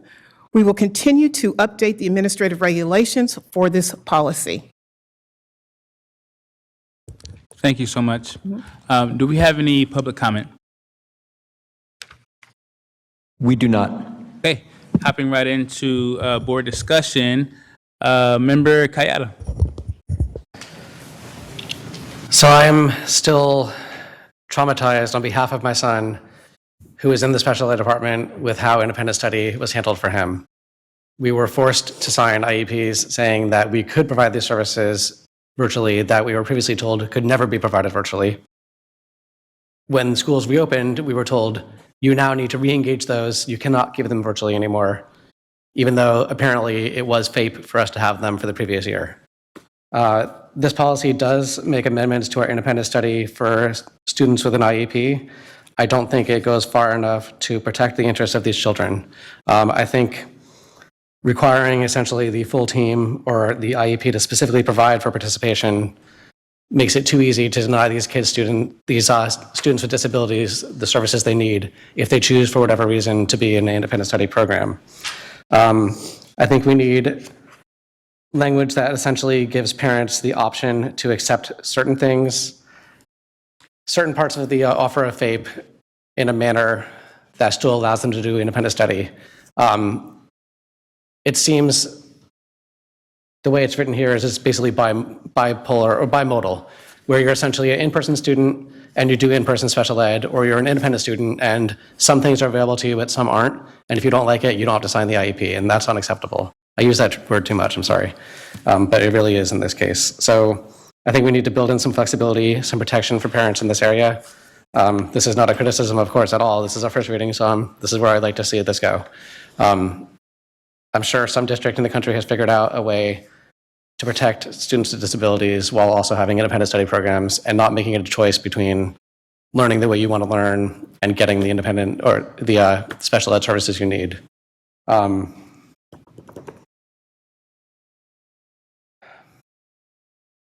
Yeah, I think is there any questions about that? I want to make sure I'm clear because we're not going far enough here.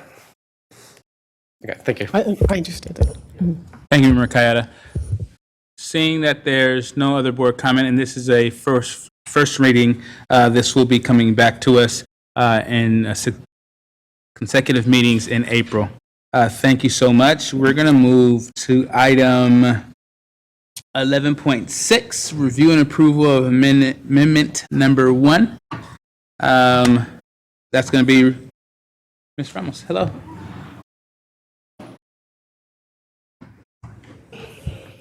All righty, here we are again.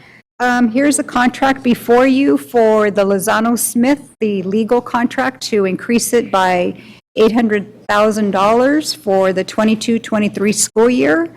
They were originally at 2 million, and they've been providing services in the area of special ed, employment matters, charters, and so now we're bringing this item before you so that, you can approve this amendment in the amount of $800,000, and in June or thereabouts, we will bring back to you the 23-24 annual contract as a separate action item. So if there are any questions?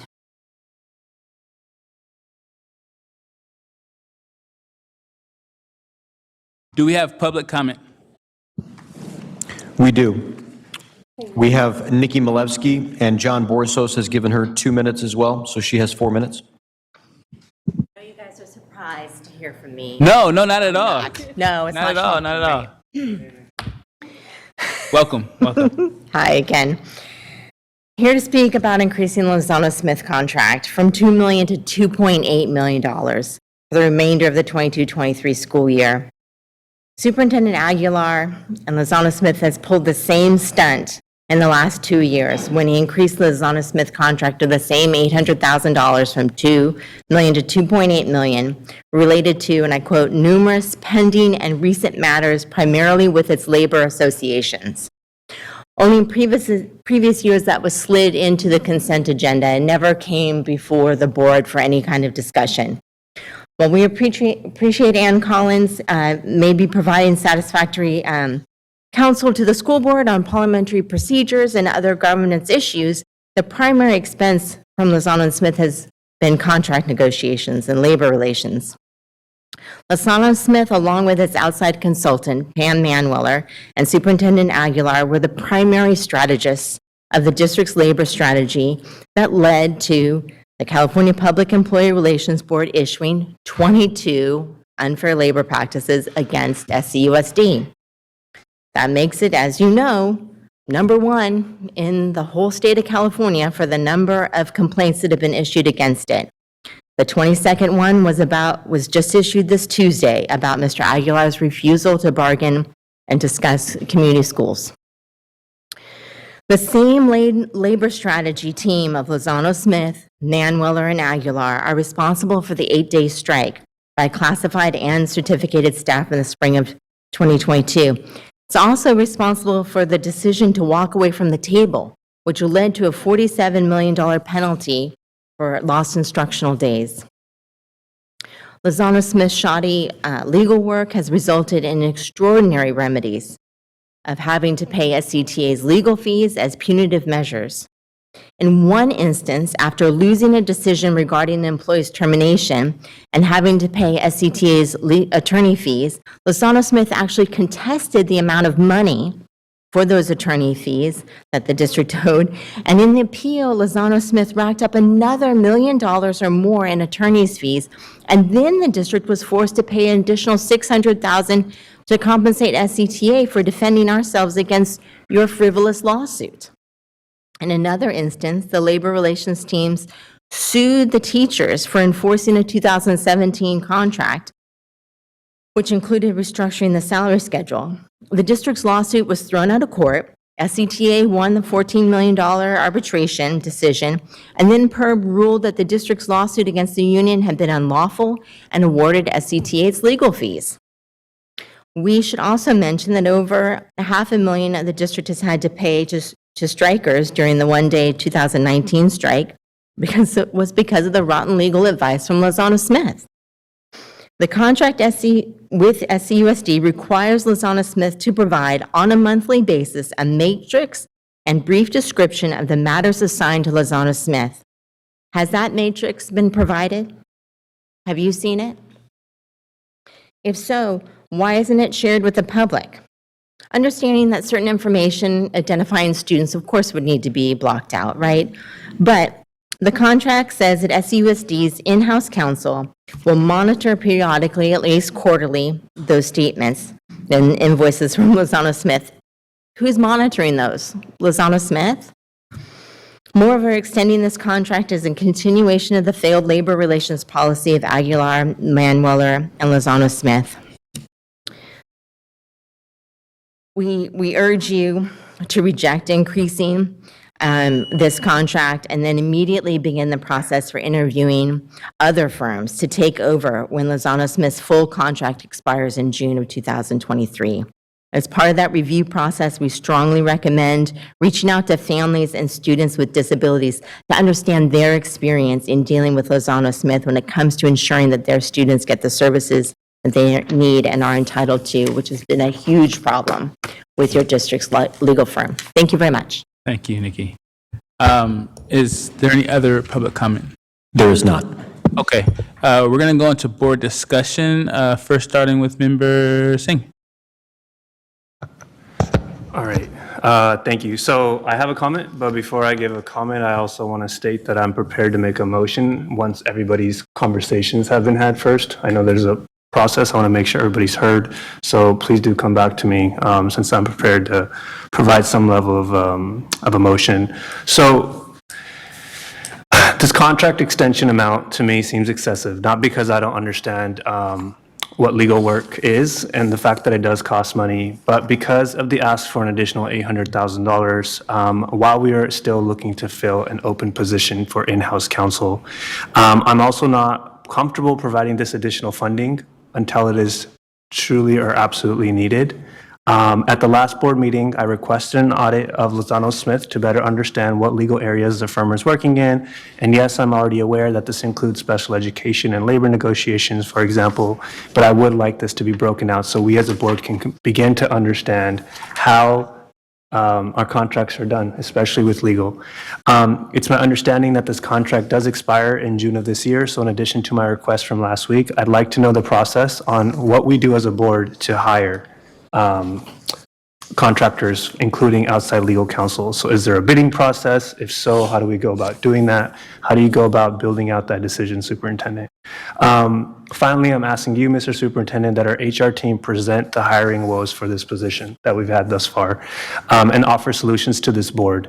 I don't think it's okay that we have not had in-house counsel for this long. So an example of a solution, are we able to raise the salary schedule for this position? Are we able to offer a better package so that we can attract higher quality applicants to our district to come support our students? So come back to me at the end, but I do have a motion. Member Kayada. So in response to one of Nikki's comments, I would like to say that I am very satisfied with Anne. I know I am an incredibly difficult client, and I would not want to have an attorney for a client myself, so thank you. But with that said, I fully agree with Member Singh. We need to have a strong in-house counsel. We have two positions that have been unfilled for, I believe, a year and a half. I could be wrong on the timing, but it's been a while since we had Mr. Bozio here. Well, he's still here, but he's a contractor. Since we've had him here as an independent counsel, an employee. There's a lot that I think we get out of having in-house counsel, even though we still need to maintain a lot of separate legal services. We have more cohesion with our departments. We have more cohesion with understanding the direction of the board. Case in point, we have a contract that we're approving here tonight, and I am not sure who signed it because the district does not have an attorney on staff. I don't know if a contract analyst reviewed this or it's things like that where I really want to have our own counsel to be able to represent our interests. And, you know, I mentioned how satisfied I am with Anne's representation, you know, to the board. I don't know about anything else she's involved in with the district necessarily. I don't understand why we haven't hired someone, and I think part of that is because the position doesn't pay well enough. I want someone like Anne to represent us as our employee, and Anne will not come here for what we're going to pay her. So we need to increase the pay, and we need to take seriously the need to do this. And I agree with Member Singh that the way we do this is we hold the district's feet essentially to the fire, that you're coming back for more money or you're going to have our position. But this is not a blank check until the end of the fiscal year, and we're not going to do this again next year for another $2 million that will be increased to $2.8 million. It'll still exist. We're still going to have outside representation for some matters, but we need an in-house counsel. Thank you, Member Kayada. We are going to Member Pritchett. Thank you, and I appreciate both of your comments. I think it's a fair request that we kind of audit the requests that Lozana Smith has been doing for us. I'd like to see like how many RFIs that you currently are processing, what's the money being spent on those, and then for special ed cases, all of that whole breakdown. So I think that would be super helpful when we go forth. I am not opposed to having an in-house counsel. We've had an in-house counsel in the past. And I agree, maybe we need to look at raising, the amount of, of what, I think it's something that we can definitely explore for sure. But in terms of this very contract that we have in front of us tonight, I think it's super important just because even Ms. Molesky had talked about like the importance of special ed, and we know that there are special ed cases coming up very soon, right? And so we need to be able to approve this contract tonight to work on the special ed cases, amongst other things. Okay. We have nobody in the queue. Member Singh, you're not in the queue, but you wanted to make a motion of some sort, so. Oh, yeah. Yeah, I just want to respond to that. I absolutely understand that we have to get this work done. I would just like to see the data. I need to see the information. So I'm being asked to approve something without actually having seen the breakdown. So if I see the breakdown where special ed, how much is costing to do special ed, how much money is going to labor negotiations, I'm happy to revisit this later. So my motion is going to be a motion that provides some level of funding so that we can come back and the district can give us more information to make a more informed decision. So my motion is to approve this at $200K instead of $800K and to report back with the status of hiring in-house counsel by the next board meeting. Just a status update. Have an update. Just have an update. Yes, not the full report. Just need to have an update. Thank you for that. Superintendent, really quickly, at 200,000, we have a big break in between and the work product that has to be done by our outside labor folks. How much do you think is needed in that? Besides that, obviously, you said 800, but I said besides that, what's reasonable and the amount of work that's needed to be done. So could you speak towards that? Absolutely, and I just want to ask Member Singh for clarification. Member Singh, you're saying that a certain amount, but that by the next board meeting, that I provide an update on hiring status for an in-house legal counsel? Yes, and the reason I'll just tell you why I'm cutting the amount down is that I still don't see where the funding is going directly. So if there are outstanding contract needs, I don't see them. Right. Okay. And to answer your question, Member Rhodes, part of my own assessment of this is our next board meeting isn't until April 13th, I believe, and we have, of course, spring break coming up. I really do appreciate the sentiment because in my time here, I don't think any board member of any of our boards has ever asked of staff to consider paying staff higher salaries, and I think that certainly is something that we need to look into. I know Dr. McCarn has already started the process of looking at other, particularly urban school districts and how they structure their legal department, legal services department, and so she's already on that so that we can provide some recommendations on that. But to be more specific in answering your question, Member Rhodes, and in order not to put ourselves in a position where we're out of contract because we've expended the amount that we have today, I would feel more comfortable making a commitment to come back with an update on April 13th around the hiring process of an in-house legal counsel with major adjustments. But also feel that amount of 200,000 might put us in a position where we would have to hold some kind of special board meeting to approve a higher amount, along with a commitment to provide the information that you requested, Member Singh, of further breakdown of the current contract and how an amount up to answer your question again, I would propose more than 200,000 would be used before the April 14th or April 13th board meeting, April 13th. How or much April are you, 14th. how much you're saying? You're saying more? You're saying the number you originally No, said? I would feel more comfortable with probably 400,000, President Rhodes. So I'm just going to have the conversation up here with you. So I guess my question back is, are you saying that we're going to do $200,000 worth of work in the next 3 weeks? Or are you saying that there's money owed and the contract is not complete, the $2 million has been used up? I think the way that I'm thinking about the actual request here is that we have a certain amount up to which we are authorized, but not an amount that I intend to spend. And that I come back to the board with an update on hopefully saving some of that amount by hiring an in-house legal counsel. I'd want to come back and give you a breakdown of the work that is happening over the next weeks, and not be in a position where we have to hold some kind of special board meeting because in fact it might be over 200,000, if you will. I don't have that amount right now, Member Singh, but I would just feel more comfortable not having to come back and hold a special board meeting to increase that amount. So the reason I'm asking and the reason I'm saying this is contracts have 30 days. So there's no way that we will get billed and owe money to Lozano Smith in the next 30 days before our next board meeting. We have 30 days to pay them. We can actually have this conversation at the next board meeting. And if we exceed or looking to exceed the $200,000, we can approve it at the next board meeting. So I'm trying to give you an amount that continues the work, but also make sure that we're being responsible.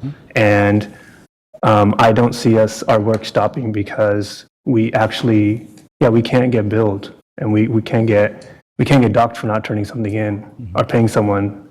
Because it's not going to be 30 days. Sure. I mean, the contract says we have 30 days to pay. Yep. So, And again, because I obviously don't know what questions are going to be asked, I don't have the details of what is owed based on whatever amount you set as a threshold at the moment. And I don't know if Ms. Ramos or anybody else has it right now. I, of course, would make a commitment not to spend a suggested amount because I'm hearing loudly and clearly what you're asking for. And again, I just want to avoid having to call that meeting, but I will take the board's direction, of course. I appreciate the comments. I really do believe that I do want to stick with the motion that I'm offering simply because the way I read the contract, we don't actually owe the funds right now. And if we were to owe funds, it would take 30 days for us to pay them. And our next board meeting is within that threshold, so we can meet and discuss. And I am not in a position where you come back here next time and the presentation is we owe money. I'm sure this board is not going to sit around and say, no, we're not going to pay our contractors. So I know it's very different from your ask of 800,000, and I am trying to keep the work moving forward, but also really showcasing that we are really committed to having staff on board, in-house, that can support the work that we're doing. So there's a motion on the table for reducing funds of from 800 to 200, and that it will come back and have conversations around a report from the superintendent. Report from the superintendent around the work that's being done to hire on full-time staff and to any other approval of any other monies that would be given to outside legal services. Is there a second to that motion? Gracie has a second to that motion. Okay, we have a couple more board discussions. There's a motion and a second. We'll go to our members here. Member Pritchett. Thank you. I just want to point out that in the considerations, this is not to exceed that amount. It doesn't mean that they will spend that amount. And I'm feeling very uncomfortable just because we've had discussions about other contracts and we're talking about we don't want to be out of contract, but then we're talking about this contract and we may be out of contract if we don't approve money to handle the cases that they would have to go fight from now. So I'm feeling just kind of like uneasy because on one hand, you're saying it's not okay here, but it's okay here. You know what I mean? And so I'm just feeling kind of uneasy about that. And I just really wanted to point out that it says not to exceed that amount, and at least to do, 6, just to be safe. And then, I mean, that doesn't mean they're going to spend 6, and then we talk about, more of it at the next board meeting. But I'm just feeling kind of uncomfortable about this conversation right now. Member Kayada. So I'm not going to put words in Member Singh's mouth, but to me, 200,000 makes sense because this contract is March, April, May, June. That's $200,000 for each month, adding up to $800,000. And I am fully supportive of this because of the accountability it puts on the district and on Lizana Smith to make sure that we have updates on our progress in a general counsel. My expectation is we're not going to have a general counsel hired by our next board meeting, which means this contract will be back again, and we'll do another 200,000, or maybe we'll do 400,000 that time, give it a little more time, depending on what the update is from superintendent. Or maybe we have enough information and they're satisfied enough that we really do have a candidate in the pipeline and we'll say, okay, let's close this till the end of the fiscal year. I just don't want to be in a situation where we approve this tonight and there's no urgency for the superintendent and staff to actually move towards hiring the in-house counsel that we're expressing that we want. And we're going to be approving a new $2 million contract come June.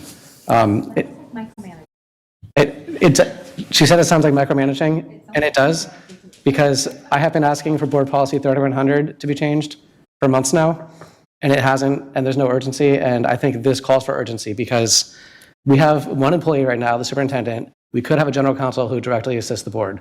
We don't have that position right now. It's really important for us to be able to adequately do our jobs, to have this person who has a full control of the legal services of the district and who can oversee our outside counsel. We are not working here full time. We all have jobs. We don't have the time to get into the news site. It doesn't make sense for us to do so. We need to have a staff who can do that for us. And I don't see outside counsel as doing that particular thing. There are many great things that outside legal counsel need to do that's not appropriate for in-house counsel. And I don't think it would ever make sense for us to build up a legal department that does all these things, because then you'd have people who they need to make more money and they're going to be bored half the time because there's a lot of work, but it's not a full-time job for every little thing. So that makes sense, right? But we just need to have someone who directly reports to the board, who is our employee, who can assist us in this area. And yes, I am expecting to, I'm tying the $200,000 to a real update to make sure that when we get an update on hiring the general counsel, and by the way, we do have a second position also unfilled, that it's really tied to something real. Because if we don't have an update that we're satisfied with, and this contract ends out, then we have no services. So that's a real consequence. So a little bit micromanaging, but it is more a request of the superintendent that has teeth. We're talking about teeth earlier tonight. That's essentially what this is to me. And again, I'm not dissatisfied with the services at all. And I think that we can make this happen, but it's been too long that apparently it's been satisfactory not to have in-house counsel. I think there's gaps that are happening in our district, as I mentioned to Rose earlier, about why we don't know what's going on with our contracts. There are gaps that need to be filled by having this role.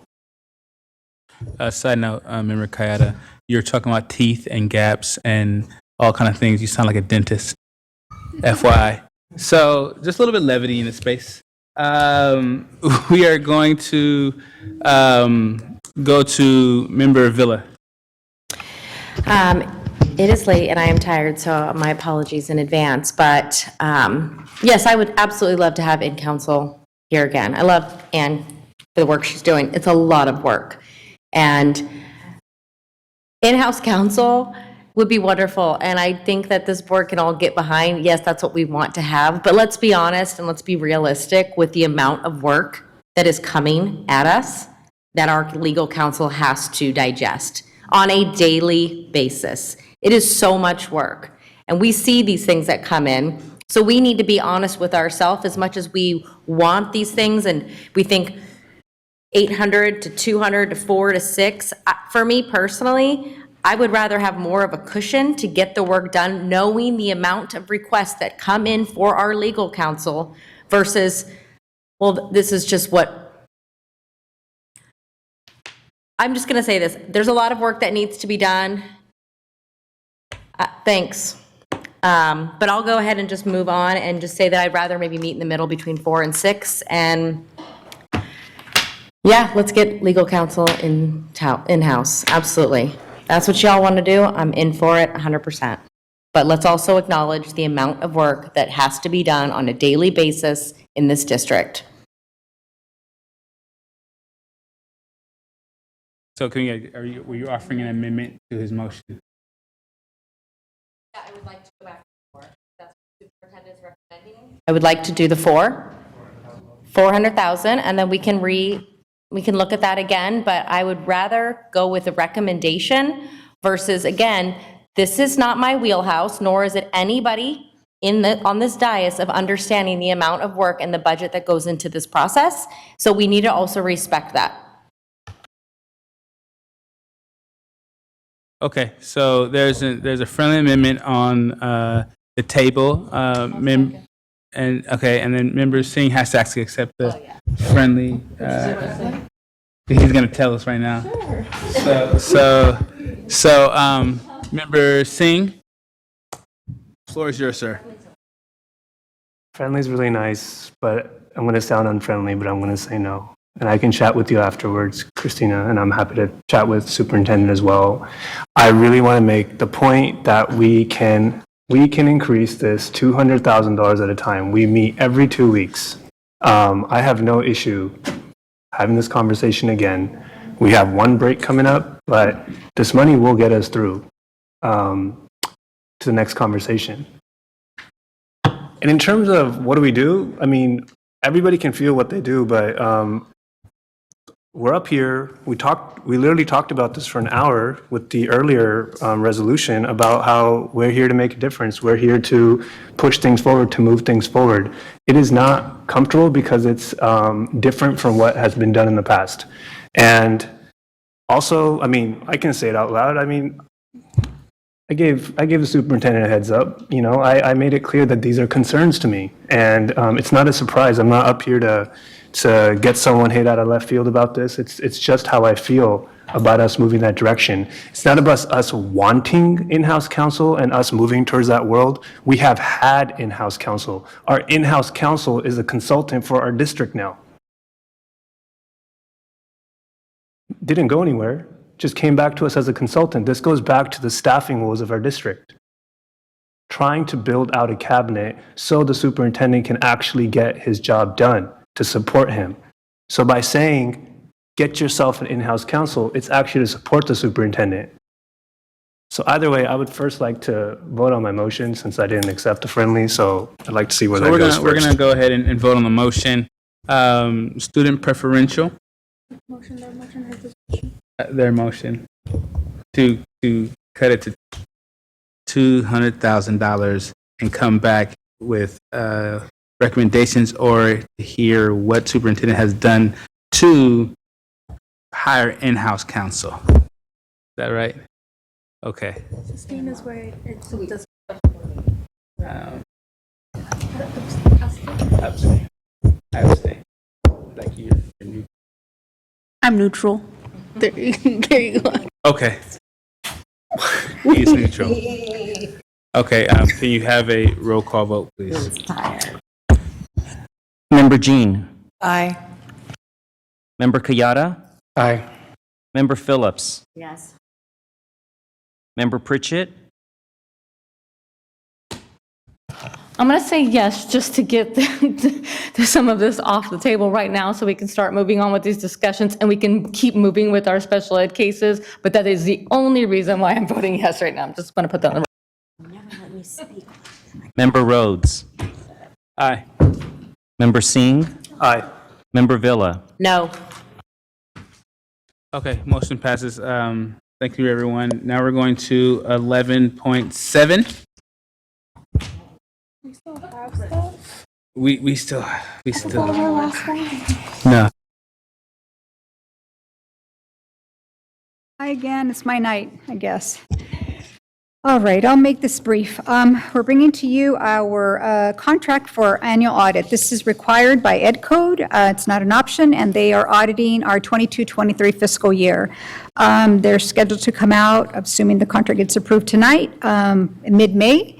What the audit firm does is they audit our financial data. They test various programs, the federal and state, to make sure that they're in accordance with the auditing standards. They also audit our attendance, independent study, instructional minutes, and they test for internal controls when it comes to student body fundraising. And every year, they do select random school sites to test at those levels for attendance and some other records. And our audit firm is Crow, LPP, and the amount is $145,000. And so, yep, if you have any questions, happy to take them. Do we have any public comment around this item? We do not. Okay. Going to board discussion, we have in the queue Member Kayada. So you can all blame me for this, and I want to thank Rose and the superintendent for getting this off consent, because I asked, I don't remember when I asked, but you didn't really have time to prepare like you would have wanted to, so thank you for doing this. I think it is really important that we are very deliberate about our audit services to make sure that our financial house is in order. I have no problem with Crow. They are a highly respected international firm who provide amazing services. I've reviewed many of their audits. They're great. My problem is not with Crow. There are two things that I'm looking for today, and I will make a motion depending on if anyone else has any comments. But first, sorry? I mean, second. Oh, well, now you've just agreed to it, so. The first thing I would like for us to do is to engage with Crow to talk about an addendum to the agreement we have with them to increase our audit services. And I'm thinking about a significant increase, like potentially double the cost of the contract, because I think we need to act as if our district is in the dire straits that we keep getting warned it could be in. Act like we are where we are 4 years from now if our negative projections come true and the state's in a deficit. So treat us like the highest risk auditee. Look at a lot more of the funds than are necessary and required under the audit standards. Audit a significantly higher number of transactions in any given fund. If there's a low risk fund, you maybe can just pull one or two, pull the big one and maybe one small one to keep it random. But I'm asking for more than that. Additionally, the audit services that offer limited procedures in this engagement letter, I would like to, I don't know if we can actually get those signed off by Crow. We would have to talk to, or you would have to talk to them. But have MD&A, they're not going to touch that. But the budget comparison schedules, I want them to really, really tell us what's going on with our budgets, because they are often really off more than other districts. And I'm not blaming you or any of your staff. It's very complicated. Let's have someone else come in here and tell us what's up and put it in the report so we can see it. Otherwise, I would just say Crow knows what they can offer us that they're not offering us right now. I'm sure they'd be happy to bill us. Let's ask them what we can do to get a better sense of our finances. So that would be one thing, and I will clarify later with a motion. The other thing that I would like to do is to request that staff, when we go back out for next year's audit, it's too late to do this year's audit. We have Crow, I'm good with that. But I would like to have an RFQ go out to look at the other firms in the area that can provide these services. And that's not because I don't trust Crow or their services or their reputation or any of the audits they've done for us. It's that we've been using them for 10 plus years.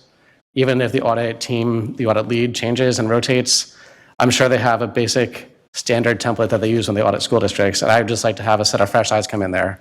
I think it's generally a best practice, even if it's not required by audit standards, that we audit actual audit shops and not just auditors year to year. Maybe not every year, of course, but it's been more than 10 years. I think it's time to bring someone else in.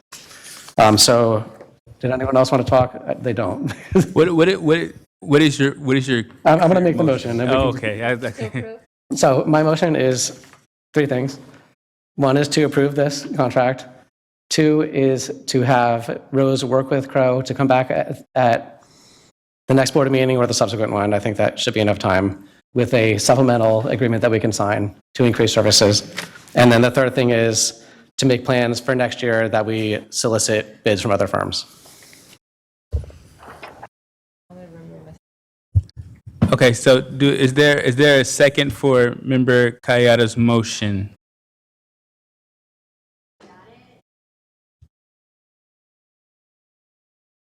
Would you like the motion repeated, MVP? Do you want to repeat it from Member Kayada or possibly from Ann?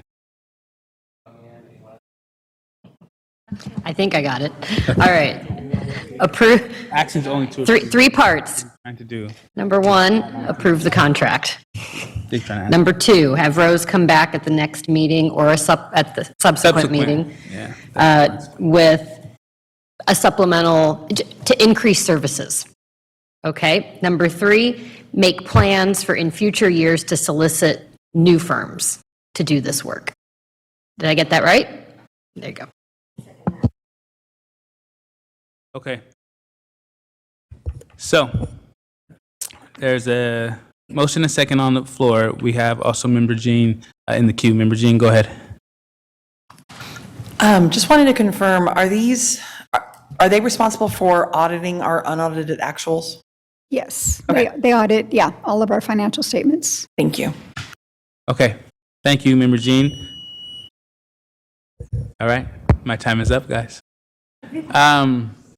So we have a motion and a second. We will go ahead and have student preferential vote. Yes. Okay. Superintendent? Member Jean? Aye. Member Kayada? Aye. Member Phillips? Aye. Member Pritchett? I'll say aye to that first part, and the second part, like, again, we're trying to have midnight meetings every board meeting, and, yes, aye. We'll make For sure the that action. we'll talk with exec committee to That's make fine. sure that we're Yeah, for sure. for sure. Member Rhodes? Aye. Member Singh? Aye. Member Villa? Aye.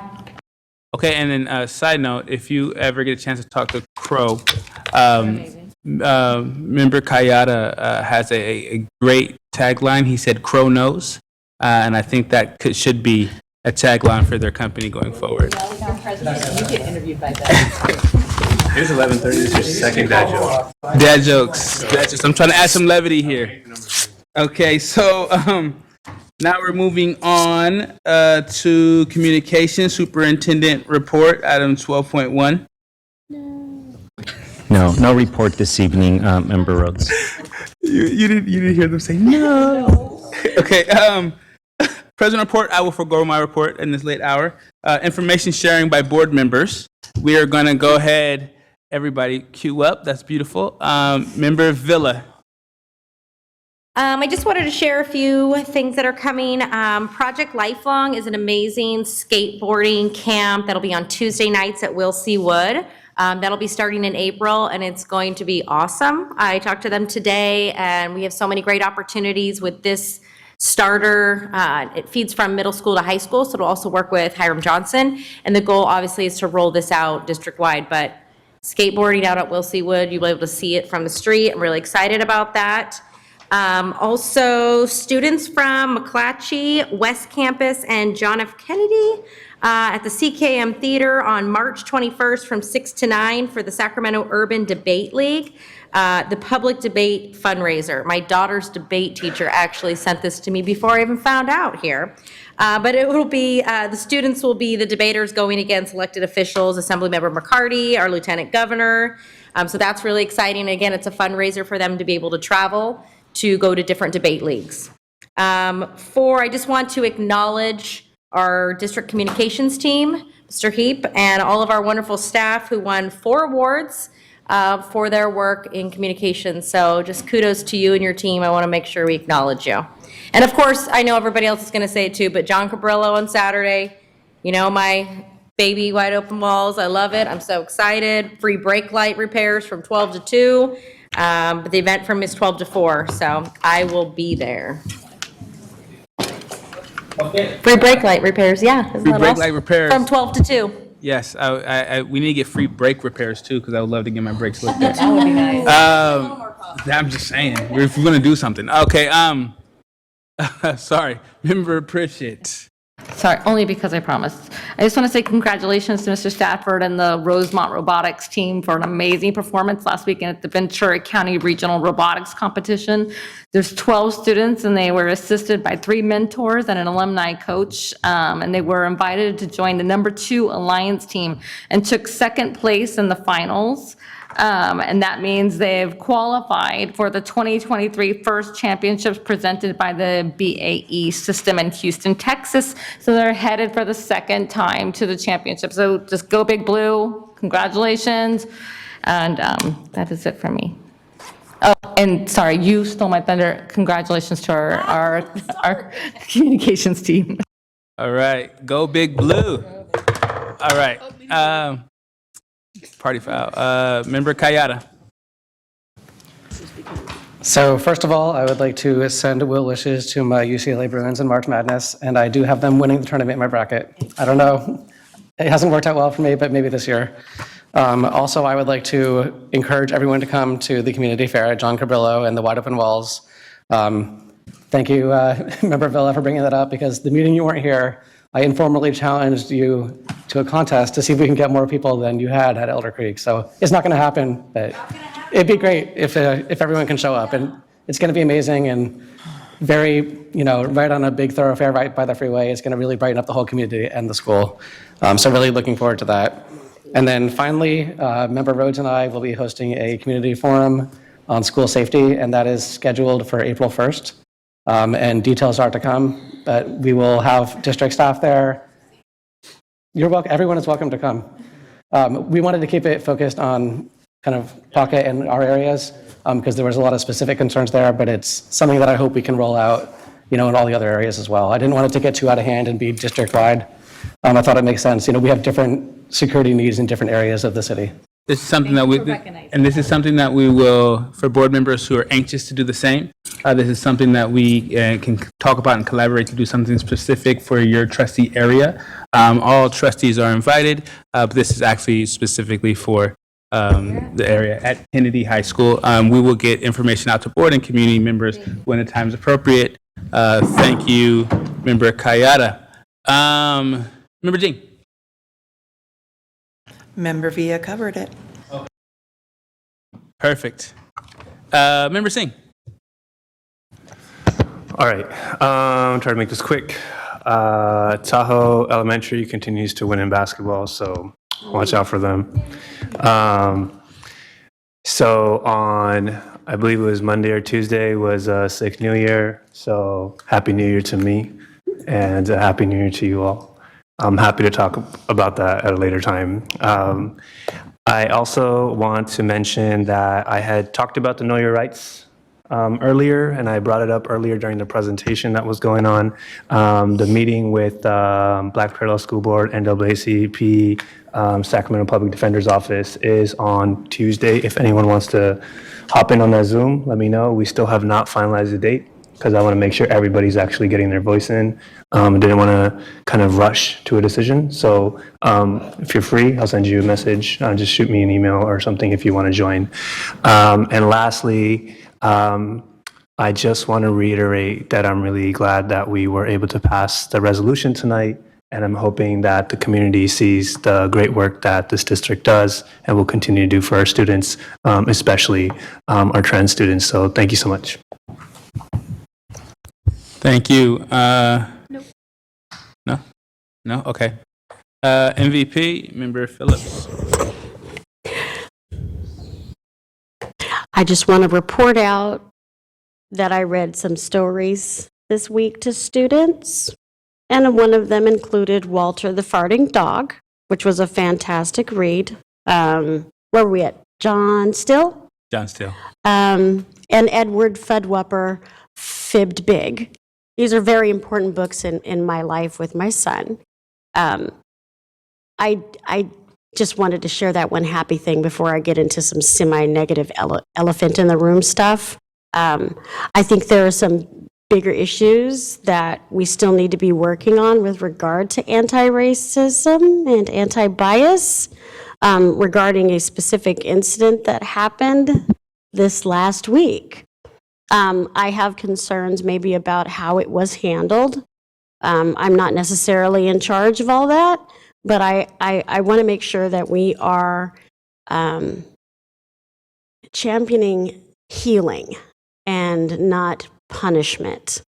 And I know that we have not the best record for, expulsions and suspensions, but I believe there's got to be a different way to work on what kind of trauma our students experience at school and what level of appreciation they have for who they are. And you guys don't know what incident I'm talking about?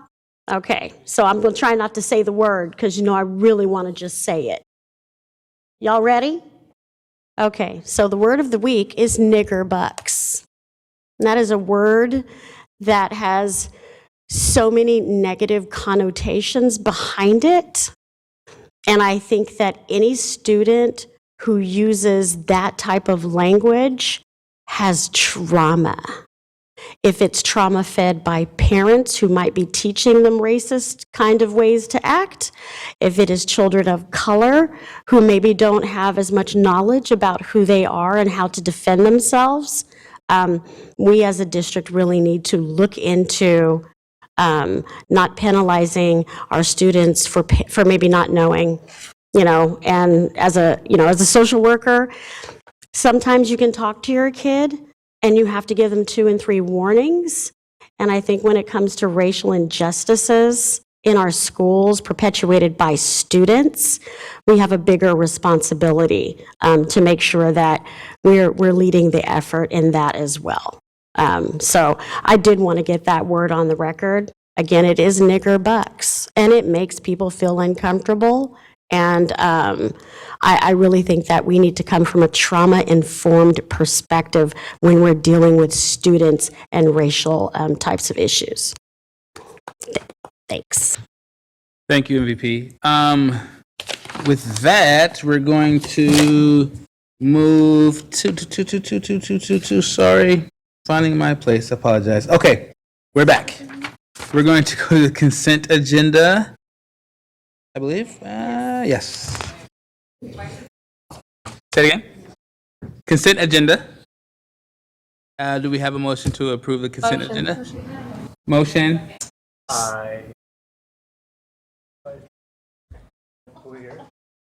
I'd like to pull expulsion number 14 to be reconsidered at our next board. You'd like to pull expulsion number 14 to be reconsidered at the next board meeting. So is your motion to accept all? Yes, accept everything else and just asking to pull expulsion number 14. Otherwise, I'm happy to approve the consent agenda. Pulling 14 at the next, to discuss at the next board meeting. Do we have a second on that? Second. Okay. Student preferential. Aye. Can we have a board vote? Member Jean? Aye. Member Kayada? Member Phillips? Member Pritchett? Member Rhodes? Aye. Member Singh? Aye. Member Villa? Aye. Okay, motion passes. The business financial information, received information, 4.1. And future board meeting dates and locations, April 13th, 2023, April 27th, 2023. Adjournment. Do we have a motion to adjourn? Yes, whatever you're going to say. Okay, all in favor? Aye. Okay, good night, everyone. I say